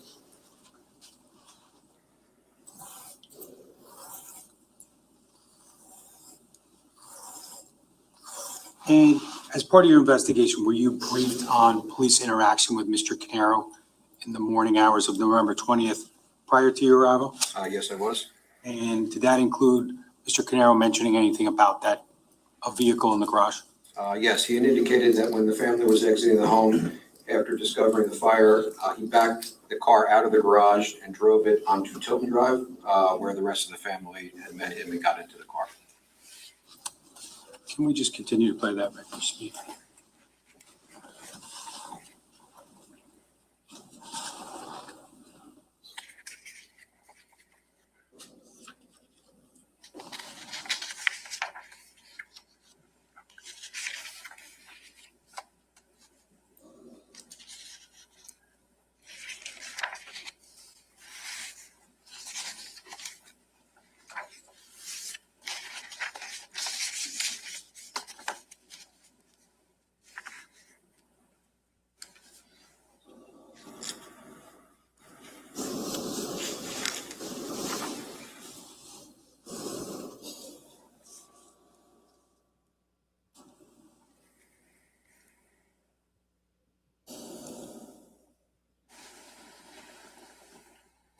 Pause it there for one moment.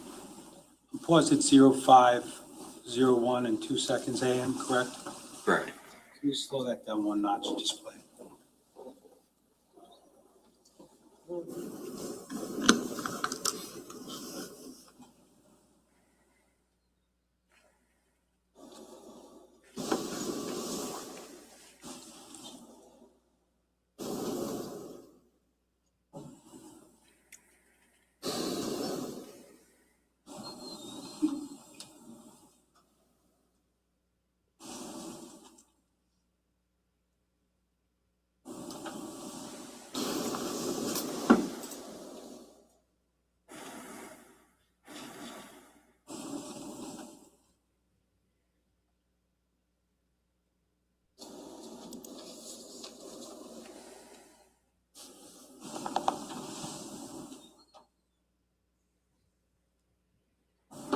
pause that for a moment. Go back, same speed, a few seconds. 50117.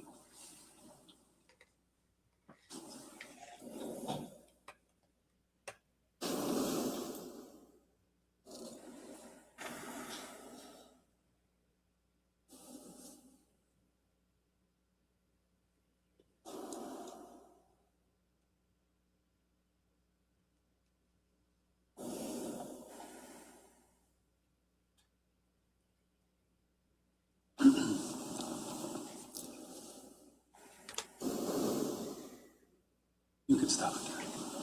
Captain, could you tell us what you just saw? Sure. There was a large flash of light that was visible in the driveway garage area of the residence. That would be the northeast corner of the home. That happened before or after the vehicle left the garage and went down the driveway? Right after the vehicle drove down the driveway.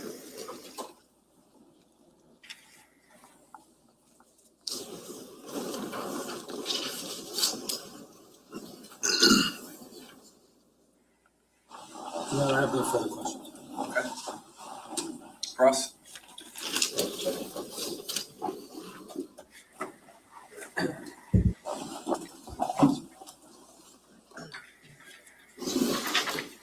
Good afternoon. Captain? Yes, Captain. Captain, good afternoon. Good afternoon.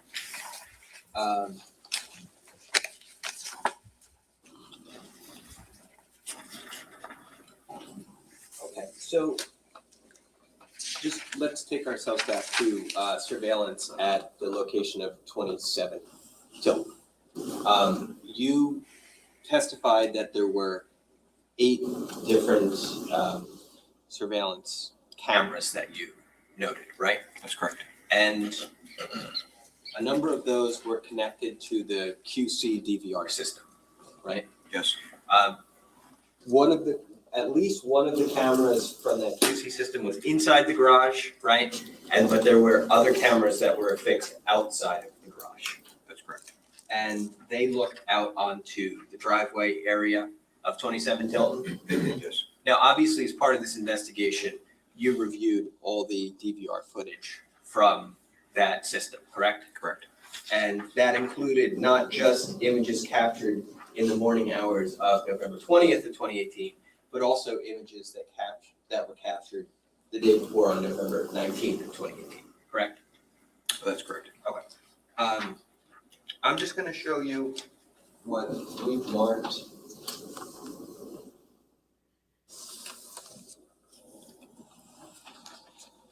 This is D1-200. I'm going to approach Judge.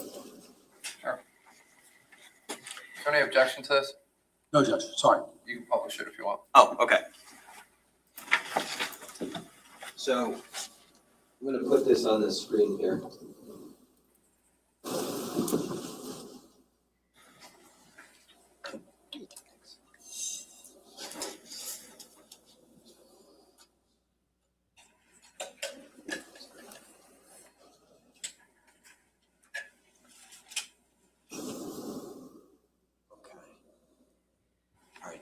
Captain, can you see that image clearly? Yes. Okay. And we see that is camera 2 of, it says on the screen, it's camera 2. Camera 2, yes. You recognize that to be the driveway of 27 Tilt Drive? Yes. And we see a white vehicle in that photo? Yes. That's the Porsche Macan that you've testified about? I believe it's the Porsche Macan, yes. The one that had what appeared to be, at some point in the morning of the 20th, a burn mark on the hood, right? That's correct. Okay. Now, this, we confirmed, I believe during your testimony, that the DVR, the QC DVR system was 1 hour slow, right? 1 hour fast. It's 1 hour fast, yes. Right. So we would imagine that the time listed on this photo would also be 1 hour fast, correct? Yes, that would be correct. Okay, but it was taken on November 19th, 2018, right? Correct. And it appears to be obviously during daylight hours. Yes, it says 160718, if I'm saying that correctly.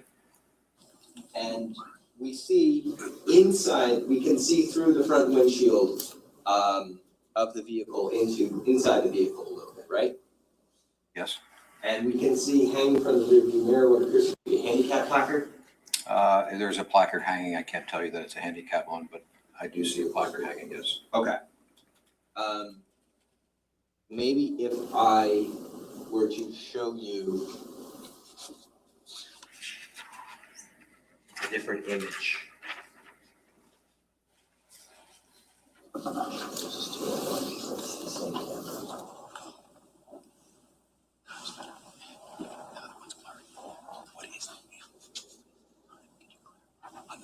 Oh, I'm sorry, just because. Yeah, sorry, just to confirm, the time listed on the image we're looking at now is 1607 and 18 seconds. Correct, that's how I see it. Okay. It's blurry, but that's what I believe Yeah. that's what it says. Yeah, apologies. I'm going to now publish a different image. This is image D1-201.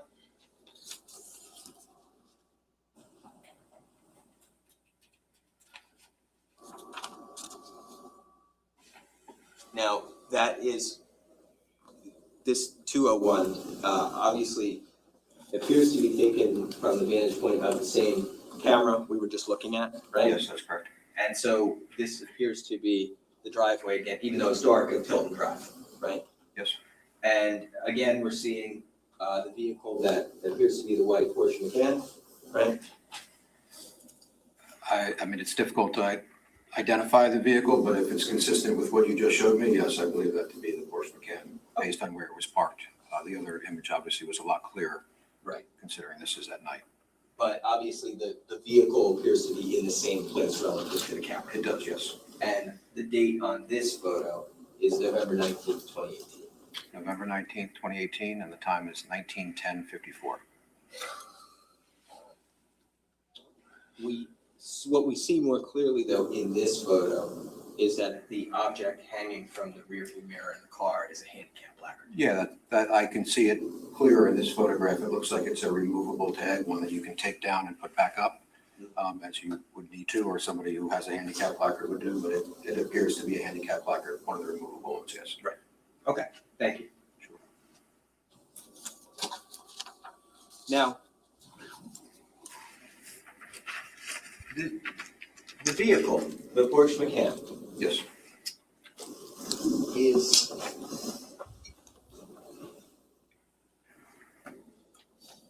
ultimately going to be the subject of one of your requests to search on the morning of November 20th of 2018, right? That's correct. And you stated that initially, as far as that search is concerned, you were looking for evidence of potential fire damage, right? Correct. We know, though, that Detective Catalona, who documented and inventoried the search of that vehicle, also took pictures of the passenger interior compartment of the vehicle, right? Yes, you do. And we know that anything that was, it wasn't just the engine compartment, but photos were taken of the trunk, right, of the back seat of the vehicle, right? Yeah, Photos were taken. the vehicle needed to be photographed in its current state as we found it, yes. And then photos, and then anything of potential importance was removed from the vehicle and documented, or would have been documented accordingly. That's not accurate. There was nothing taken from the vehicle. It was simply just examined visually and photographed. Have you seen all the photographs? Yes, I have. And you know that handicap placard is not hanging from the rearview mirror in any of the detective's photos. That vehicle was photographed and searched on the 20th in the photograph that you showed me depicting A handicap placard was on the 19th, so it was the day before, and as I previously explained, it's removable.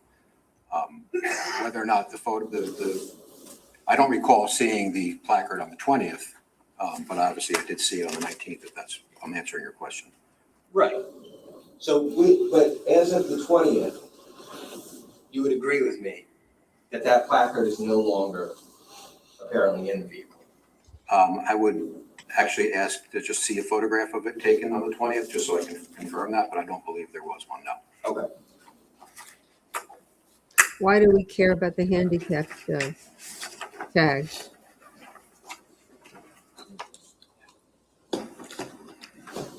Did he hide the gun in the handicap tag?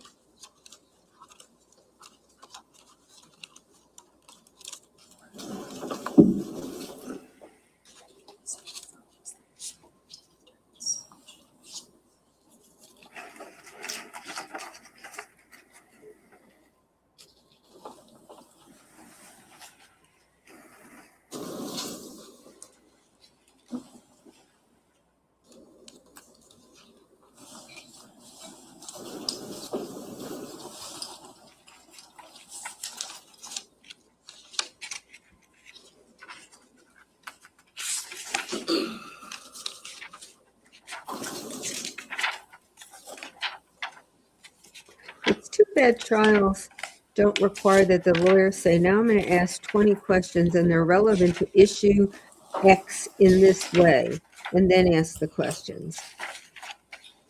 I'm going to show you two photos. It would be so much more helpful. Clarify that right now.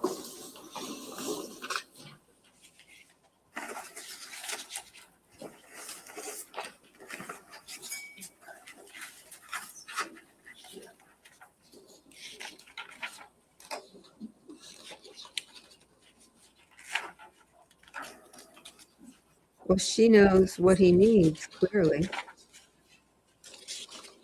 And they were in the purple file all along.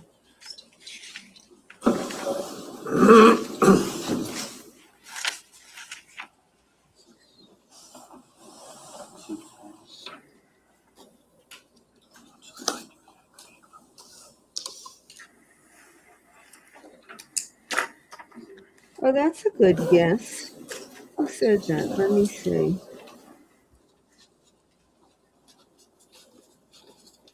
Went too fast. Somebody guessed that the placard was not visible in the video, and that's what they're getting at. Because I don't know what was visible in the video. And some of these I couldn't even see the car, much less a placard hanging in the car.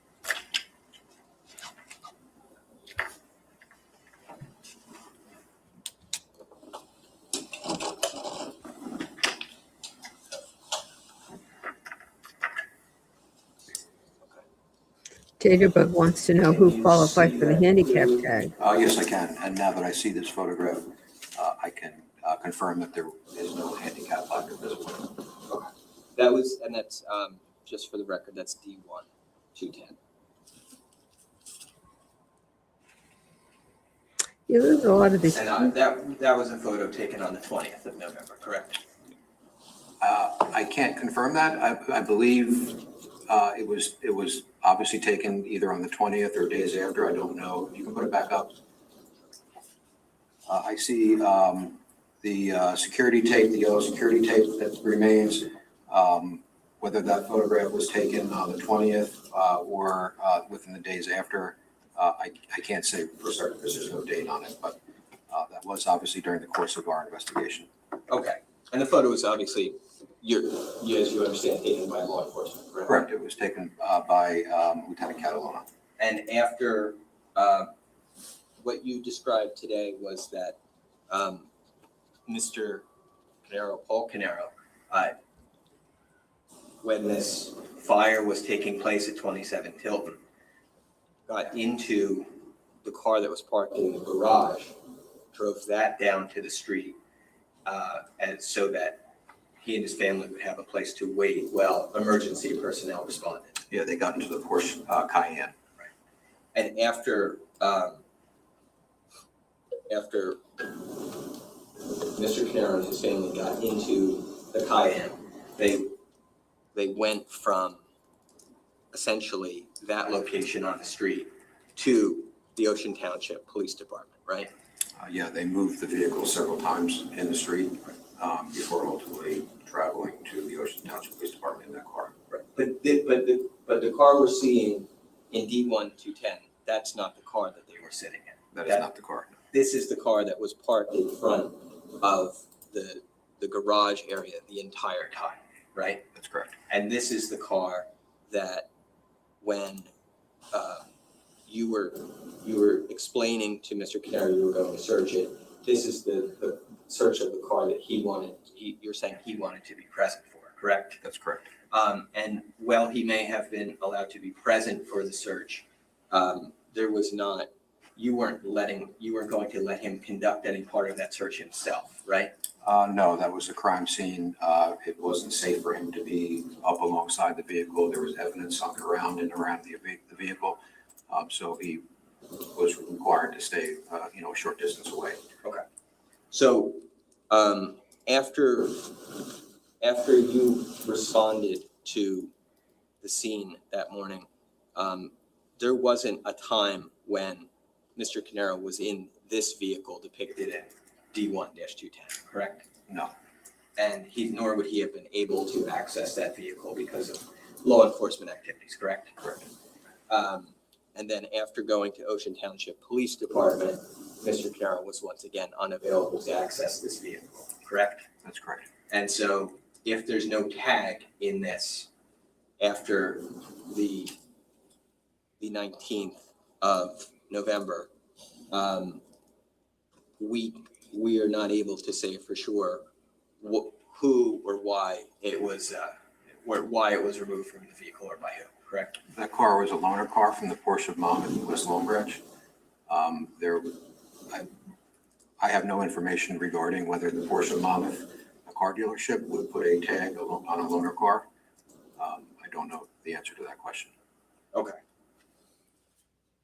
You don't know the answer to what the loaner policy is for the dealership, but what we do know is that obviously in a still image from the night before at around 7 o'clock on the camera, the placard is hanging from the rearview mirror, right? We're talking now about the handicap placard or the license plate? The placard. Oh, the placard. On the 19th, there was a placard based on the photograph that you showed me, yes. And on the 20th, there isn't one. There is not one, no. Okay, thank you.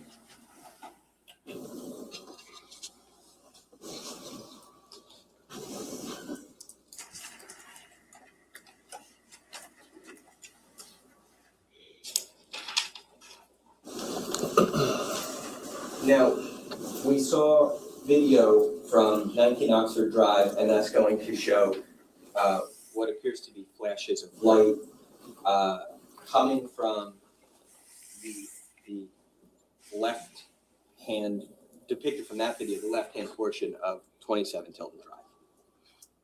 Right? Yes. And those flashes of light, we now understand are a fire, correct? Yes. And that fire actually was determined to have originated in the well area of the basement window along I think you refer to it as the CD side of the house. Yes, so the CD corner, in fire communication language, structures are identified alphabetically by A being the front of the house, B being in a clockwise motion, B being the left side of the house, the C side being the rear side of the house, and the D side being the right side of the house. That's just so that all fire personnel and law enforcement can communicate properly as to a location of the home. That CD corner translates to the southeast corner of the property.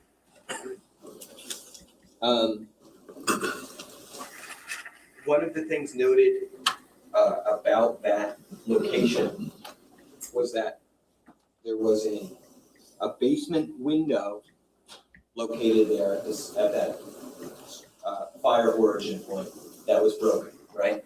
That's correct. And actually the glass of the window was what was broken, correct? and the glass was broken inward, meaning that there was glass that had fallen into the basement, right? That's correct. That's a fact, in particular that you noted in your police report, correct? That the window was broken, I did note that, yes. And that the glass had fallen into Yes. the basement, right? You noted that fact. I don't specifically recall if I documented that in my report, but I know that to be true, yes. Okay. And a combustible gas detector was brought to that location of the basement window? Yes, it was. And the purpose of the combustible gas detector is to detect for combustible fluids? Flammable liquids, yes. Okay.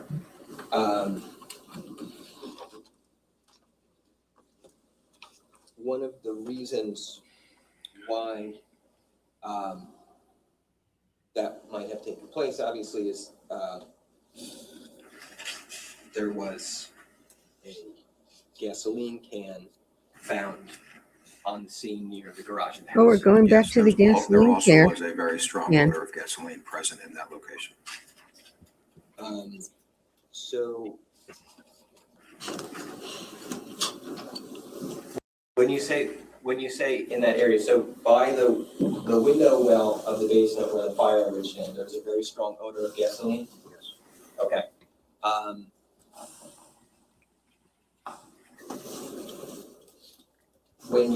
And there were other sources, there were other origins, it would appear, of fire that morning. When you were in those other areas of origin, the garage area, you noticed some, I would imagine some burn marks, what appear to be burn marks near the base of the garage door. That is correct. Okay. You also had indication that might have been the result of combustible fluids, Yes, and you could smell those there as well. yes. And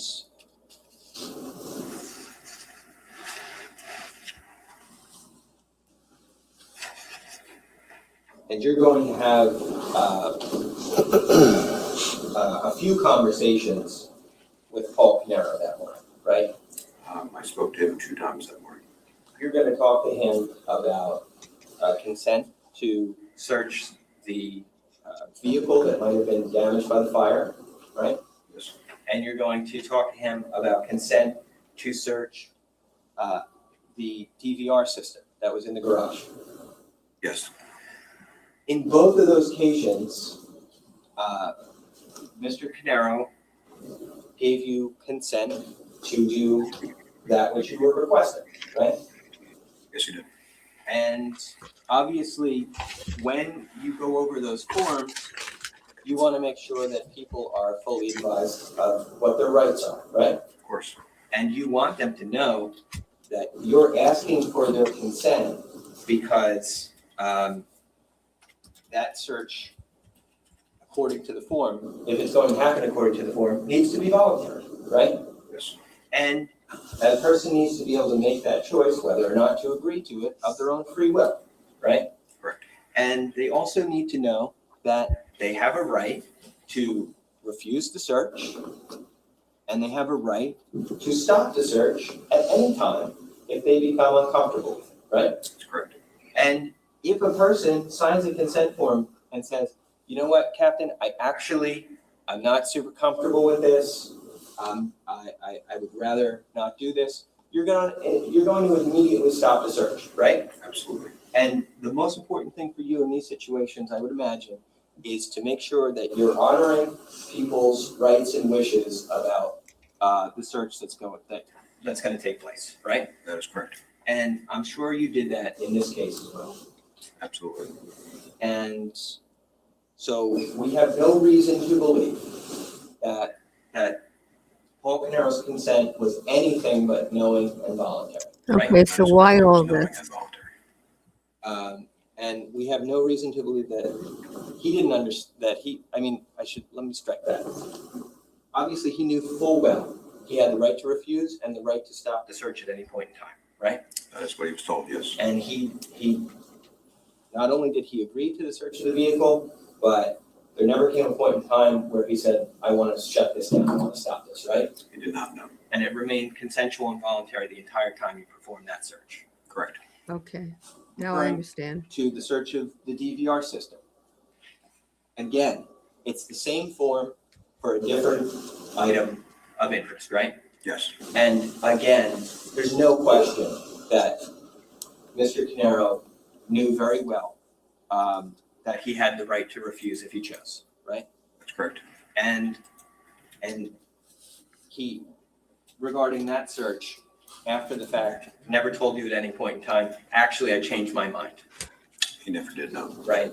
And so his decision to allow you to search that was voluntary and knowing, and it remained so the entire time, correct? Correct. And of course, why would he do that? A further point with the DVR system is actually that you were not going to search that item at the location of 27 Tilton. You were actually going to take that to the Ocean Township Police Department, right? Yeah, that's because we needed power to be able to access it. Sure, but obviously, in order to do that, you have to physically take the thing from the property and take it to the police station, right? Yes, that's what we did. And because it's so important to have Mr. Caneiro's consent about these issues, you had to tell him ahead of time, look, we're going to take this thing to the police. We're not going to search it here. We're going to take it to the police station, right? Yes, And we're going to look at it there. yes, And he was fine with that. yes, he was. He didn't raise any objection to that happening, right? He did not know.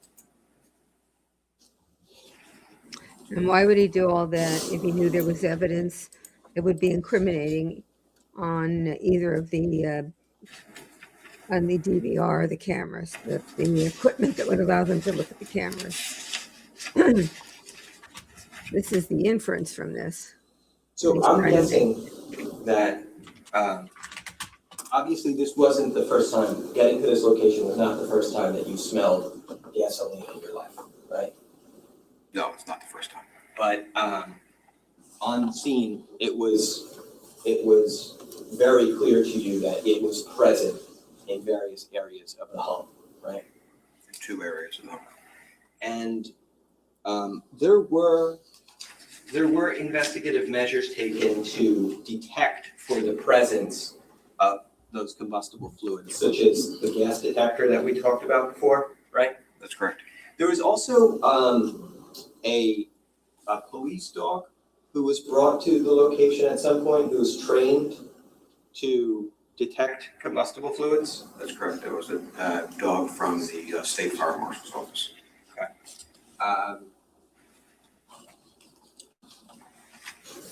At any point in time, was there any testing done of Mr. Caneiro's skin or hands to see if there was a presence of combustible fluids?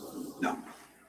Was there ever a point in time where there was an investigation of whether Mr. Caneiro's clothing contained the presence of combustible fluids? I don't believe so, although I'm not the individual that would be able to say for certain. We would have to speak to our forensic bureau on that. Referring specific, because I know there were items collected as part of search warrants in this case, but referring to the clothing Mr. Caneiro was wearing the morning that you responded to 27 Tilton. Again, I don't believe so, but I am not the person to answer that question. I don't know with any certainty.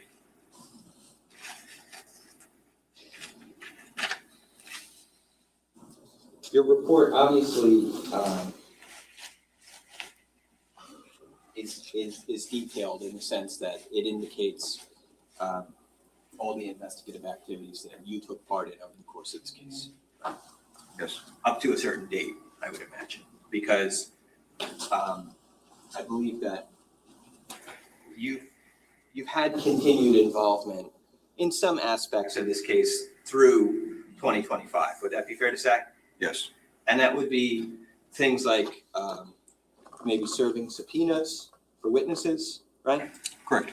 And perhaps participating in witness preparation sessions I did, yes. and prepare. So those witness preparation sessions are, the purpose of them obviously is to prepare a witness for what it may be like for them to testify in court, right? Yes, review statements, review their involvement in a case, review their observations, things of that nature. And we're talking about an investigation that took place, November 20th of 2018, it took place a long time ago, right? 7 years ago. And a lot of these witnesses in the case were spoken to by law enforcement all the way back then, right? Correct. So one of the things that's important to do with witness preparation is give witnesses an opportunity to review their prior statements, right? That's correct. And because that can help them refresh their recollection about what happened back then, right? That's correct. And that's the thing that you participated in this case, right? I did at times, yes. And witnesses, in your experience in engaging in witness preparation, obviously, sometimes witnesses say exactly what they initially said to the police, and sometimes witnesses say something different than what they initially said to the police, right? Subjectively speaking, I suppose. Are you asking me specifically about a particular witness in this case? Well, I'm asking you, I suppose this. From what I can tell from your report, you spoke with, and this is back in November of 2018. You spoke with John Harrington, Yes, and you also spoke with Heather Capp, right? I did, yes. And those were both residents of the Tilton Drive area near 27 Tilton, right? They both lived across the street from 27 Tilton. And obviously, they both provided you with statements about what they knew or heard or anything of that nature that was relevant at the time, right? They did, yes. And they were both cooperative with you, right? Yes, they were. And then did you, I don't know, but we can inquire, I suppose, did you participate in both of their or either of their witness preparation sessions? Both of them. Okay. And obviously, when a witness, during a witness preparation session, says something materially different than their previous statement, that would have to be documented in some fashion, right? Yes, in this particular case, it would be documented in their statement that they provided. Well, okay, so let's take a step back. A witness gives a statement in a case, right? Yes. Later on, same witness, case is now going to trial. Same witness comes in to give a witness preparation statement, to get interview, right?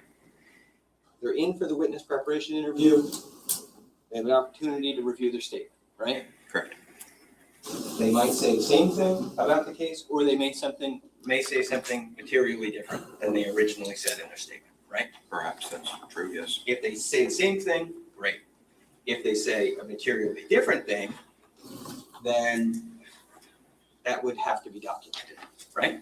We would, of course, follow up on the information that they were now providing. And yes, we would document it.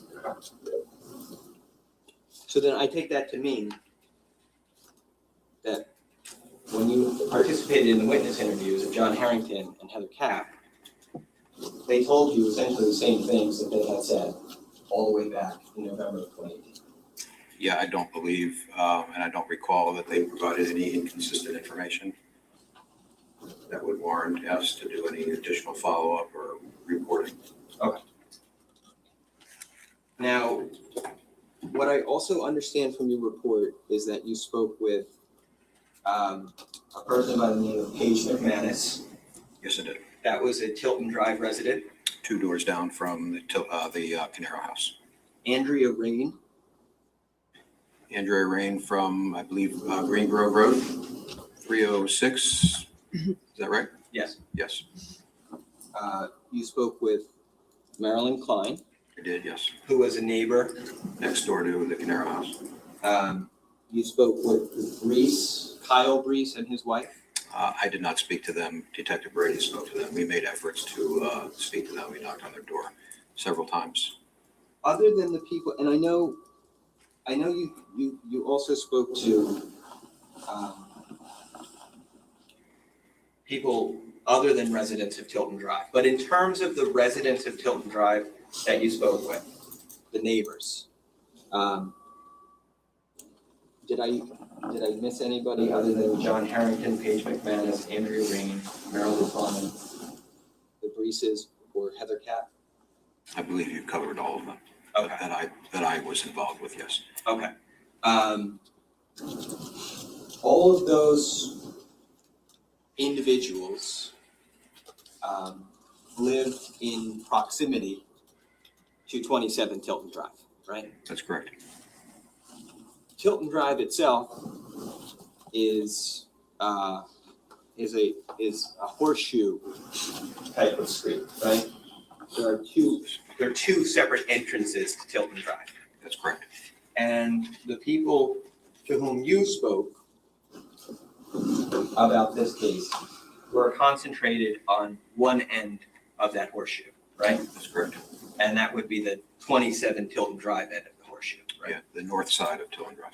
So your investigative efforts didn't extend out to speaking with people on the other side of the Tilton Drive horseshoe, right? My efforts personally did not, but other detectives did. Okay. But if you're asking me for my involvement, no, I did not go outside that immediate area surrounding 27 Tilton. Okay, yes, thank you. I was just asking for what you personally did. Okay.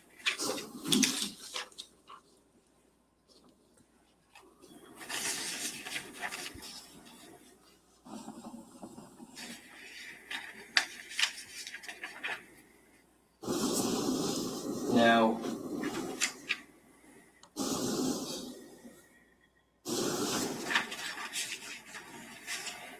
during your testimony about the video surveillance, I believe you had said that you saw it, this is in the video from the garage, in the morning of November 20th. You saw a figure at the bottom of the screen, and then you said that the DVR system was turned off, right? Yes, I saw a individual walk into the garage and walk towards the direction of the DVR, and then the screen went black. Now, do you know, when you say the screen goes black, do we know how that DVR system was positioned before you arrived at the location?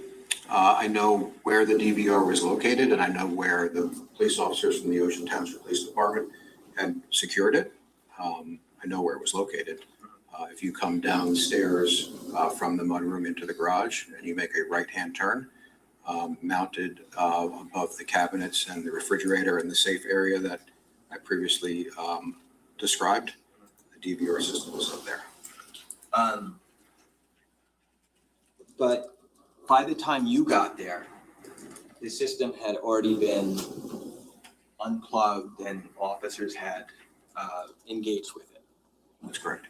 And you didn't have, when you got to the scene, you didn't have a vantage point prior to it being manipulated in some fashion by other officers. No, the only thing I was privy to was the officers from the police department were able to show me where the DVR was located. Right.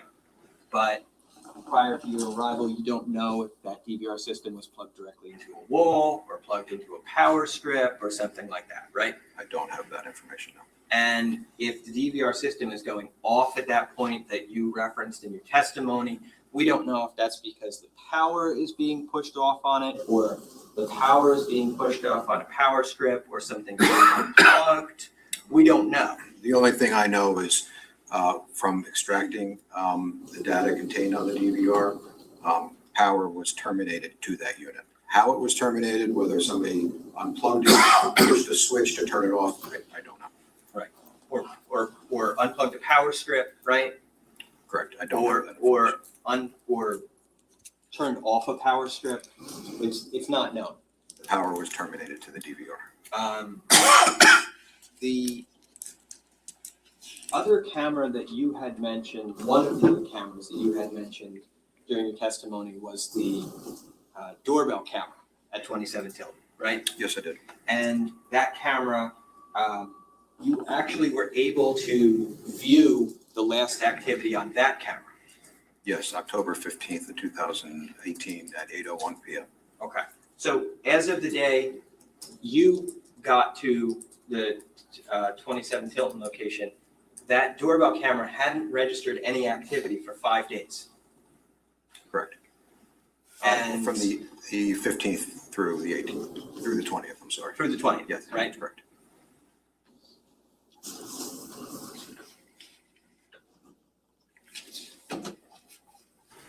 Were you able to, in your walkthrough of the house, in your looking at the evidence in this case, were you able to view the various access points, wireless access points that existed inside the house? I don't understand your use of wireless access points. What is that? What are you referring to? Access points for the Wi-Fi network in the house. I know there was a lot of electronics that were hardwired into that home, and they were all located in the unfinished section of the basement against the north wall, essentially underneath the garage, where the garage area would be. Okay. Did you happen to see that there were Wi-Fi access points throughout the house, though? I don't know. Okay.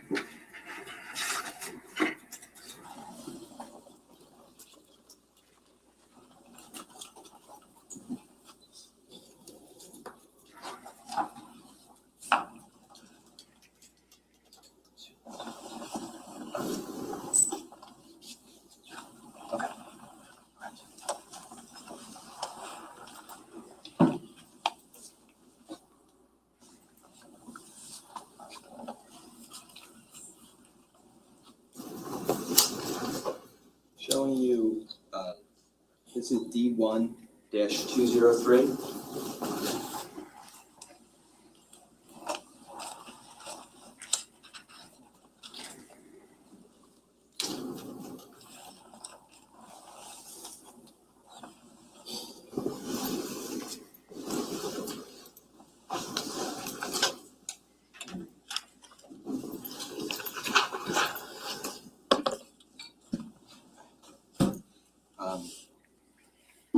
Can you see that image clearly?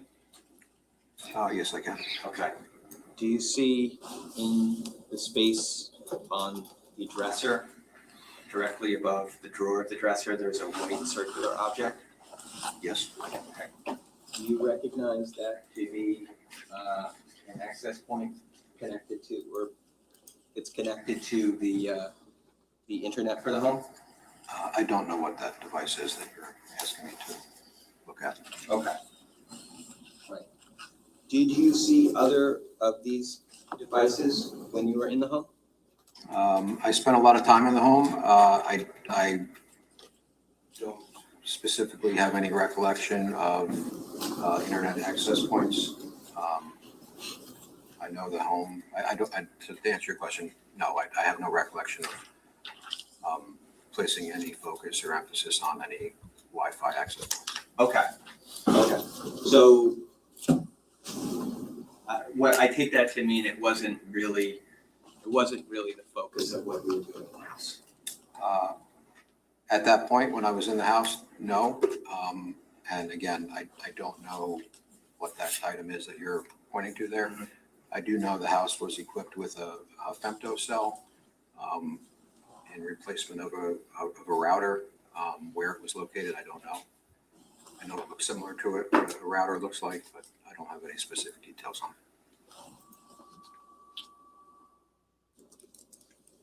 it. I just took it from your statement just before that when you were in the house, you were not specifically looking for things like Wi-Fi access. Ultimately, eventually we were on the day of the fire. That was not our focus, but we ultimately had returned to the home and brought computer crimes personnel in, and they specialize in electronics. I see. And they would be the ones that would be looking, observing, and having information pertaining to the various electronics. I see, because they're the ones that have the expertise in what these devices are and how they operate. They would have, yes, much more experience and knowledge than I would.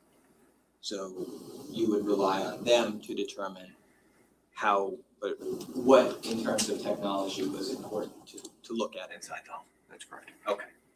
And you would rely on them for a determination of how these things operated in conjunction with one another, right? That's correct. Okay.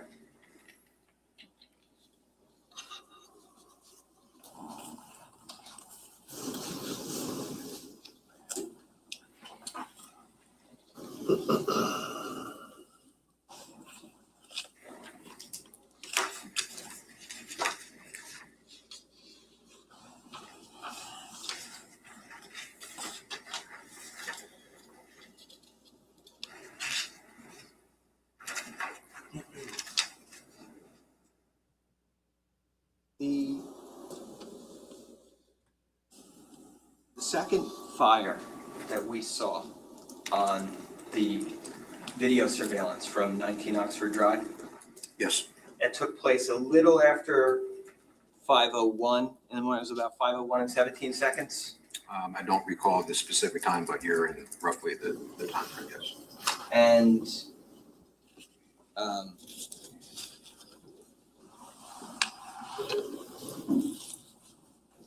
you identified, obviously, that area where we saw that burst of light a little after 5:01. That was the garage area of the home, right? That's correct. And I think when we see that bright light, the fire there at after 5:01, we have some confirmation of that in the form of what appears to be burn marks on the hood of the Porsche Macan, right? Yes. And what appears to be burn marks in the area of the garage door. Correct. And we know there is apparently a can of gasoline tipped over near that area, right? Yes. And I think in your, you had,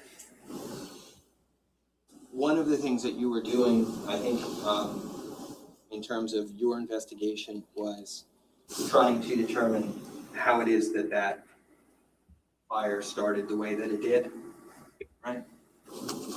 Sure. I was interested in knowing. There was 3 separate points of origin. I was interested in knowing how they started.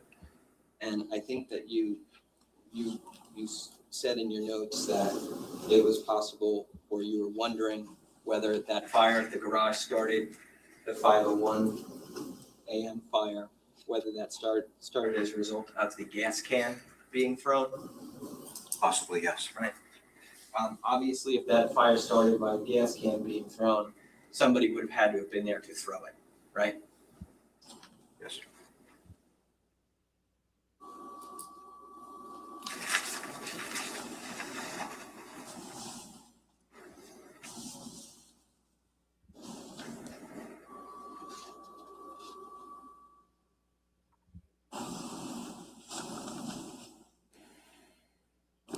And to confirm, when you took the DVR system to the Ocean Township Police Department that day, you had a detective who was specialized in surveillance come to take a look at the system, right? Yes. And that was a person whose last name was Valenti? Correct.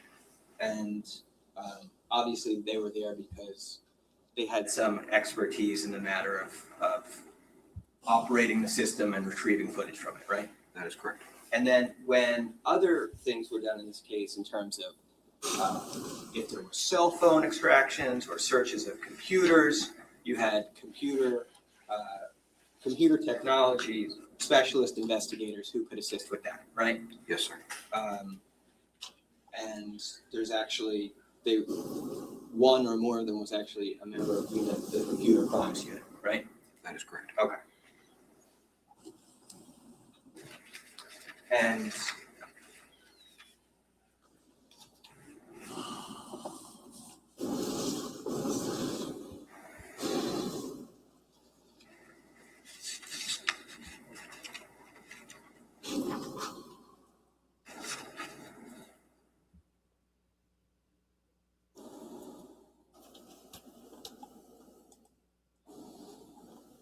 I should also just confirm with you, sir, that the Ring doorbell camera footage that you watched from 27 Tilton, I believe you testified that you watched that from Susan Caneiro's phone, I did, yes.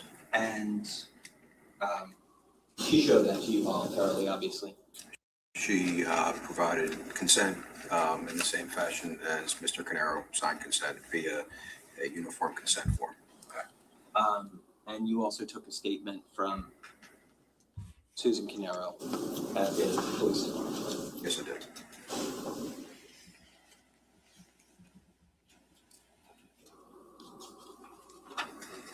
So we have searches all over the place, and we took all this time to confirm that. And I'm looking at this screen, which is really hard to look at all day.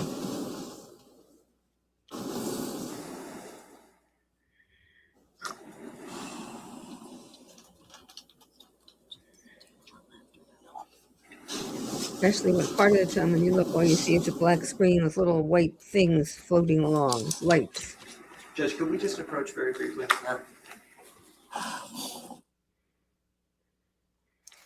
He's got something he wants to let in. He's not sure the prosecutor will let him, and he wants the judge to say before he does it, which is a good way to do it. It's a respectful way of the court, respecting the court to do it that way, rather than to get it in, or at least to have the jury hear something that might then be sustained as not something the jury should consider.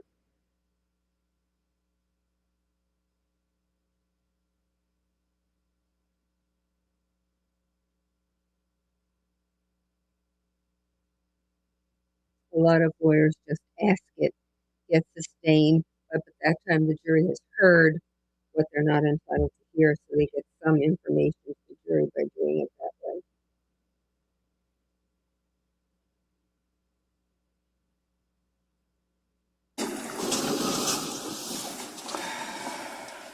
On break? Why don't you take your 15-minute break right now? And then what we'll do is after we finish this witness, I'm going to give you another break, but I'm going to give the 15-minute break now. I'm feeling giving. Where were you? You're feeling it, aren't you, all of you? All right, don't discuss this case, don't do any research. I'll bring you back out around 10 after. Okay, you got 15 minutes, guys.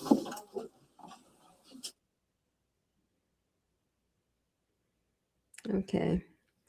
Jeremiah McGee wants to know if I suspect that Paul's wife or brother knew anything about his crimes. The financial crimes, I don't know, but I'm guessing no. I mean, there would be no particular reason why they would know. And if he's trying to pilfer money because he's in debt or he's got bills, then it may be very likely that he doesn't want his wife to know, and there would be no real reason to be discussing it with his other brother.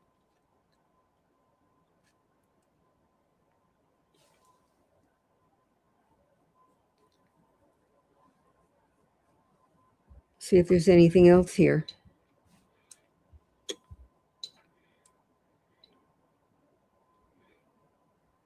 I see a couple of people are unhappy or stronger than that Paul's family is supporting him. I guess I would disagree with that. I mean, families tend to support family members. They often believe in their family member, notwithstanding the amount of evidence against them. And often they put their head in the sand and they don't want to look at all the evidence. And I'm sympathetic to that. I mean, it must be very difficult to think that your son or your brother or your husband or your wife or your grandmother might have committed a really terrible crime. And and it's also, in many ways, very nice thing to give people the benefit of the doubt, even if we think it's kind of naive and there's so much evidence. But I don't know what I would do if it were my brother and there was evidence he had committed a crime. I certainly wouldn't jump to the conclusion he had immediately. I would at least want to see what the evidence is. And I would want to know the evidence, but there are probably a lot of people who are more comfortable not examining closely so they can continue to believe in the innocence of their family member. And that may be, I don't know that there's something so terrible about it. They're not injuring anyone else by doing that, at least that I can see. And if in the chat you think they are, put it in. They may be harming themselves in the long run, but they're not really injuring anyone else. And often, slowly, they come to that conclusion. And I think that's probably a better way to do it than to force them into confronting. But I think it's a really hard thing for them to do. And maybe some of the people in the chat who are sure are right, you're sure, and you could do it that way. I'm not sure what I would do or how long it would take. So in any event, we all have a different way to react to this, but mine is, I think, to give them some room and, some willingness to believe that their issue is that they love the person and they trust the person, and it's pretty hard for them to move over to a conclusion of guilt.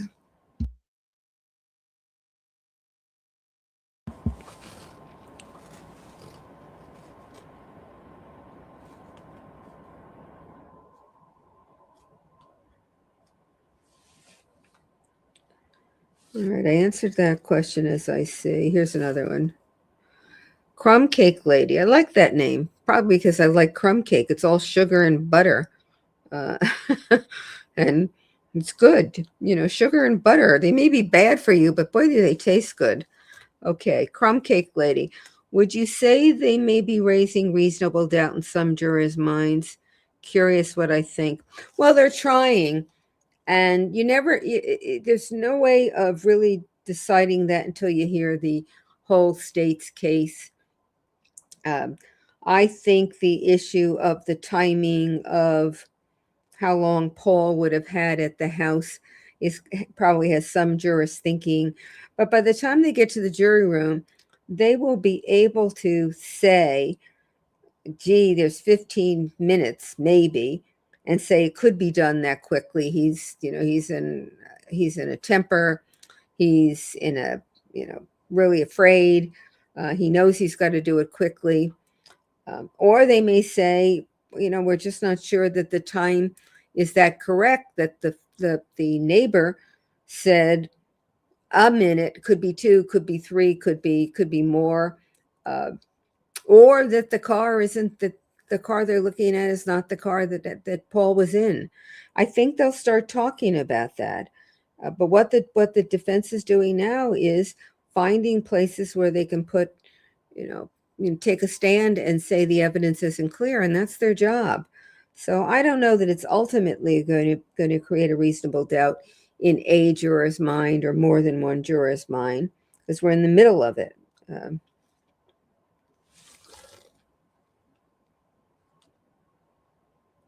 Okay.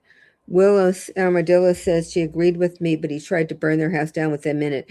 If you mean that the family members are still supporting him, if they don't believe that happened, then that's not going to be information that's going to affect them.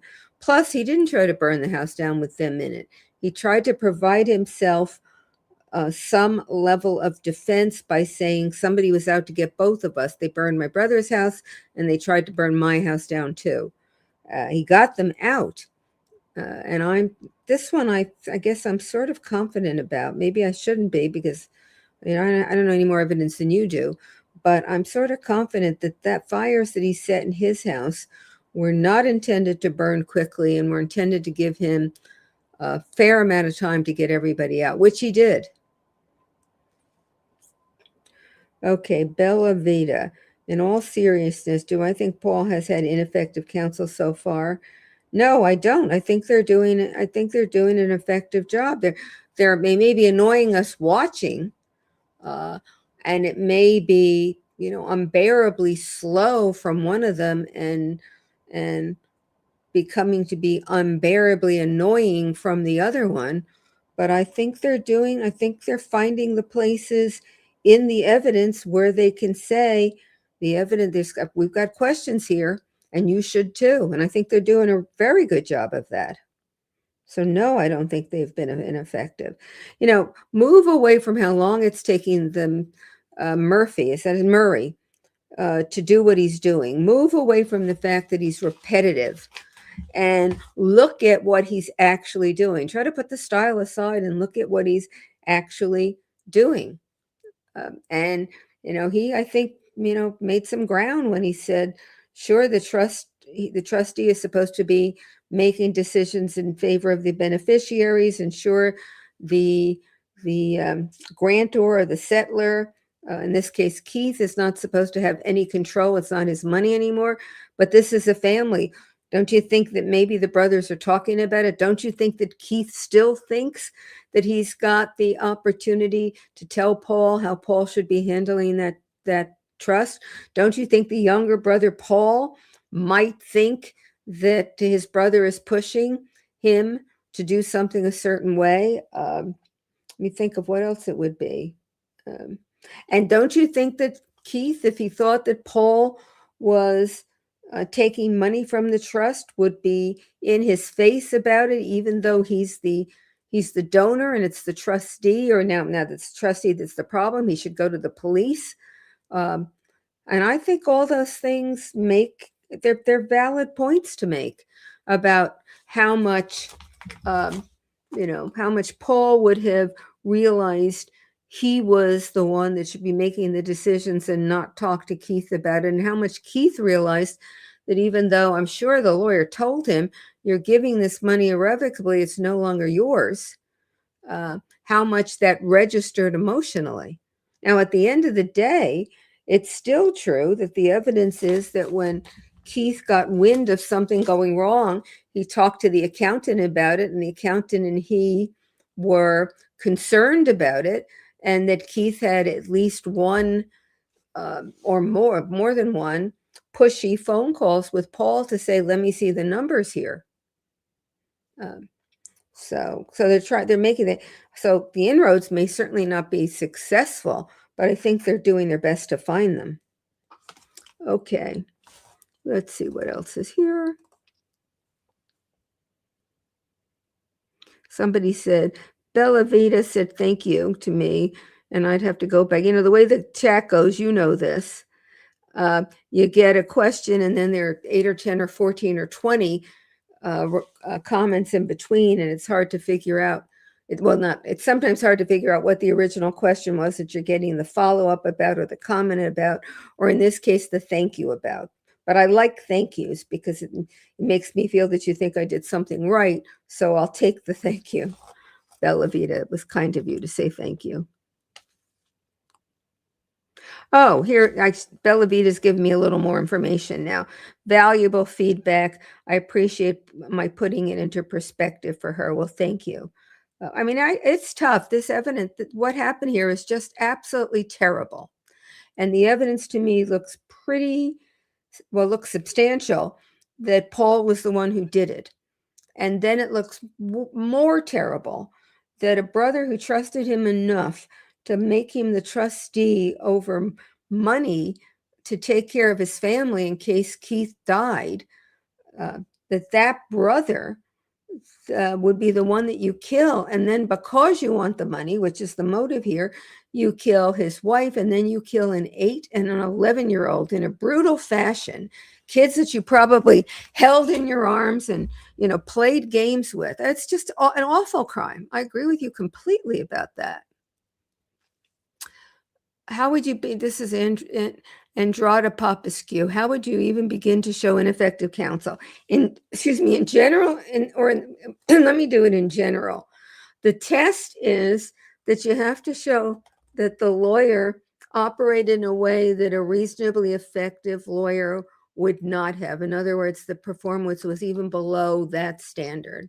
And then the other part, which we can't do right now, is would the jury have a reasonable doubt about its decision that the defendant was guilty had it known about that evidence, or had the defense counsel done a reasonably effective job? The second part, it's hard to answer right now because we haven't seen all the evidence and we don't know what it is. The claim will be that the lawyers did not do an adequate job with. And right now, I don't think they're doing an inadequate job. So I don't think they're meeting the first part of the test. Okay. Willow Armadillo said she appreciates the grace I'm offering to the family. Well, I just try to put myself in that position with a brother you love, with a husband you love, with a father you love, who's always been kind to you, who's always been, there for you. And it's hard to just imagine somebody doing something this horrific. And it's not a surprise to me that they either can't accept it right now, or it will take them a long time to accept it. Any kind of, what do they call them?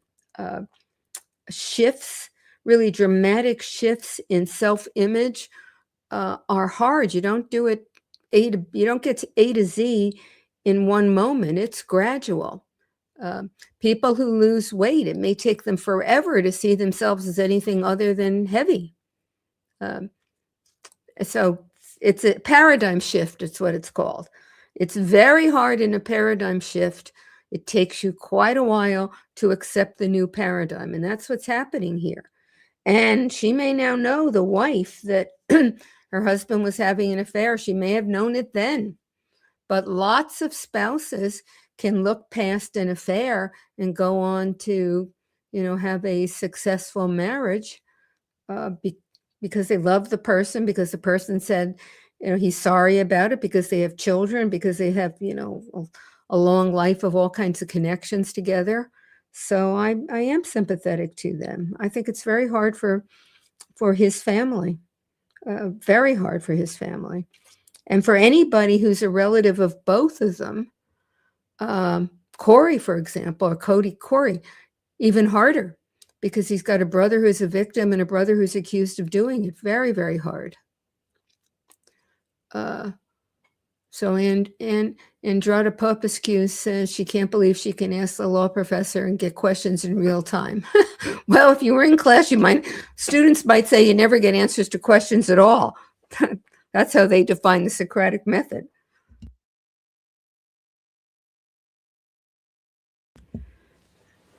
Okay, well, we're ready to go. And it's 3:11 actually, and the judge isn't back. Okay, does the PD's, here's Maniloking Beachcomber. Does the PD's office handle appeals, and if so, do they handle appeals that argue ineffective assistance? Well, the PD's office has an appellate section. Typically, the trial lawyers don't handle appeals. That's the same thing on the prosecutor's side.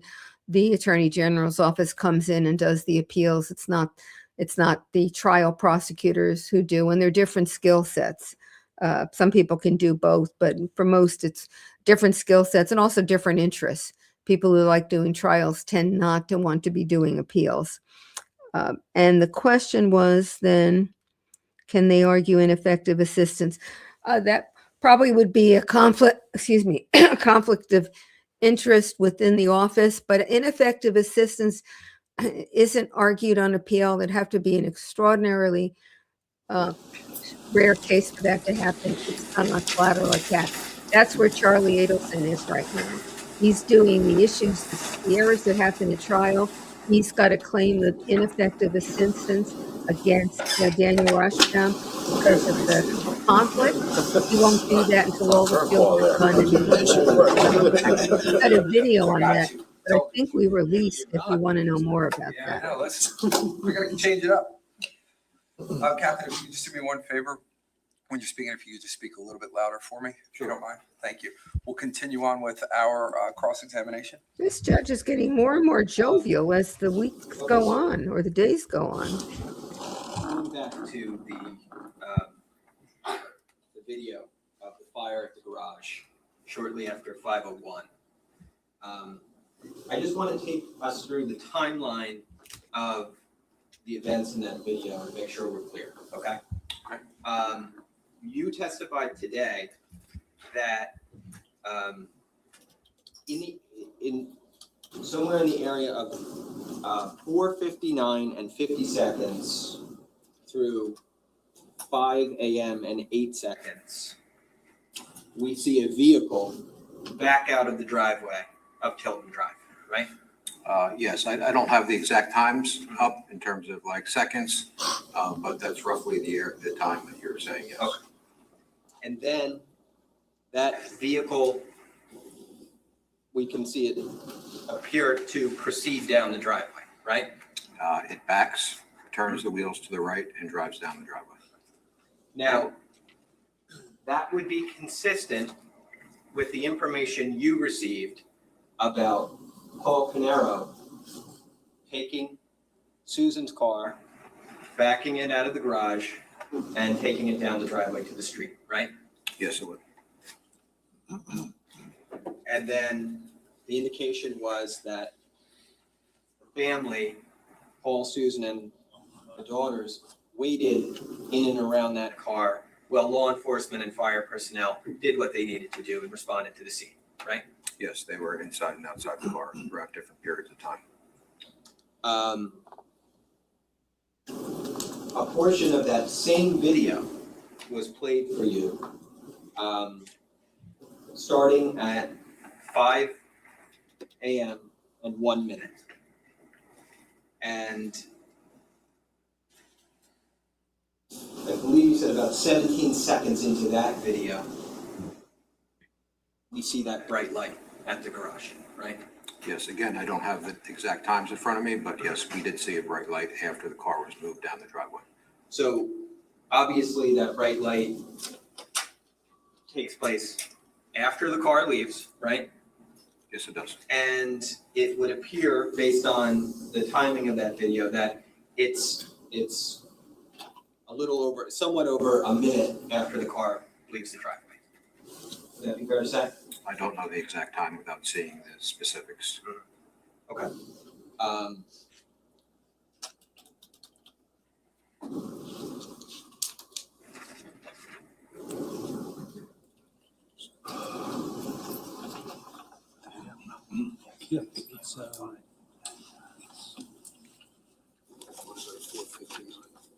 He needs the prosecutor to help again. He can't find his document to show the witness. At least that's what I think is happening.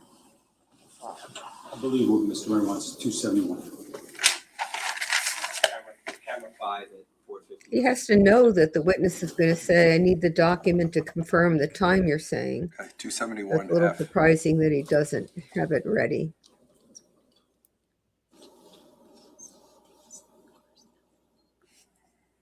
They are conferring a lot more now. Except it's she conferring with him. You could say that she just can't keep her hands off the defense no matter who's doing it. But she is his supervisor, I think. Or not supervisor, she's the senior on this team. Would we be able to play from there forward?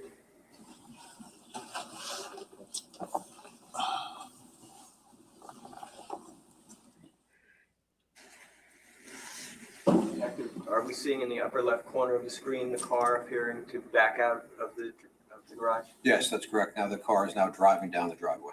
It's a big driveway. Time is 5 o'clock and 10 seconds.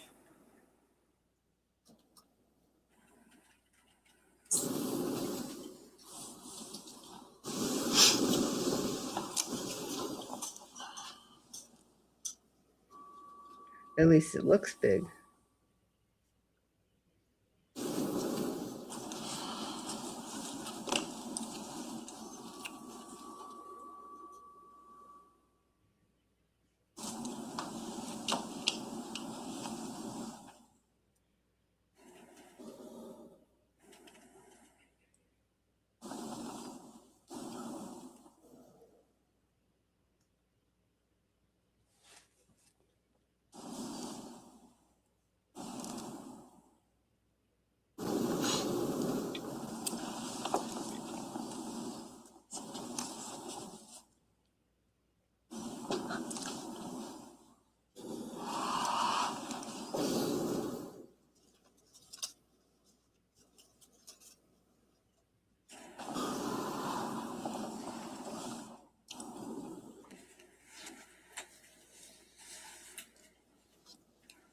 Will we pause there?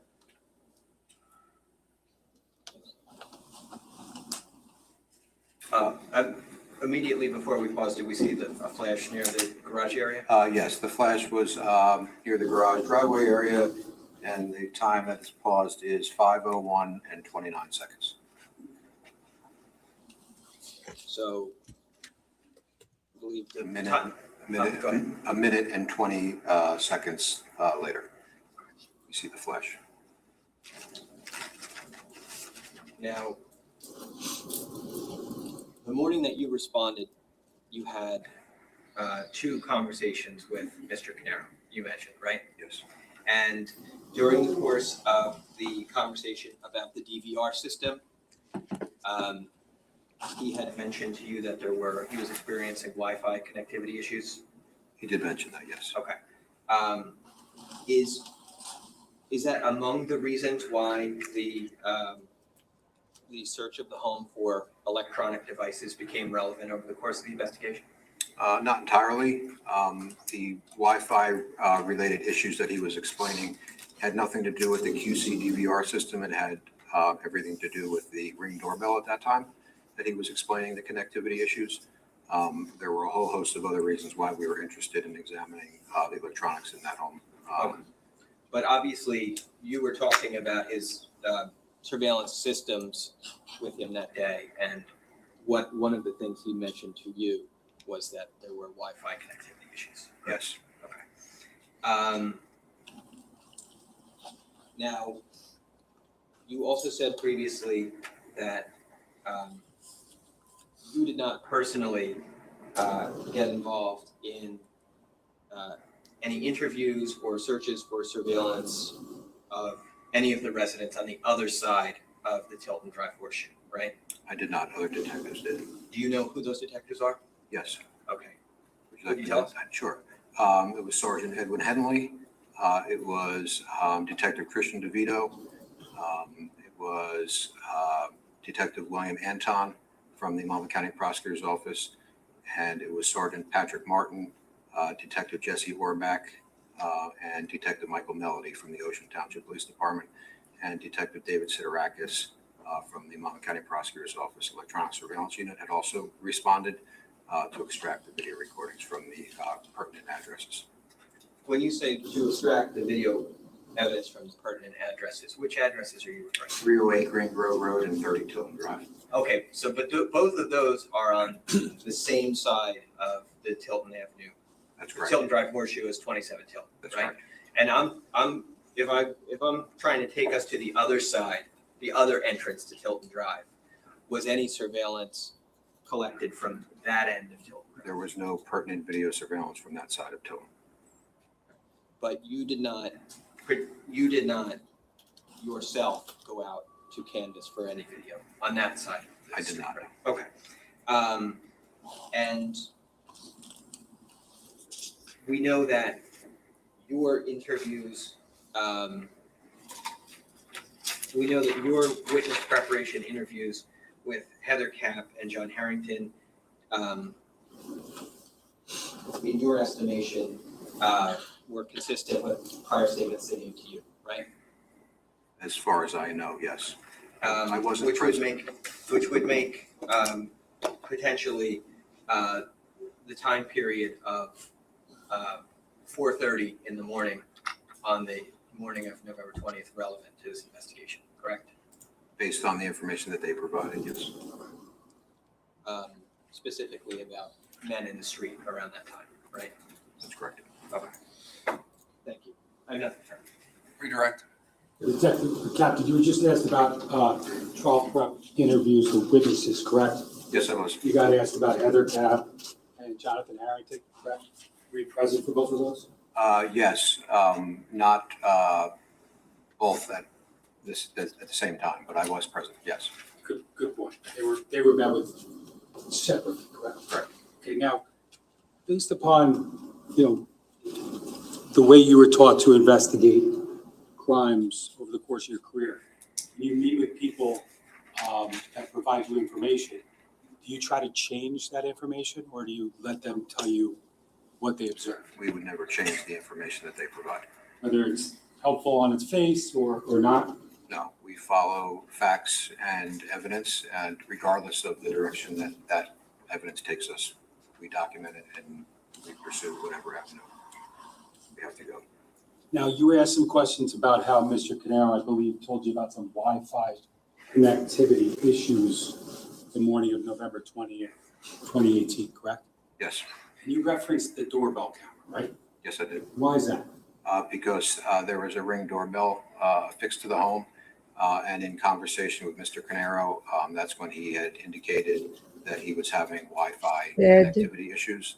The Ring doorbell operates via Wi-Fi, while the QC DVR system did not operate via Wi-Fi. That was a hardwired system. Do you know whether or not above the area where the DVR was located, whether or not there was some associated power supply box?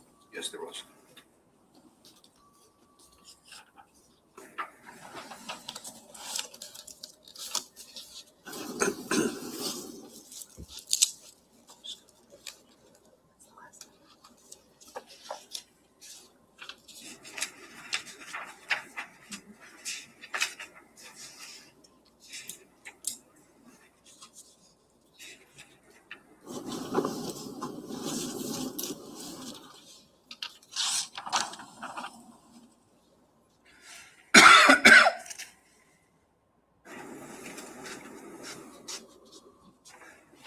Just going to show you what's been marked as S418418 identification.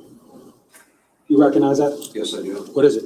This is the QC PowerMax regulated camera power supply box. It's a metal box that has key access, and you can open a front door panel, similar to like a circuit breaker box. That control power controls for the QC DVR. Yes, it does.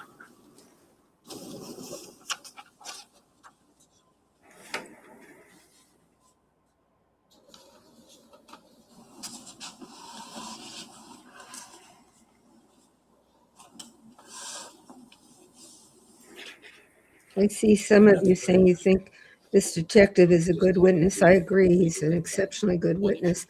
But I thought all the law enforcement witnesses were very good.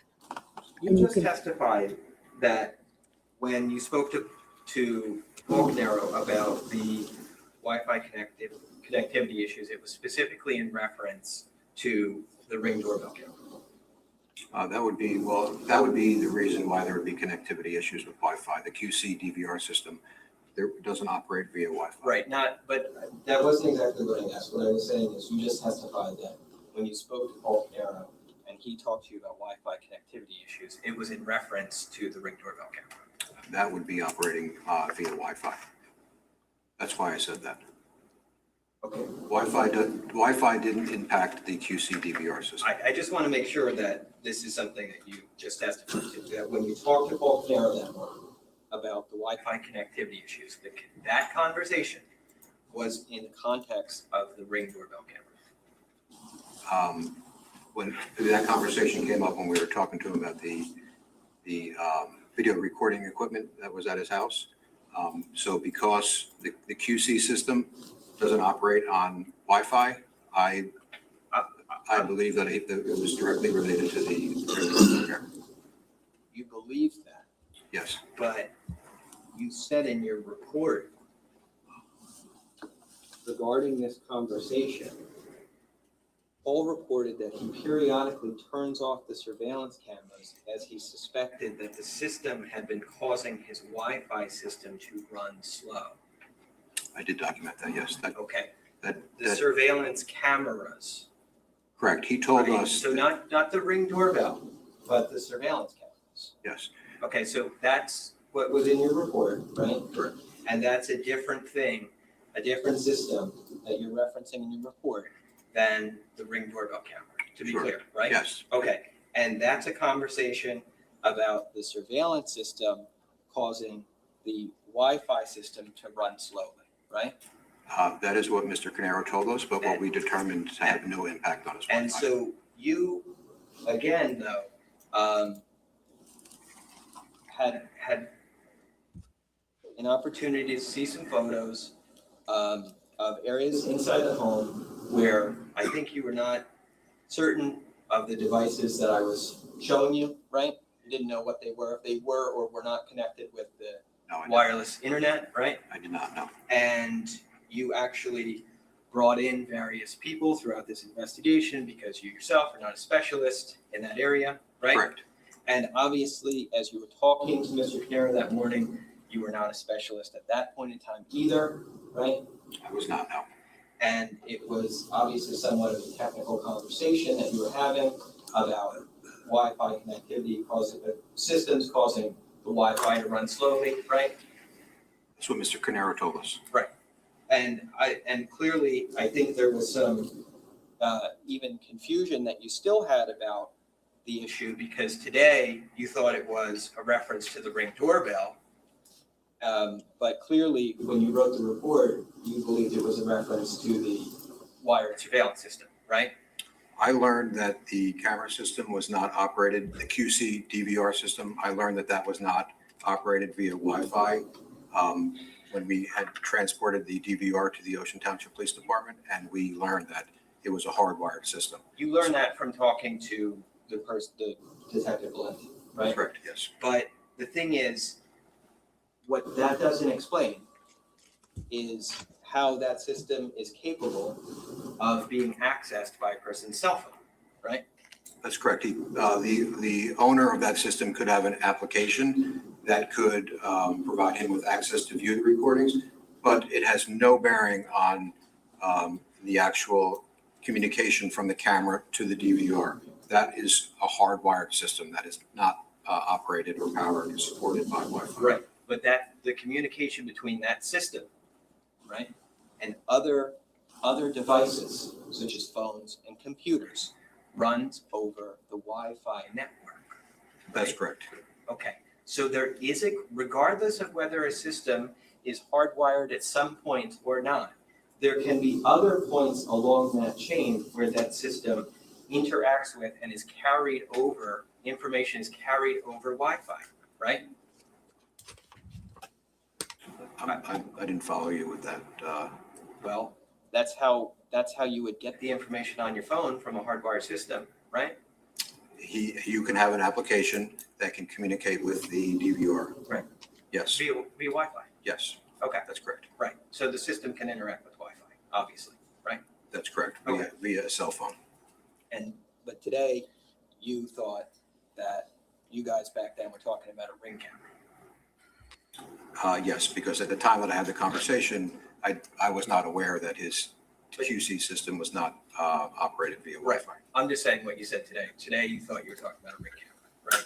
But back then, you thought you were talking about the surveillance, the hardwired surveillance system. Do I have it right? Or not? Maybe if you would allow me to see my report and I can refresh my recollection of what I documented. Smart maybe I'll guy. have a better understanding of what you're asking me. Oh, I'm not asking you about what's in the report. I'm asking if you say today that you thought that conversation was about the Ring camera. Yes, I did. Okay, Yes. but clearly it was not. Clearly it was not. Now he's taking a leaf out of her book. It was my understanding that we were discussing his connectivity issues with the Ring camera. That's what I'm telling you. Okay. Despite the fact that Counsel, we've heard this about 12 times Thank now. you. We're not going to keep going over it. Despite the fact that this prosecutor hasn't gotten up, he's answered this. That's his answer. Whatever, right or wrong, that's his answer. You can argue it. The prosecutor just got chastised again because he doesn't object Did you to the see repeat. anything? You obviously went through these various emails to look for those reports about the Nest cameras, right? Yes, they were provided to me. They were provided to you? Yes. Was anything provided to you showing, regarding a crash report for the QC DVR system? No, I had sent a subpoena to QC requesting information regarding any service requests or issues that would have been reported to them from the homeowner.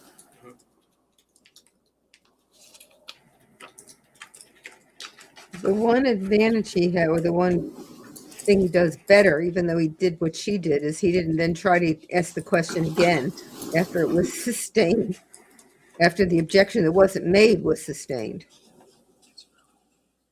He moved on.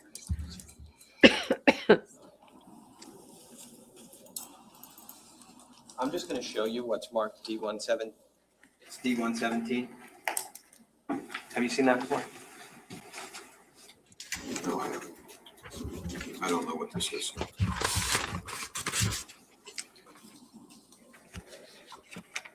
You haven't seen that? I have not seen that, no. Okay. So when you said you got responsive documents from QC about the system, you didn't get this, right? No, so the reason why I had subpoenaed records from QC was it was reported to us that Mr. Caneiro had advised that he was having problems with his QC DVR and that he had a quote ticket in with QC. So we were obviously interested in seeing what he had reported to QC requesting technical assistance on that system. So I had served a grand jury subpoena to QC.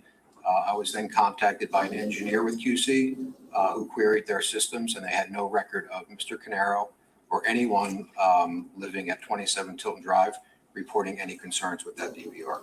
Well, do you know why then there would be an indication that the system crashed at 10:54 at night on November 19th, 2018? I don't know. I don't know if that came, I don't know where you obtained that report from because I have not seen that. Well, I guess then you haven't, I'm going to take that to mean you haven't seen all the discovery in this case, right? That could have been part of the extraction from the DVR, but that was not received from QC directly, no. But have you seen all the discovery in this case? No, I have not. I see. And so you, again, to answer the question, you wouldn't know why there would be a crash report from 10:54 on November 19th from QC. The answer to that question would be no, right? The answer to that question is QC did not provide any reports or records regarding any information. In fact, I received communication from them saying they had no records to provide and documented that in an email to me. Okay, thank you. Sure. Based upon that recross, which was outside the scope, Mhm. I'll allow the prosecutor if he has any other questions. No, Judge, I don't have any further questions. Okay. Captain, you can step down. Judge wasn't Thank you, happy. sir. He didn't have questions. The judge All right, wasn't ladies and gentlemen, happy. we're going to take a quick break. He didn't Thank you. object to being outside the scope. I give you my word. The judge has been unhappy with the prosecutor not objecting to the repetitive nature of the questions and not objecting to questions outside the scope of the direct from day one. And he isn't any happier about it now. I think he's going to be less jovial and joking after this little exchange.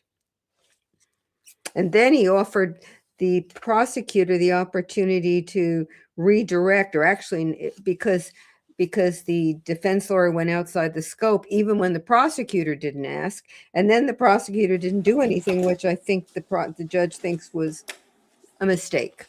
Maybe not a big one, probably not a big one, but I'm pretty sure the judge thinks the prosecutor should have done something. I'm positive the judge thinks the prosecutor should have been objecting to it being outside the scope and to the 12 times it was repetitive. This just amuses me each time. I'm sure it's not amusing the judge, however. He took another break. Is he talking to them again? I don't know. If he's talking to them again, I would guess without knowing that he's going to that he's telling the defense stop being repetitive, and he's telling the prosecutor object when they're repetitive. We've got a trial that may go until next Christmas if the two of you don't, if the defense doesn't stop doing it and the prosecutor doesn't stop the defense from doing it.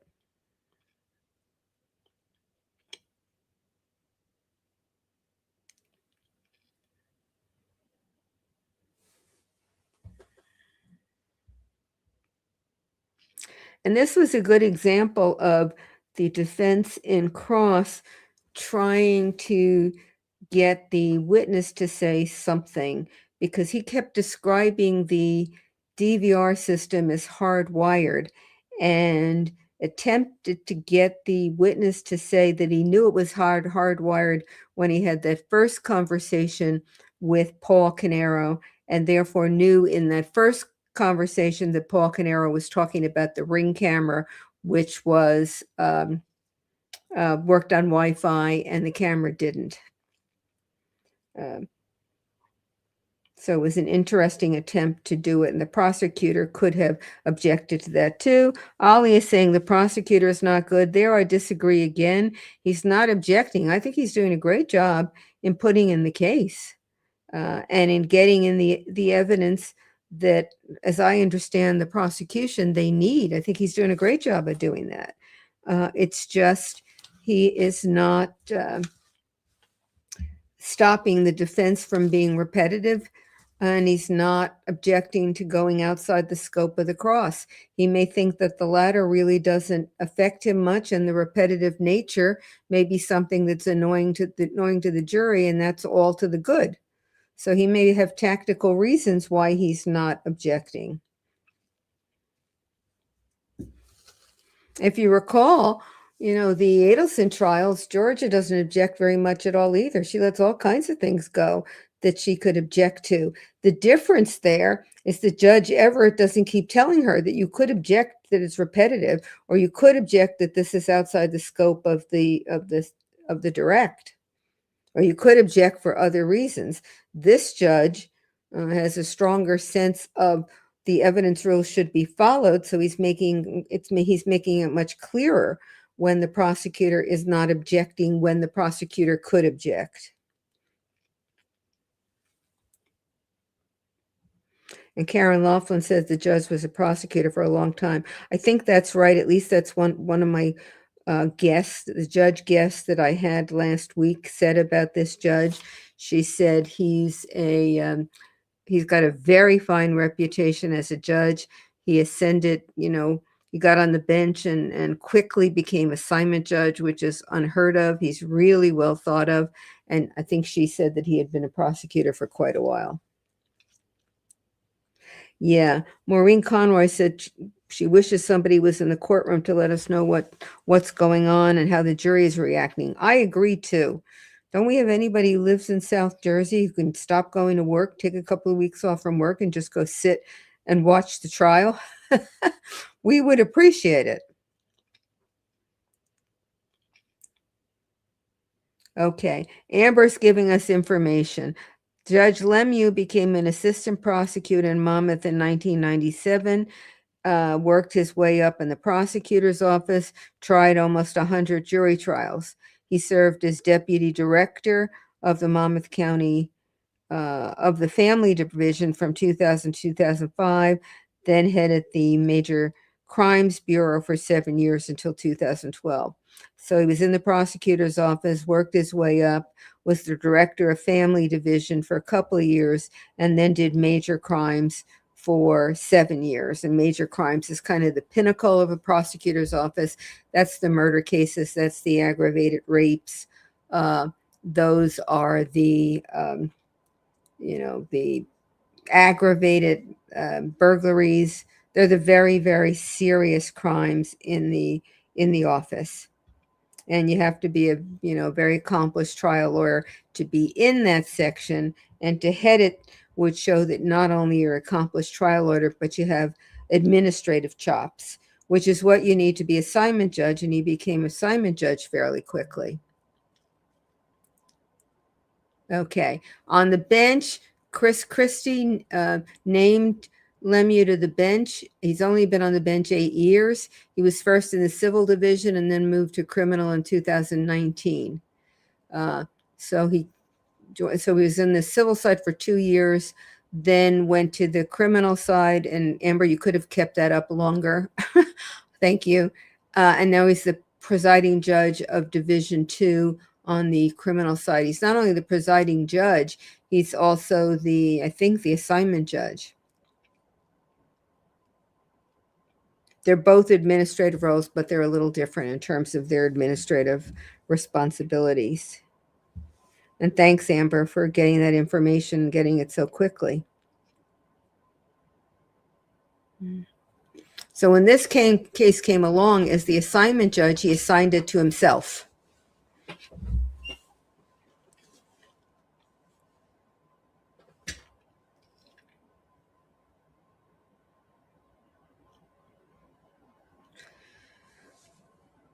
And I don't know where do you know where Judge Lemieux went to law school?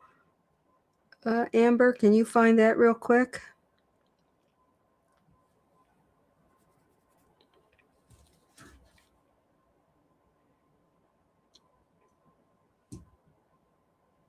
Okay, she said she has fast fingers, so I think maybe she's going to look it up where he went to law school.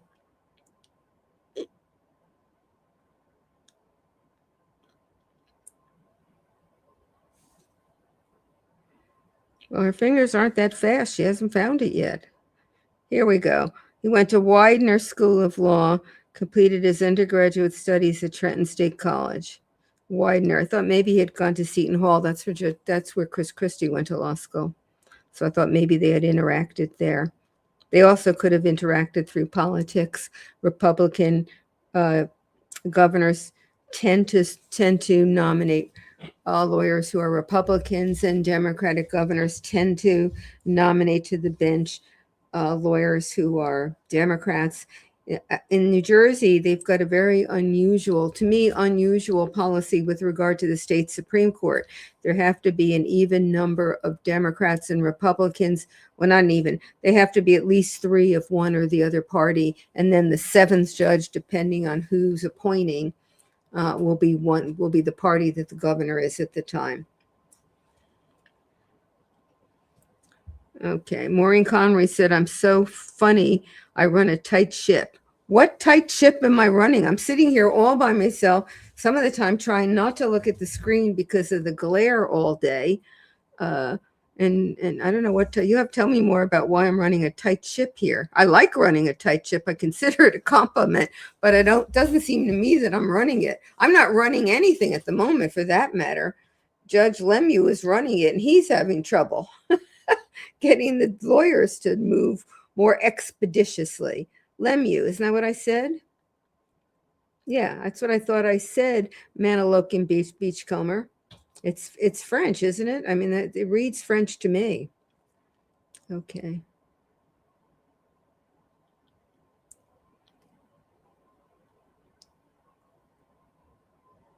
All right, I don't see anything else here.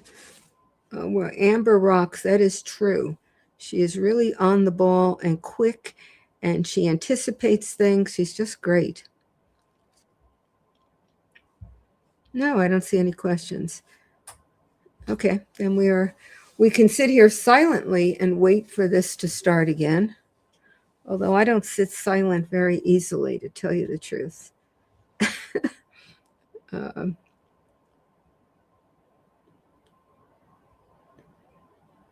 Okay, now Eric Kleber's helping us. Lemieux. If we were doing it for French, then if it means the best, it would be Lemieux, wouldn't it? The best. Huh. Very interesting. I have French relatives, a bunch of them, some of whom live in Paris, others of them live around other places in France. Another group of them are in the French West Indies. And I took French I took 3 years of college French, although you'd never know it for how much French I know. Okay. All right. Well, at least you all aren't talking about food anymore. You haven't been talking about food for a while. I guess lunch must have satiated you, and you don't feel the need to sort of salivate over food while we're watching a trial. I don't know what you would do if you were actually in the gallery. Not only could you not talk, but you certainly couldn't eat anything. You couldn't take a break and go eat. Well, you probably could, but you'd miss some of the trial because you couldn't eat in the courtroom. Okay. Oh, here's a question from Cabby Stevens. That's a good question. I meant to answer it before. Why was the trustee responsible for paying Keith's life insurance payments? The insurance policy was made part of the trust race, which means it is part of the assets of the trust. And since it was in the trust, it's now the trustee's responsibility, and he's supposed to protect assets of the beneficiaries. One thing you have to do if you're protecting assets of an insurance policy is you got to pay the premiums on the policy.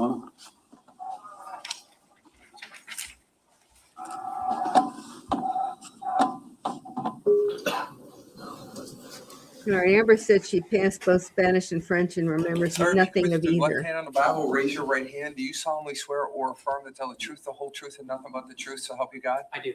Can you state your full name for the record and spell your last name, please? Nicholas Catalona, Cattelona. All right, great. Thank you. I didn't hear his first name, but I got his last name, I Tell us think. where you work. Monmouth County Prosecutor's Office, Okay. And approximately how long have you worked for the Monmouth County Prosecutor's Office? approaching 14 years now. Okay. Did you have any law enforcement experience prior to joining the prosecutor's office? Yes, I did. Where was that? Long Branch Police Department. What year were you hired at the Long Branch Police Department? I was a regular police officer in 2001. Before that, I did a couple years as a special law enforcement officer. Approximately how many years total do you have in law enforcement at this time? 28. Now, what capacity did you work, or when you left the Long Branch Police Department, what capacity were you working? When I left the police department there in Long Branch, I was a detective in forensics. Now, what year did you come to the prosecutor's office? 2012. Okay, in 2012, did you have an initial assignment? Yes, I did. Where was that? Crime scene unit. Okay. Have you continuously worked in the crime scene unit since then? Yes, I did. Okay. Can you tell us a little bit about your duties as a crime scene detective? Sure. As a crime scene detective at the Monmouth County Prosecutor's Office, we're charged with strictly dealing with physical evidence. So physical evidence is any tangible item of evidence that helps either prove or disprove any point of contention. So the evidence that we typically handle is like weapons, biological evidence, hair, fiber, things of that nature. But also part of that is how to actually process a crime scene. So we're tasked with identifying, collecting, documenting, preserving any item of evidence that we identify. So that's a gist of what we do. Now, as part of your duties as a crime scene detective, were you asked to respond to a location in Ocean Township on November 20th, 2018? Yes, Where was that? 27 Tilton Drive. Okay, did you respond there? I did. Do you recall approximately what time you got there? Say 8:06 in the morning. Okay. Now, can you just tell us briefly about the environmental conditions upon your arrival? Sure, I recorded the ambient air temperature at about 43 degrees Fahrenheit. The cloud was cloudy. The ground was damp.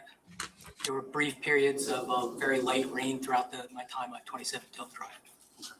Now, upon arrival, did you speak to any other, police officers or fire officials? I don't want to know what was said, but did you speak to other law enforcement? I did, yes. Now, what was the purpose of that? It's just a general, get a general idea of the information that they obtained at the time. So basically, basic call information, what type of call they were investigating, because it was a residential fire. Was the fire still active? Things of that nature. Okay, and moving forward just a little bit for one brief minute, did you document your actions as part of this investigation in any police reports? I did. Okay. Was it one report or was it more than one? Multiple reports, but my initial report covers this. Your initial report, I'm sorry. Covers this, my actions here at 27 Tilton. Just gonna show you what's been marked as S-129. Just gonna show you that, ask you if you recognize what that is.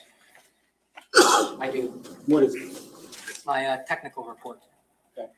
And does that summarize the majority of your crime scene responsibilities at 27 Tilton? Yeah. Ocean Township? It does.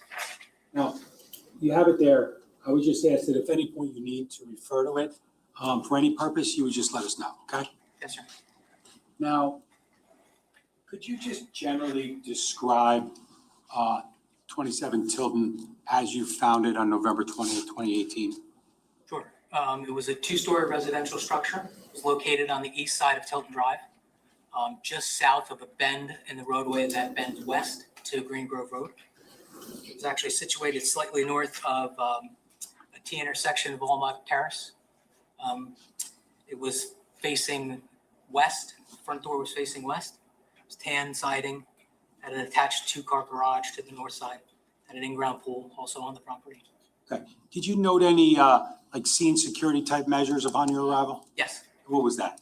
It consisted of crime scene barrier tape. It's just the yellow tape that's marked around the front. And then there were marked Ocean Township police cars throughout the scene and uniformed police officers. Were there any fire issued vehicles there? Yes, there were. Okay. Now, would it be helpful to you to utilize photographs that you took in order to explain some of your initial actions at 27 Tilton in Ocean Township? Yes, it would. And just before we start there, I'm just going to show you what's been marked previously as S1 identification. And specifically, I'm going to go to subsection A, which indicates 27 Tilton Drive, Ocean Township scene. Is that correct? Yes. Can you just take a quick look through those photos? Try not to rip pages off.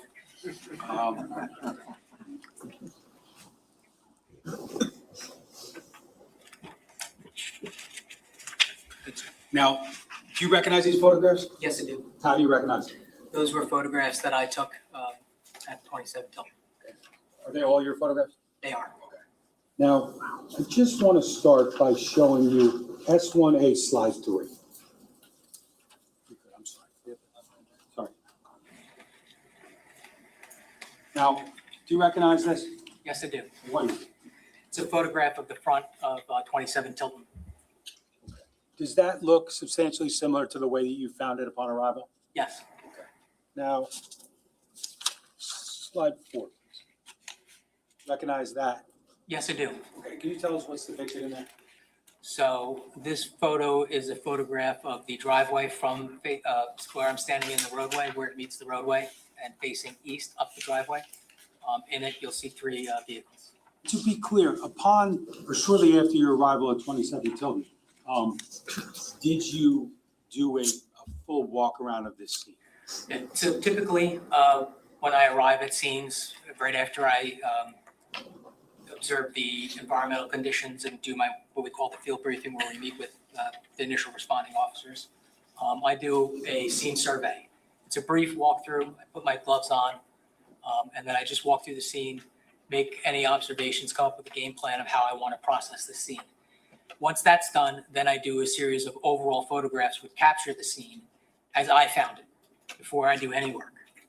And that's what this picture begins to depict. Okay, so based upon the photographs we've begun to look at, you've already walked around and done a scene survey That's correct. at this point in time? Yes. Okay. Now, can I have slide 5, please? And what does that depict?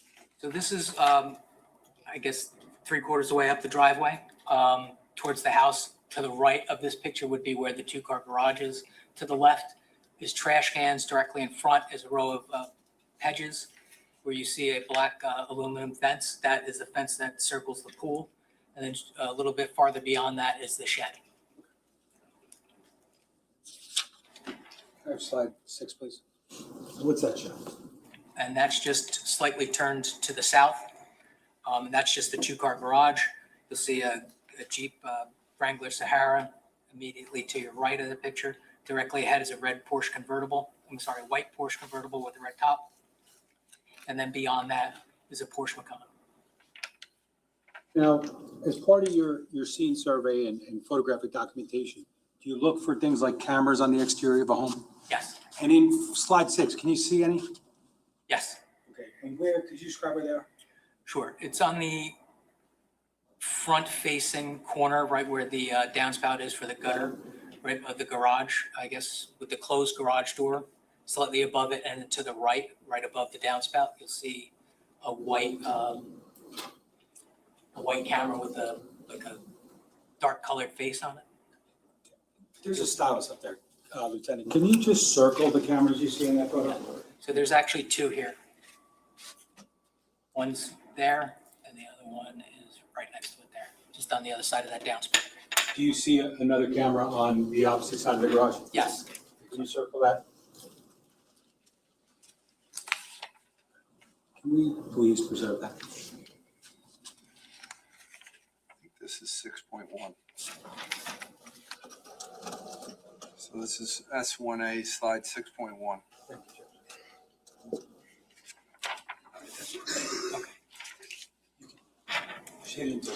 Okay. Slide 7, Thank you. please. Lieutenant, what do you see? It's just a straight-on view, same position, directly up the driveway to the hedge. Okay. Can I have slide 8, please? What do we see here? So now this photograph's in front of the house on Tilton Drive, facing northeast. You'll see the Jeep in the driveway to the left. You'll see the 2-car garage just past the tree. And then now slowly, these series of photographs are like a series of overlapping photographs capturing the front of the house. Slide 9, please. What do we see here? This is the front of the house. The front door is underneath that decorative balcony. You can see the raised masonry front porch, the door right behind it, and then that decorative balcony. Slide 10, please. What do we see here? Again, pretty much the same position, just turned slightly more to the southeast. You'll see in the neighbor's driveway next door 2 fire department vehicles. I believe that second one's a fire department vehicle. And that's just, again, another overlapping series of photographs. Okay, slide 12, please. What do we see here? So this is at the southwest corner of the property, right by those fire department vehicles I just spoke about, facing northeast. And then slide 13, please. What do you see here? So this is the south-facing side of the structure. You'll see an aluminum fence where it continues to block off, I guess, the back, the rear yard area. And slide 14. What do we see here? This is the rear or the east-facing side of the house. You'll see a raised deck with a staircase directly in front, leads to 2 doors on the upper level. To the right of the 2 doors is the deck transitions to a lower level, and then there's another door there. To the left of the picture, you'll see all the fire damage. Now, during the course of now that you're walking around to photographically document your observations, do you look for any utilities? Yes, I do. Okay, and what are we talking about when we say utilities? Mainly the gas and the electric meters on the exterior of the house. Now, is that important because the nature of the cause of structure fire? Yes, it is. Okay. Can I have slide 21, please? Okay, do you recognize that photo? Yes, I do. What is that showing? So that's showing the southeast corner of the house. Where the photograph is focusing on is just behind that bush is the gas meter and a basement window well where there's significant fire damage. Okay. And slide 22, please. What do we see here? Okay, this is the, almost directly in front of that basement window well. I'm taking a photograph of the window well and the area surrounding it. You'll start to see on the left of that window, piping that is, that goes into the gas meter. Okay, slide 23, please. What do we see here? That's the gas meter, and that's directly behind that one hedge that was in front of it.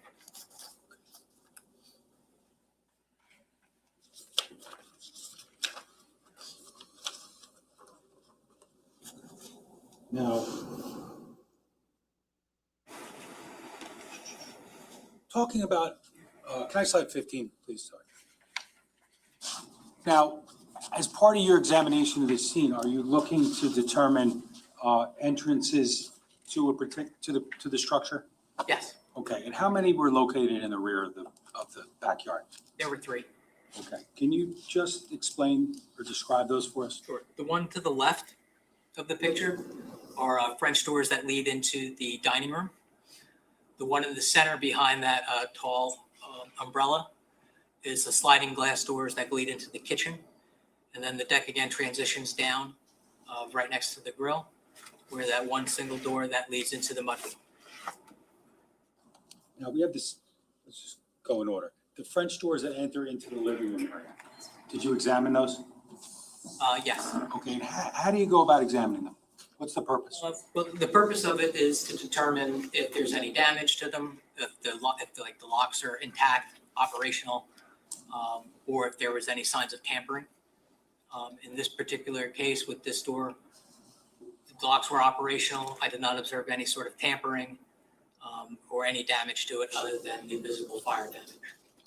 Now, I'm sorry. No.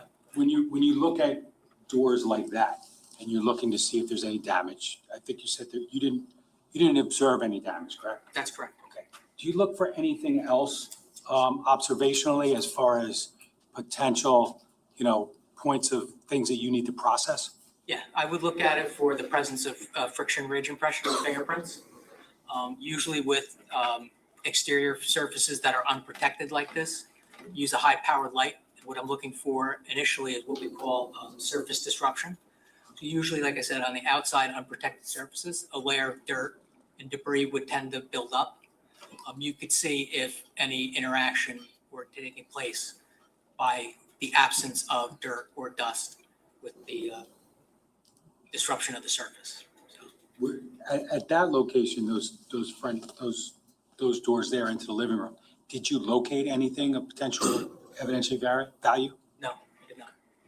Now, moving on to the sliding doors that go into the kitchen, did you conduct a similar visual examination there? Yes, I did. And did you identify anything of potential evidential value from a fingerprint perspective or the like? No, I did not. Okay. And then as far as that final door all the way to the right, that's just the door into what room you said? The mudroom? Okay. It's the space between the kitchen and the garage. Okay. And did you locate any, signs that there may be potential evidentiary value there? No, I did not. No fingerprints could be visually examined? The, again, all three doors worked as designed. The locks were operational, no signs of forced entry, no tool marks, no anything of that nature. Did you, as for these doors, did you encounter, or did you make observations or document in any way whether or not they were locked or unlocked upon the way you found them? Yes, I did. Okay, and what was the status? They were all unlocked. Unlocked, you said? Yes, at the time that I was there, they were all unlocked. Now, I just want to ask you a question. So you're not the first person at this scene, correct? That's correct. Was there a presence of many people before you? Yes, there was. Now, so everyone understands, you're documenting what? The condition of the scene as it was when I arrived there. Now, you mentioned previously some more utilities and specifically an electric meter, correct? Yes, Okay. Did you encounter an electric meter? I did, sir. And is it, the general area of where it was located, is it depicted in slide 15? Generally, yes. Okay. And where would it be, just if you could describe it? So if you, the northeast corner of the garage area, that lower portion, the single-story portion, to the, I guess, the left of that downspout of the gutter would be that general area. Okay. I'm going to show S1A slide 16, please. Did you recognize that? Yes, I do. What's that photo show? That is the electric meter. Is that the way that you encountered it, obviously? Yes, Can I have slide 17, please? You recognize what that is? yes, I do. What does that show? That is the electric meter without the actual meter being present. Okay. Did you receive any information upon arrival regarding whether the power had been shut off at the scene? Yes, And was it? yes, it was. Okay. And is that a normal occurrence based upon your experience at a fire scene? Yes, it normally occurs at residential fires where the gas and the electric company are automatically dispatched also with the fire department. And when we talked about the gas earlier, was it the same situation? Yes, Okay. We shut off. shut off. Now, can I have slide 18, please? What's that show? So that's a tamper-proof tag that the electric company installs whenever they access the meter. They'll cut it off. They'll do whatever they need to do.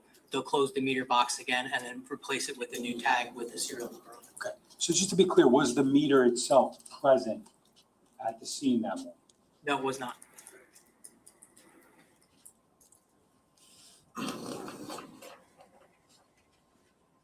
He looks like he lost weight. The jacket looks too big for him. There's slide 16 again. Just for purposes of continuing and completing your photographic documentation, where does that area there lead? So that is a gate that leads between, that allows access between the driveway and the rear yard. Can I have slide 24? What does that show?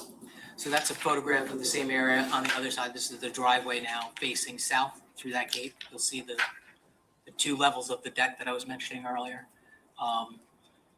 Right down below, you'll see the number 1. This particular photograph was taken after I collected that item, the gas can that we saw. So that's why that's there, and it's not in this picture. And then to the right, you'll see that open garage door. Now, I want to belabor it because I think we've seen the vehicles, but did you take note of and did you document photographically and ultimately in the police report your identifications of vehicles that were present in the driveway? Yes, I did. And you talked about it a little bit earlier.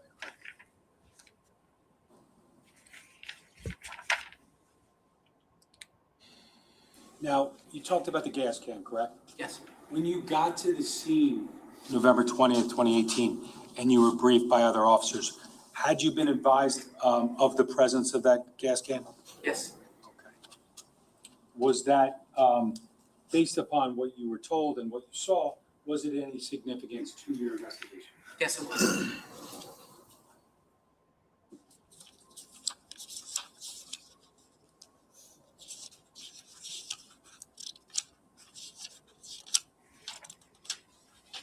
I'm just going to show you slide 30, if I can. Do you recognize that photo? Yes, I do. And what do we see here? So you'll see the white Porsche 911 convertible in the foreground. Behind that is the Porsche Macan. Directly in front of where the gate is, you'll see a red gas can, and you'll see the open gate to the backyard. You know, as far as timing goes, you talked about previously that yellow tent marker with the number 1. Yes. Now, what are those used for? Those are used in crime scene processing to indicate like a visual orientation. They don't signify any sort of sequence of events or any particular order. They're just help draw your attention to something in the picture that we want you to look at. With the exception of that photo we looked at with the 10 marker, is it fair to say that these photographs we've looked at so far were taken before any evidence was physically seized or taken? With the exception of that previous photo, yes, that's correct. Now, just so we understand, you identify a piece of evidence, and when you ultimately make a decision to take it, how do you go about taking it? So I mentioned earlier about my overall photographs. When I'm done completing my overall photographs, then I'll go through and start focusing in on items that I want to collect or certain areas. Then I take a series of mid-range and then ultimately close-up photographs of it. And those photographs are just like they said, a little bit closer and then ultimately up close individual item that I'm collecting. And then from that point, it's the physical process of taking that item and then securing it.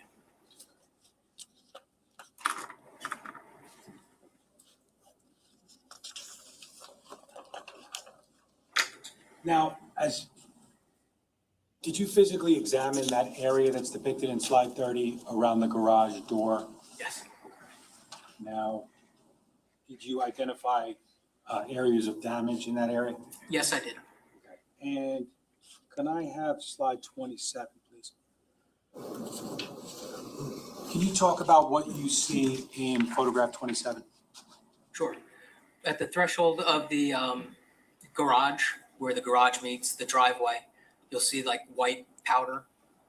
That is consistent with a chemical fire extinguisher powder. Just to the left of that, you'll see like a black mass on the ground that turned out later to be a burnt glove, a black nitrile glove. You also see fire debris up the siding and the track ground level. Now, you said that the black mass ultimately turned out to be a black nitrile glove. Can you tell us how you ultimately discovered that? Sure. I inspected it. I didn't understand what this melted mass was, so I moved it, and then once I turned it over, I saw what appeared to be a glove. Can I have slide 28? Do you recognize that? Yes. What does that show? So this is that same photograph of the garage. I had manually lowered the garage so I can document the damage to the exterior of the garage and the threshold, the bottom side. And then you'll see in the center of the picture is that black mass I was referring to earlier. Okay. Can I have slide 30? I'm sorry.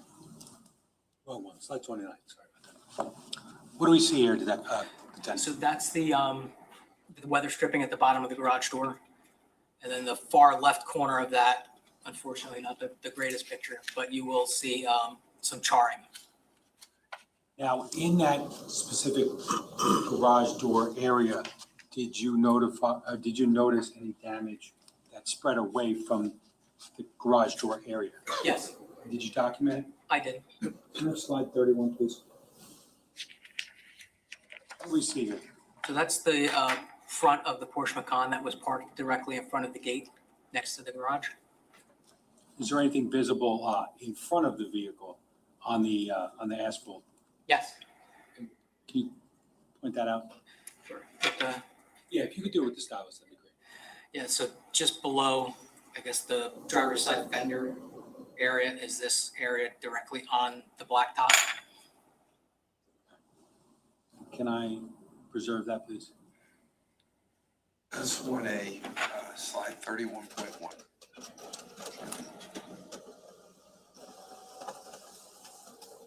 Slide 32. And do you recognize what's depicted in slide 32? Yes. What is that? So they appear to be like burn marks on the hood of the Porsche, along with some other scratches.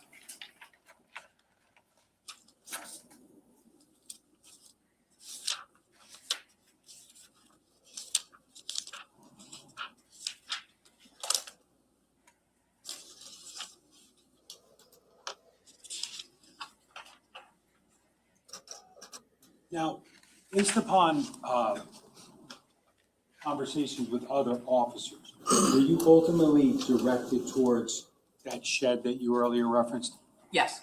And what were you going there to look for? So I went to go look initially for footwear impression. Okay, why was that?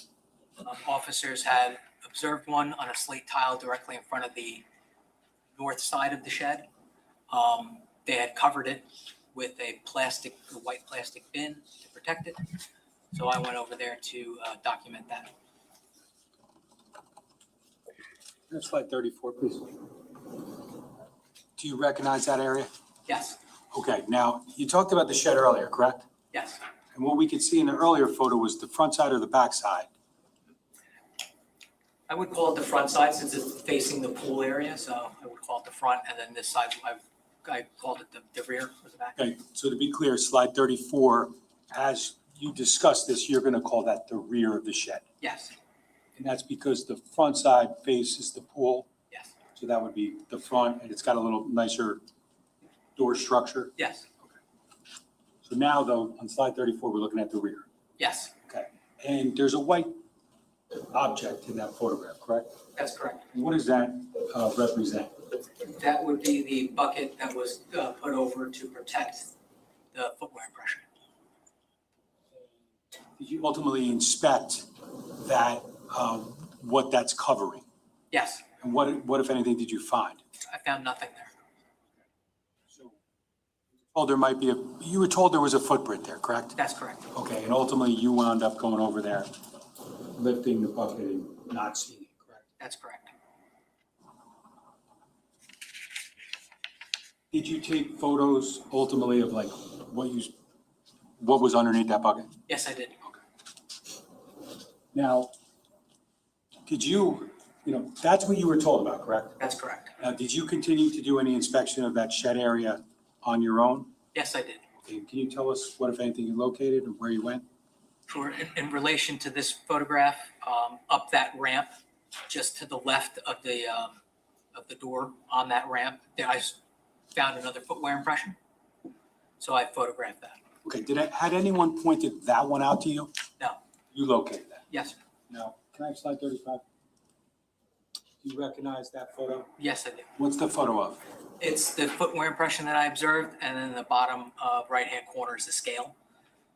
For reproduction purposes, if I had to reproduce this photograph on a 1-to-1 scale, that'll help me be able to do that. Was something done with that at a later date, or did anyone else look at that? Yes,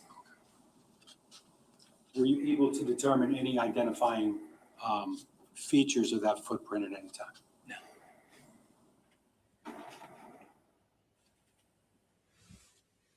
Can you talk about other observations in the shed other than the footprint?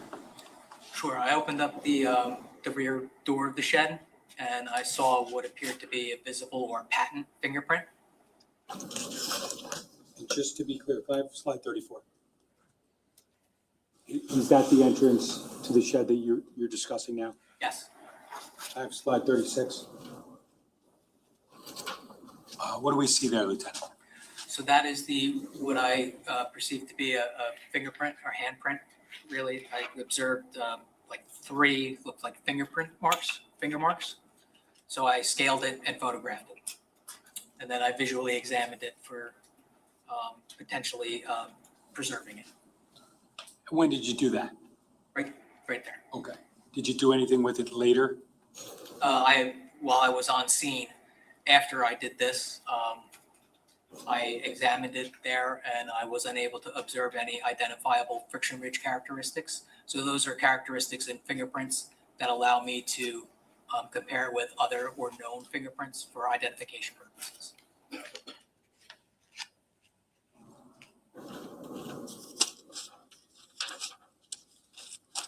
Can I have slide 37, please? What's that photo show? So that's just on the inside of that rear door, floor level. There are 3 gas cans. Okay. Now, at some point later in your investigation, did you find any other gas cans in that shed? Yes. Okay, where were they in relation to these ones? On the opposite side, the front side, there were 2 larger ones. Now, the ones that we see in slide 37, are they all the same size? Are they different? Are they the same brand or are they different? How is the context of that? They all appear to be different sizes and different brands, Different shapes? different shapes. Now, there is an area that, there's an opening there, right? That's correct. And did you make any visual observations of that opening I in did. relation to other evidence? Yes, I did. And what was that? That space was approximately the same size, width-wise, as the gas can I found in the driveway.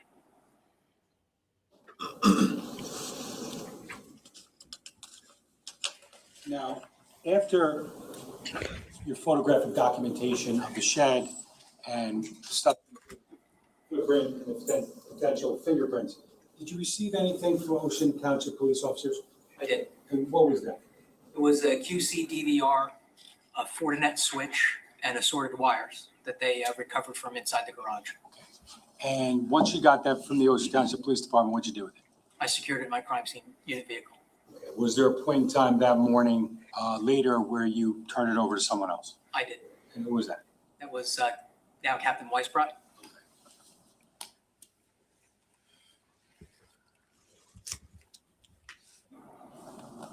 Were you advised as to where the DVR had been at least generally recovered from? Yes. Where was that? That was located inside the garage near the southeast corner. Can I have slide 120? Do you recognize that photo? I do. What's the photo of? So that's inside the two-car garage. That's a photograph of me facing, taken of me pointing the camera southeast in the northwest corner of the garage. Is there a camera in that photograph? Yes, there is. Can you circle it? Yes, sir. We've done this photo already and we've circled the camera already. 120.1. So now we've got two photos of the same thing that are in evidence, two different exhibits. Captain Weisbrot might have circled the same thing, I'm sorry.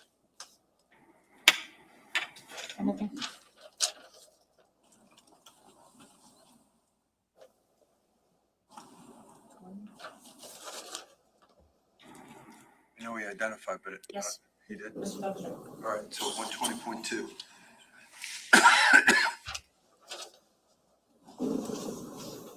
Now, I think we've seen the photos of the outside, kind of in their totality, correct? Yes, sir. At least we've seen different portions and angles of this house, correct? Yes, sir. Was there a point in time when you went into the interior of the home? I did. Okay, what was the purpose of doing that at that time? To document the basement. Okay, why the basement? Evidence collection was looking to get started by the fire marshals outside near that basement window well. I wanted to document the condition of the basement, specifically near that window well on the interior side, in case anything were to fall in or any sort of anything would impact the interior. Can you tell me, like, generally how you got to the basement? Walked through the front door, through the foyer, made a left to the small hallway. The stairs to the basement were right there. Went downstairs. Once you enter the basement, are you in an area that's finished or unfinished? As soon as you get to the basement, the bottom of the stairs, you are in a finished, or partially, in this particular case, a partially finished area where there were obvious signs of construction.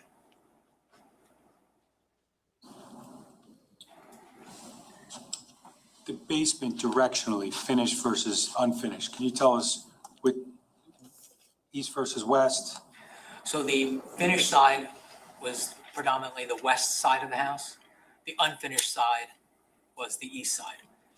So as soon as you go down those stairs, the unfinished side, there were a pair of French doors immediately to your left. Once you go through those doors, it's unfinished. It's all household storage, things like that. Can I have slide 85, please? You recognize that? Yes. What's that show? So those are the stairs I just were referring to that go up to the first floor. The to the left is the finished side, but in a state of construction. Okay, so where I'm standing right now, I'm looking at the photo and I'm looking at the staircase. That's correct. And which direction would the unfinished side be for me?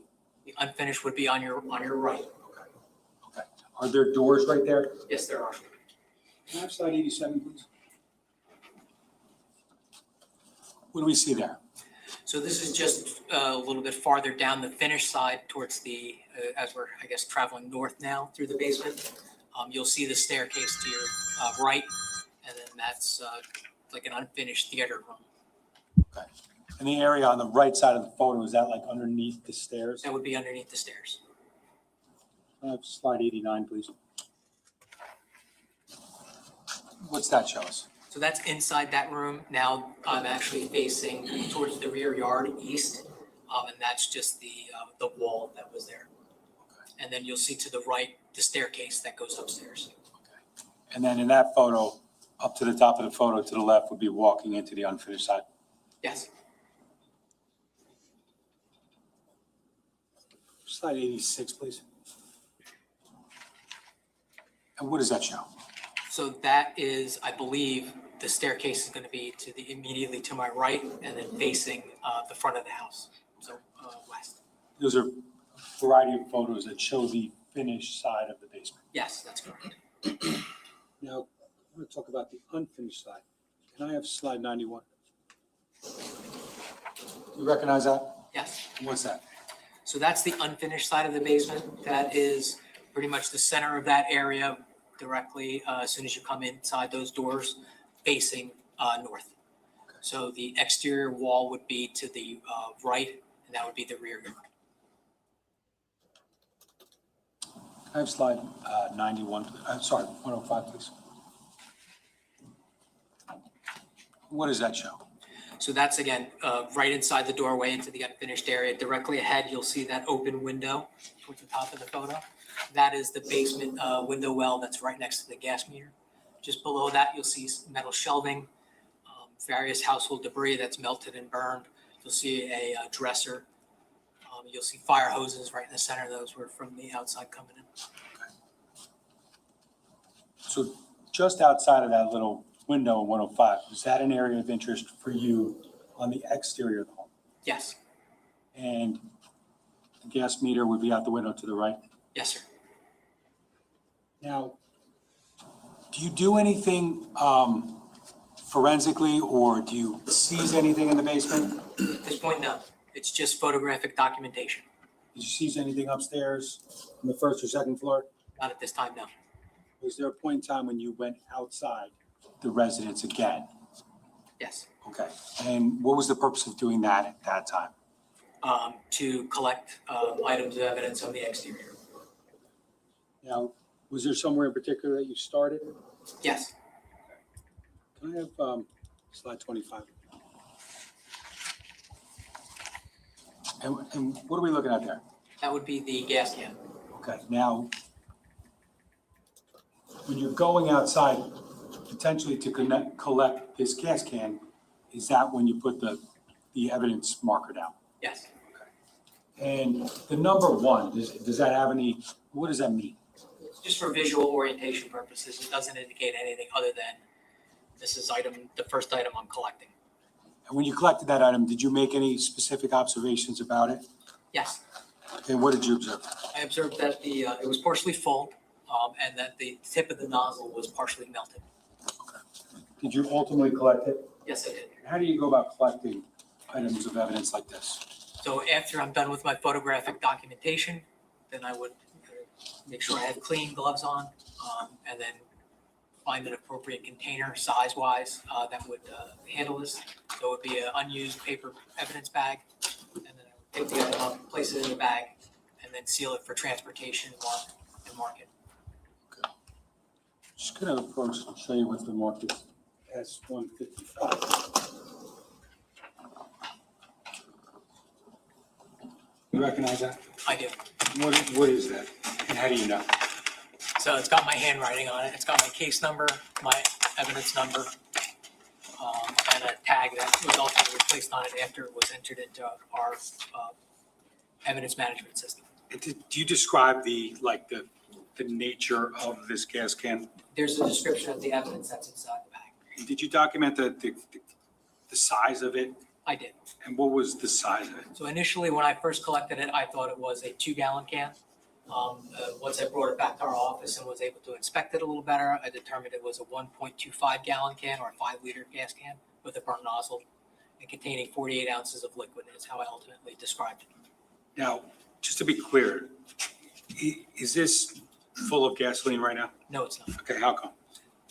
After I measured it, how much gasoline was in it, I reserved about 2 ounces for testing purposes, and the rest of it I discarded. Could I ask you, I'm assuming you want to put on gloves, but could I ask you to open the bag? Sure.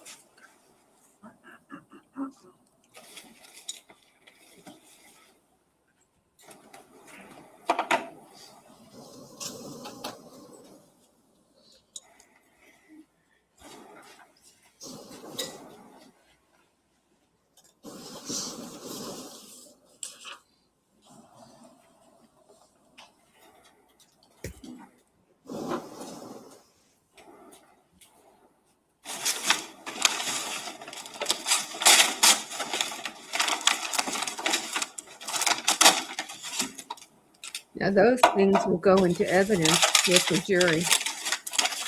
All the evidence bags. Unless there's a gun, they're not going to send a gun back with the jury, at least not a loaded gun. And they won't send a knife back, even if they have the knife. And they don't send drugs back. I would just ask you to briefly take out the gas can.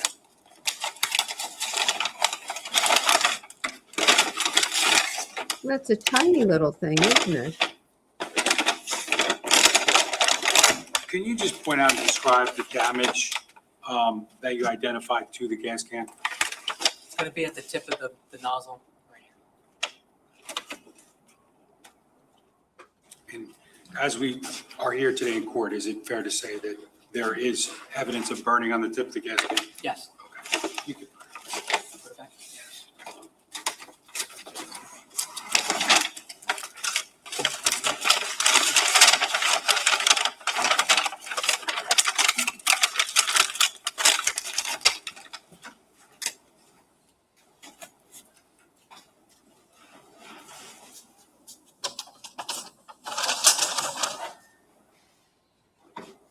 Now, can I have slide, I'm sorry, S1A, slide. I think the Porsches were Reynolds, if I'm not mistaken. He didn't own them, I'm sorry. Thank you. but I could be wrong. Now, you talked, we were just talking about the gas can, we were talking about that area of potential fire damage on the garage area. Did you also utilize, or did you also visually inspect or do anything with respect to the area near the basement well window and the gas meter? Outside of photographic documentation, I just assisted the fire marshals in collecting their evidence. Can I have slide 41, please? Just so we understand, what's depicted in that photograph? So there's going to be 4 areas of evidence that we collected. So 2, 3, 4, and 5 would be soil samples. One of them is an actual soil sample that we want to be tested. Another one would be a control sample. So 2 would be a soil sample near the gas meter. 3 would be the control for that. 4 would be a soil sample within that basement window well, and 5 would be a control sample for that. Okay. And those soil samples, were they preserved by anyone? Yes, Who were they preserved by? by me. How did you do that? Each sample was secured individually in an unused paint can and then sealed and marked.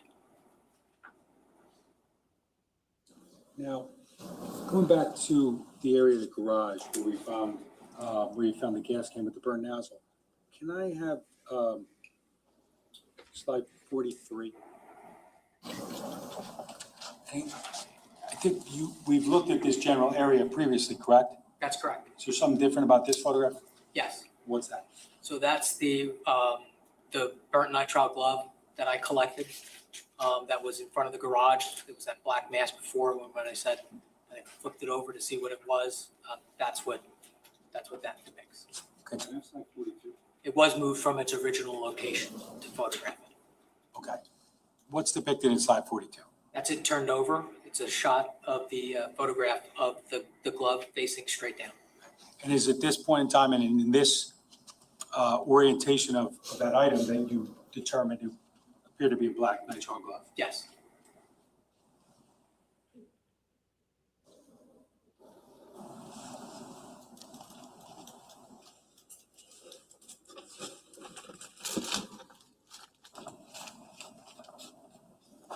Show you what's been marked as S156 for identification.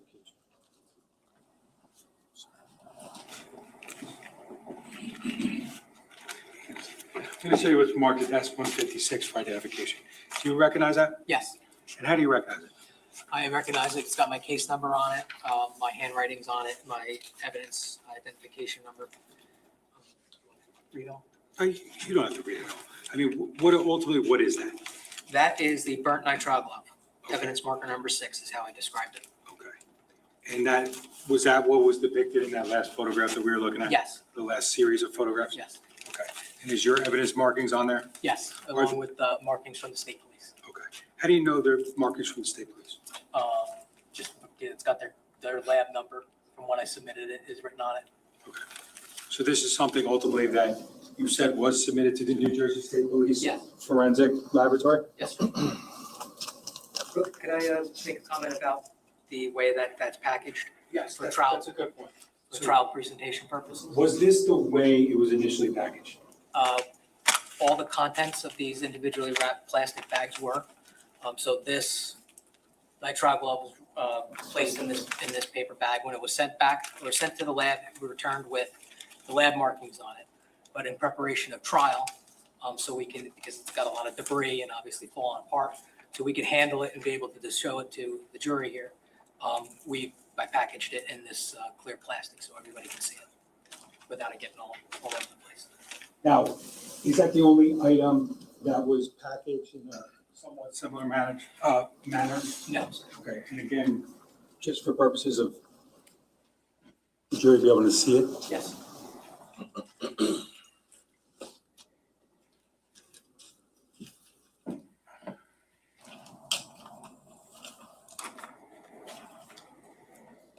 Now, the area we were just talking about, near the garage and where that glove was found, was any control samples taken from there? Yes, there were. Next slide 44. All right. You recognize that? Yes, sir, I do. What does that show? So item number 7 depicts the area of debris that I collected where the fire took place. In that corner, I guess that's the northeast corner of the garage threshold there. Okay. Can I have slide 45, please? What does that show? And that's going to be the area that I collected inside the garage underneath that blue tile would be the area where I collected debris as a control sample.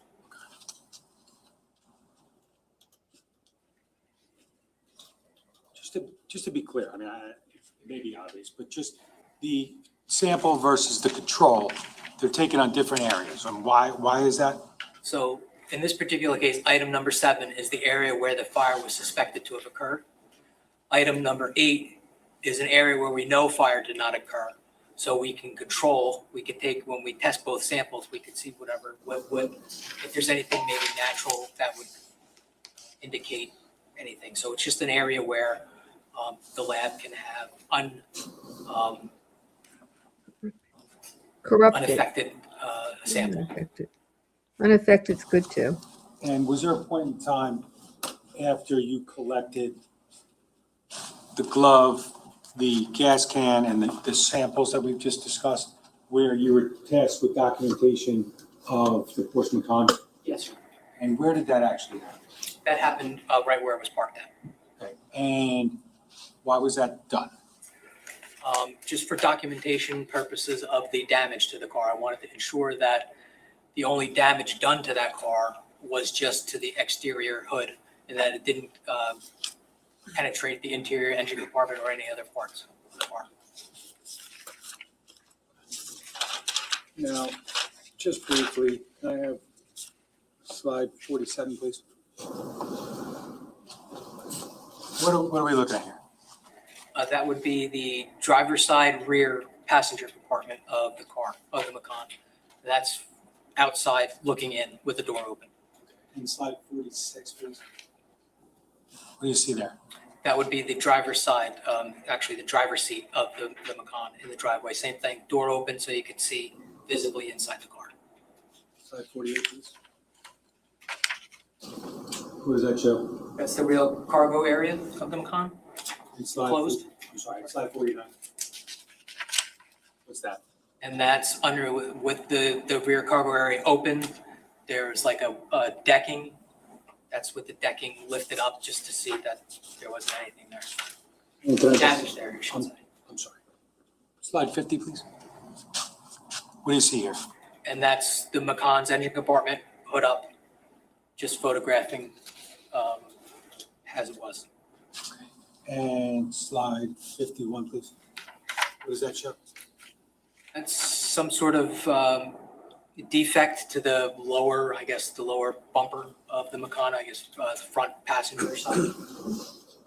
Now, just to be clear, during the course of your photographic documentation of the Porsche Macan on November 20th, 2018, did you identify any potential evidence? Did you seize any potential evidence? In relation to the Macan, no.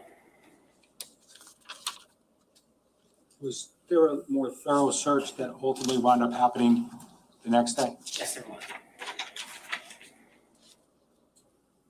Now, is there a point in time after you were done with the photographic documentation of the Macan that you re-entered the residence? Yes. And why was that? Just to continue the documentation of the damage inside both the first and the second floors and search for any potential items of evidence. And how did you enter the home? I believe at that time through the garage, maybe. Did you ultimately observe the front door and the foyer area and everything? Yes. Can I have slide 52? So what are we looking at? So that's the front door outside looking into the house. Okay, slide 53? Obviously, I started there. You were obviously in this area, correct? Yes. Okay, can I have slide 54? What are we looking at there? So that's as soon as you go through that front door, there's a small foyer area immediately to your right would be like a living room. And that's in the farthest, I guess, the south west corner looking northeast. Okay. And previously, when you were outside or you were discussing the outside photos, you talked about French doors, correct? Yes. Can you see the French doors there? Yes. So past the dining room, you'll see the dining room table and chairs. And then beyond that is the interior side of those French doors.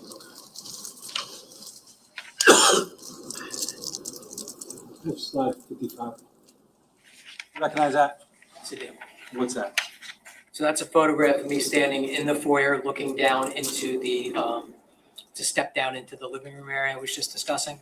There's an end table there with a lime green lighter and then a blue lighter on the floor. 9 and 10. I'm sorry, can I have slide 56?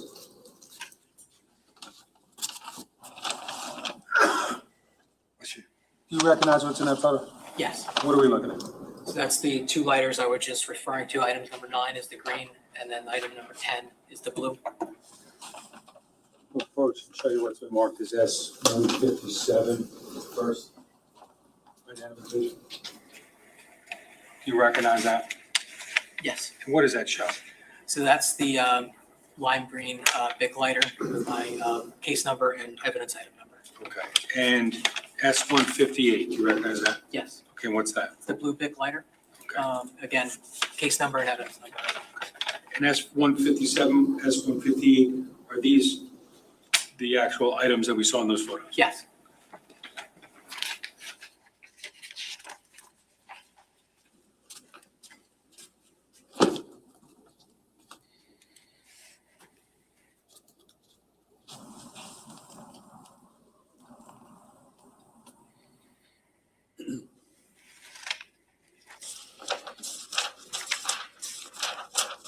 Slide 50.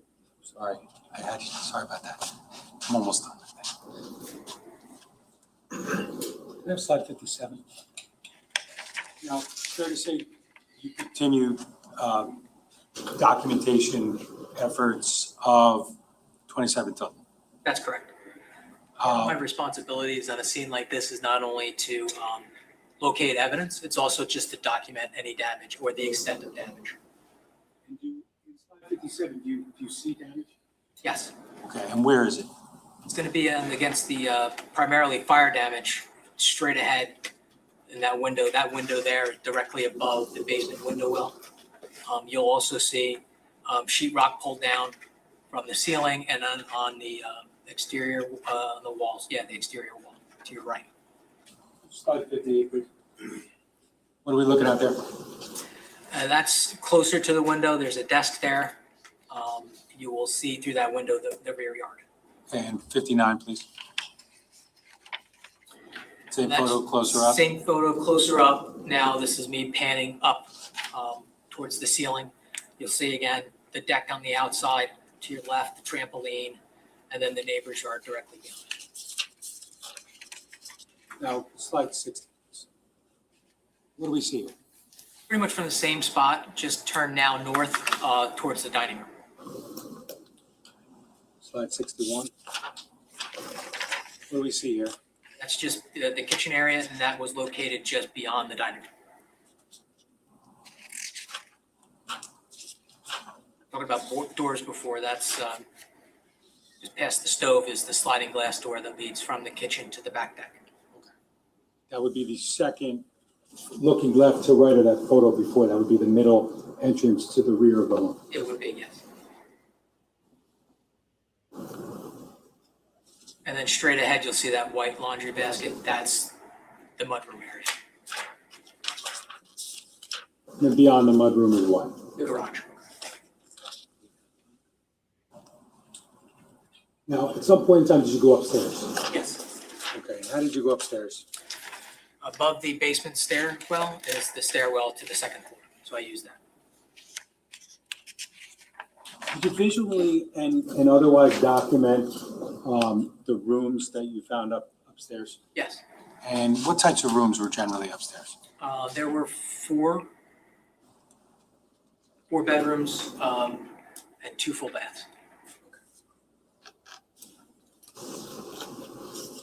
I have slide 65. Showing getting upstairs, obviously. Yes. When you go up there, can you start left and tell us what you found? Sure. At the top of the stairs, immediately to your left, is a bedroom that was identified as Mr. Caneiro's bedroom. Straight ahead was a bedroom for one of his adult daughters. I believe it was Marissa's. To the right of that is another daughter's bedroom. And then if you go down that, where that railing is a hallway backward. So you would be going now south. And to your left would be a full bath, and then you would enter the master suite area, which contains a full bathroom, walk-in closet, and bedroom. So just quickly, slide 66. What do we see here? That would be Mr. Caneiro's bedroom. Was that the first bedroom to the left? Yes. Okay. And can I have slide 70, please? What is that? That would be, I believe that was Marissa's bedroom. Slide 71. Caitlin's bedroom? And this bedroom here, this is the third one we've looked at, correct? At this particular point, it would be the third one. And this one, the third one, is it on the front side of the house or the back side? It's going to be at the the northeast corner, backside. And then you said there was a bathroom next to this one? Yes. And then we went to the master area. Yes. Next slide 72. You recognize that? Yes. Okay, what is it? That would be the master bedroom area. Okay. And slide 73. What do we see in that photo? That would be the damage in the walk-in closet in that bedroom. The walk-in closet, as it relates to the bedroom, is the walk-in closet on the back side of the house? Yes, it would be. It would actually be on the the southeast corner, directly in line with the bedroom basement window well, that living room where we saw the picture of the window that straight up. Okay. Slide 74. Does that assist you in discussing the layout of the master? Yes. Okay. Could you just explain what we got there? So on the right-hand side of the picture is the walk-in closet. Straight back, you'll see the 2 doors that are partially open, almost all the way open. You'll see a mirror to the left. To the left of that is an entrance to the master bath. And then continuing to the left is the hallway, entrance to the hallway. Now, is there any damage to the ceiling in that photograph? Yes. And then slide 75. What do you see there? That you can see sky. That would be a hole through the roof. Is that in the area of the master bedroom? Yes.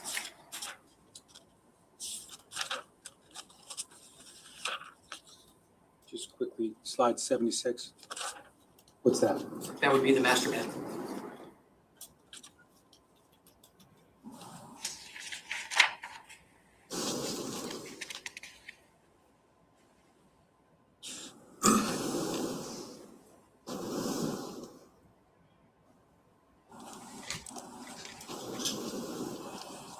Now, you talked about earlier how you gave the DVR to Captain or Detective Weisbrot at the time, correct? Yes.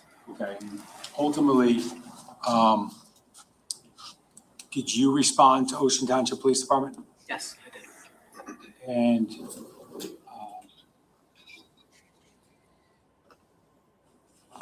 was there a point in time when you were at the Ocean Township Police Department that you learned something that was kind of significant to that investigation thus far? Yes. What was that? That the Colts Neck Police Department and Fire Department responded to 15 Willowbrook for a reported structure fire with at least one person deceased on the front lawn. Now, during the course of your time at the Ocean Police Department, were you asked to photographically document anything? Yes. And what were you asked to take pictures of? Specifically of Mr. Caneiro, his left hand. It was reported that he had an injury to it, so I was asked to photograph it. I have slide 128. Sorry. You recognize that photo? Yes. What's the photo show? Mr. Paul Caneiro And where was that taken? at the Ocean Township Police Department. Can I show you slide 129? You recognize that? Yes. What's that show? So that's a photograph of the back of Mr. Caneiro's right and left hands. I have slide 130. So this is this is a close-up photograph of Mr. Caneiro's right and left hands. Slide 131. What's that? That's focusing on Mr. Caneiro's left hand, the backside of it. And slide 132, sorry. You recognize that? Yes. Part of documenting any potential injuries is doing somewhat of a physical exam. And then it was me photographing. This is what I observed to be bruising on his abdomen. And slide 133. What's that? Again, like a small abrasion to the back side of his left arm. Slide 134. That's just a close-up photograph of that abrasion.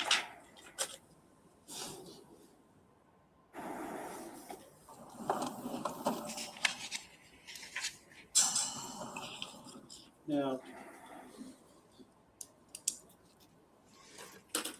the next day, Wednesday. I'm going to stop you here before we go into the next day. Can we turn the lights back on? You guys are thinking to yourself, we got a second break, but maybe we stayed almost 5 o'clock. Isn't that what you guys are thinking? Thought. Go ahead. Nobody? You're welcome. Yeah. So we're done for today. I can't say if you were right or wrong on why I gave you the second break. I'm just going to leave it out there for you guys to think about and ponder this evening. But I hope you guys have a wonderful night. We'll be back here tomorrow morning, so 8 o'clock. We'll be on the record right at 8:30. We keep moving along. Thank you so much for being attentive today. Don't discuss this case. Don't do any research. And what we're going to do is when we bring you downstairs, Amore's just going to confirm with you. Just make sure we have all your phone numbers and everything, just in case there's an issue on Monday. Amore and my staff will be calling you directly, so we might as well just do that now so we don't forget. So we'll do today and tomorrow morning if we can do that. Thank you. So you guys have a good night. Be safe. Well, it seems we went almost to 5 today. And we got through. We're starting to get into the real evidence here, which is nice, I think. If there are any questions, I'll take them real quick. I'm doing the wrap up it's supposed to be 5. Maybe we'll make it 5 after, because I don't know that we can turn it around that quickly. So let's see if there's anything that I see right away. I'm not picking up anything as I run through. So I think we're just going to stop so that I can do the wrap up. I did want to tell, I think it was Ellie McDock, that I enjoyed her comment. Thank you, all of you who said thank you today, but hers was a real kind of bell ringer, because she said she filled out a form and didn't say Ms. or Ms. She put Prof. I liked that a lot. So, okay, I'm going to sign off so that I can get to the wrap up. I want to at least have a couple of minutes to think about what I want to focus on in the wrap up today. If you hung in all day, congratulations, and I'll see those of you who have the time tomorrow. We will be doing. I don't Anything we know need yet because I to, didn't see. To discuss, I have one thing, but asking you all first. I just think we did talk a little bit about the dynamics for the week. Come on up. All right, they're going to be talking. It's the exact same topic I was going to discuss. I didn't see. Well, I don't know. He lost my train of thought when the judge, because I thought the judge was going to say something interesting, but he didn't. They're just going to talk about what they're doing next. But those of you who are going to be able to be around tomorrow, I'll look for you. Those of you who are going to do the wrap up with me, great.